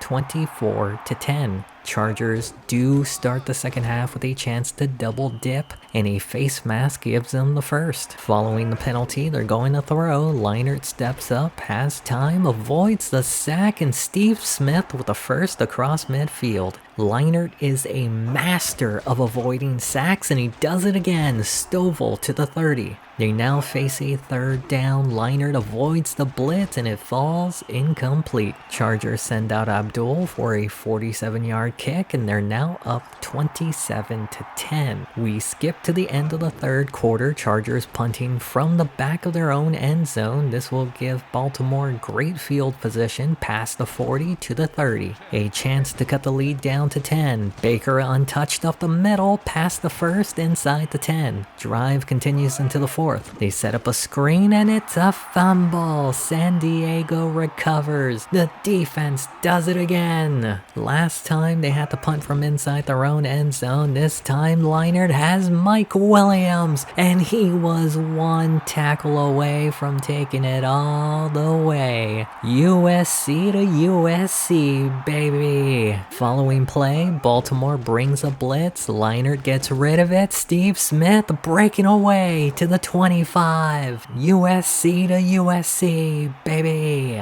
They now face a third down. They play it safe, sending out Abdul to make it a 3-touchdown game, and they're now up 30-10.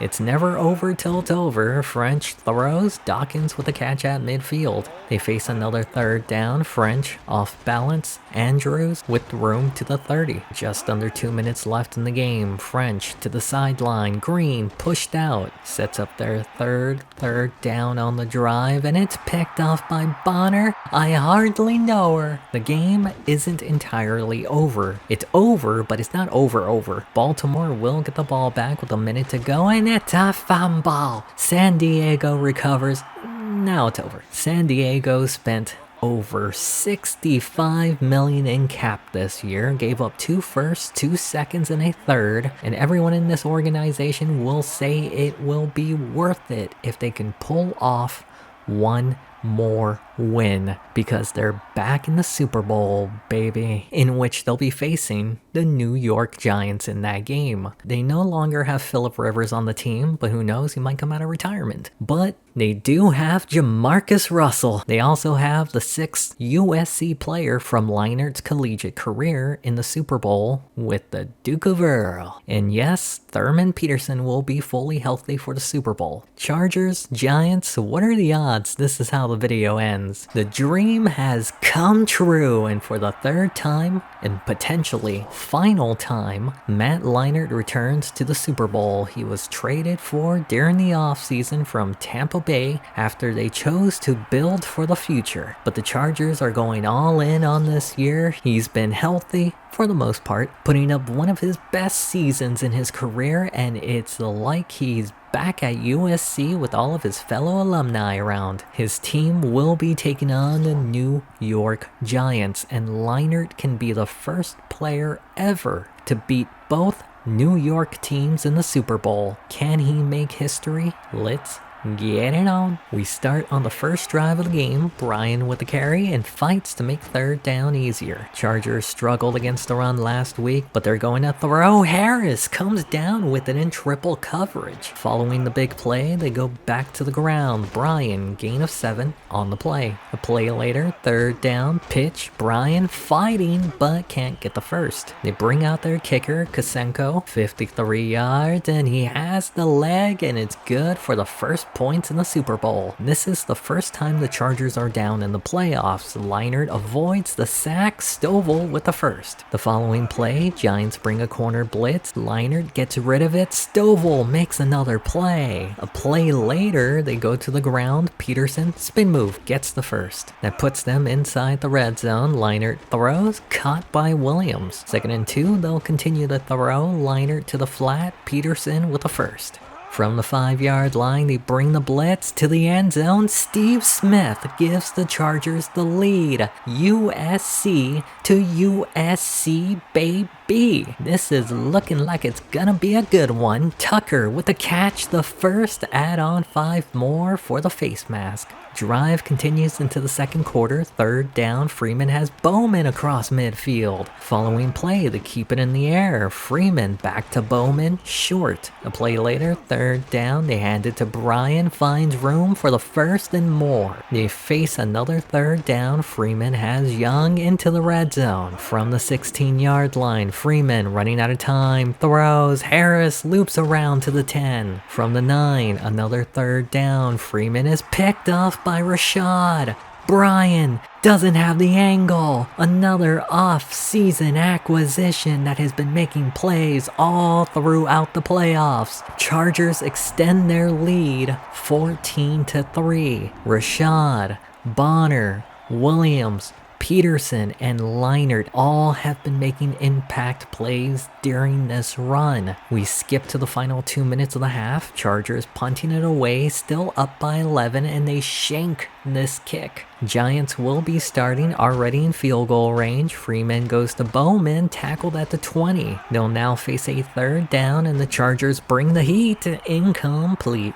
They'll at least get a chance to cut the lead down to a 1-score game with this field goal. 37 seconds left, Leinart to Stovall, and they're not one to slow down. They're going to continue to drive down the field. Leinart to Hilliard near midfield. Chargers face a 3rd down. Leinart steps to his right. He's going for it all. Stovall got behind the defense. And like usual, they run the clock down to 9 seconds and kick the field goal. We move over to the second half. Giants punting it away. Chargers with an opportunity to extend their lead. Russell, the return man, and he fumbles it, but he fell back on it. Chargers were lucky to maintain the ball. Steve Smith is all by himself, and it's a fumble. The ball don't lie, and the Giants have it back. They wouldn't do anything with it, and on the first play of the Chargers' next drive, it's a fumble. Someone's gotta be buttering up these balls. First play after the turnover, Freeman goes back to Bowman, and he gets around Rashad for the touchdown. Man on man, baby. It's a game again. The Giants have it back in the final minute of the 3rd. Freeman hit as he throws, Bowman with the catch. They now face a 3rd down, Freeman, Bowman, and these two are picking on Rashad. Drive continues into the 4th quarter. Freeman to Bowman, and it's picked off. It was only a matter of time. The Chargers offense hasn't done anything in the second half, focusing more on running the clock. Giants getting it back, avoids the defender, past the 20, 30 to the 35. A play after the return, play action Freeman back to Bowman. A few plays later, 3rd down, Freeman to his tight end. Wilder avoids a tackle and gets the first. On the edge of field goal range, they give it to Bryan. Look at him. They must have buttered him up. Gets another first. They're now in field goal range. They continue to run it. Bryan, gain of 5. 2 minutes left in the game. 3rd down, high snap. Freeman is tripped up, sacked. They're now going to go for it instead of kicking a field goal, and it's knocked down at the line. What a maneuver. All the Chargers need to do is run out the clock. 3rd down, needing 9. Peterson finds room, tackled inches short of ending the game. That means the drama continues. 1 minute left in the game. I'm sure the Giants are regretting not kicking that field goal, and this is fair caught. First play on the drive, Freeman in the pocket, and he gets sacked. A play later, 3rd and 17, Freeman throws, dropped. So much for the drama. 4th down, going deep, and it's caught by Bowman. It ain't over yet. 25 seconds left. 3rd down, Bowman is strip sacked. Looked like a forward pass to me, but they'll spend their last time out. I thought the drama was over on the last 4th down for the game. Freeman going for it on. It's caught down to the 38. But they don't have any more timeouts. The clock is ticking. This could have put them into field goal range. Tick, tick, tick, tick, tick. Will they get the ball off? 3, 2, 1. It's not over. It all comes down to this. Freeman. And it's over. Well, that was anticlimactic. The San Diego Superchargers survived against the New York Giants, the only team in Leinart's NFL career that has ever beaten him in the playoffs. He now gets his revenge and his 3rd Super Bowl ring. Is he Hall of Fame bound after this season? First off, the game should have never been that close had they let Leinart sling it. So we're not done yet. He made the Pro Bowl. We're doing the Pro Bowl. Why not see the final game in Leinart's career? He'll only be playing the first half, but I did show it when he made it on the NFC. I believe this is just the 3rd time in his career he's made it here too. He does have the ball to start the Pro Bowl, and he throws it right to his former teammate McGulloch. He saw it the entire way, not the best throw either. There's also another former teammate of Leinart, White with the carry near the sticks. 2nd and 1, play action, Jed forever Young goes back to White. A play later, Young, deep drop with time, throws, Berger with the catch inside the 10. 2nd and goal, they're going to throw. Young is picked off in the end zone. Jenny kneels it for a touchback. First play after the pick, Peterson to the outside. I've never seen him do that before. 2nd and 5 in the shotgun, going deep. Davis all by himself. 2 chasing from behind, and they get him. They now face a 3rd down. Leinart back to Davis inside the red zone. A play later, they give it to Peterson. He follows his teammates to go in untouched for the first score in the game. He was such a great trade for San Diego. We skip to the 2nd quarter. AFC still with the lead. Peterson gain of 7 on the play. 2nd and 3, play action. Leinart has his favorite target, Davis, at 5 for the face mask. On the new set of downs, play action. Leinart back to Davis at midfield, and that right there is what we call a hospital pass. Following play, they continue to throw. Siegel with the catch and first. They're now on the edge of field goal range. Leinart back to Siegel, and that's another hospital pass. Holds on through the hit. Peyton Manning would be proud. From the 25-yard line, they keep passing. Brown on the slant. 2nd and 2, they're going to run it. Peterson up the middle to the 10. They now face a 3rd and long. Leinart's pass is tipped and picked off. Leon Young with the interception. 2nd on the day by this defense. Davis chasing but can't bring him down. And the NFC will tie it all up at 7 with that pick 6. There's still some time left in Leinart's farewell. Brown with the catch, breaks away, tackled by Ernie Nelson. 1 minute remains in the half. High snap, Leinart has Lewis in space, and it's a fumble. You see,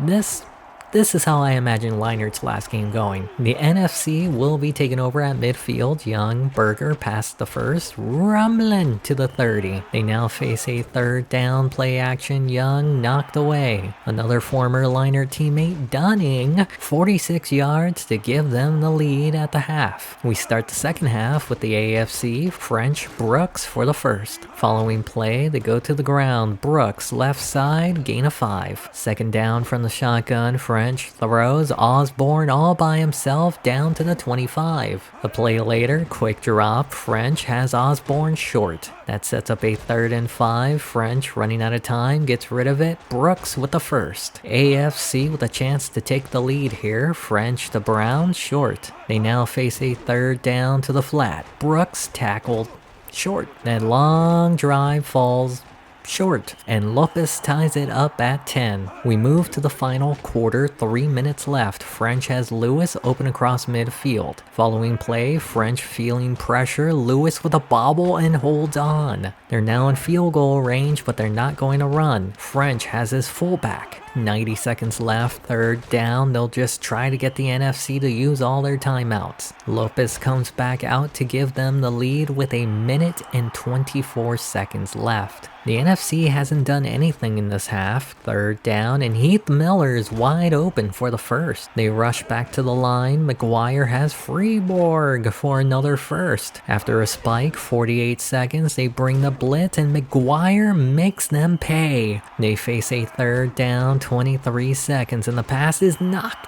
down. Former teammate Nielsen on the block. This kick by Dunning can tie it up and send it to overtime. We're going to overtime. Game's making me do more work at this point. AFC has the ball to start overtime. High snap, French throws with touch to Lewis. Following play to keep it on the ground, Brooks gets across midfield. A play later, 3rd down, French has Hicks in stride. The AFC will play it safe, keeping it on the ground, going for the field goal. 50 yards to win the game. Lopez has the leg right down the middle. Matt Leinart wins his final game in the NFL, but I think we're all more interested in if he'll return for another year at the musty age of 38. Let's start the offseason. Darnell Bing. Completely forgot about this guy. I really wanted to draft him and he would have been great, but I think we ended up doing okay. Whitehead ended up being a pretty good strong safety that's actually a free safety. Interestingly, there was another Ted Whitehead with the same stats but 3 inches shorter that was a strong safety. Will Pull, another player I ended up completely forgetting about, retired. He was in our own division and well, I just forgot. Scott Starks, not a USC alumni, but was a part of my very first draft class. Solid player. Dallas Sart, 7th round pick, also in our own division for many years, from undesirable to, we'll keep you around. Not bad. Matt Leinart did in fact retire, and I'll be honest, I was not expecting his career to be this much fun. Started on an aging team that was well past its prime, to going through a full rebuild, to trying to start a dynasty, but his own injuries limited it, to finishing on another team but winning a 3rd ring. From a guy who couldn't win the big one in college to winning 3 in the NFL. He's not alone in his retirement. Maurice Stovall will also be retiring after this year. Mike Williams will also be retiring. Ever since I saw him in free agency and missed out on him, I really wanted to find a way to get him and Leinart reunited, and boy did it feel so good. Steve Smith, I'll be honest, I completely forgot that he was on that team. It wasn't until I looked at his player card and noticed that he was from USC. This guy didn't retire, but I wanted to show him off. Sean Taylor got a ring. That's it for the video. It ended up being way longer than I expected. With that all said, do you think Matt Leinart is a Hall of Famer? Where would you rank him compared to the Vince Young video that I did? I personally was on the fence, but after this past year and having one of his best seasons, I put him in the Hall of Fame. I'll see you all in the next one.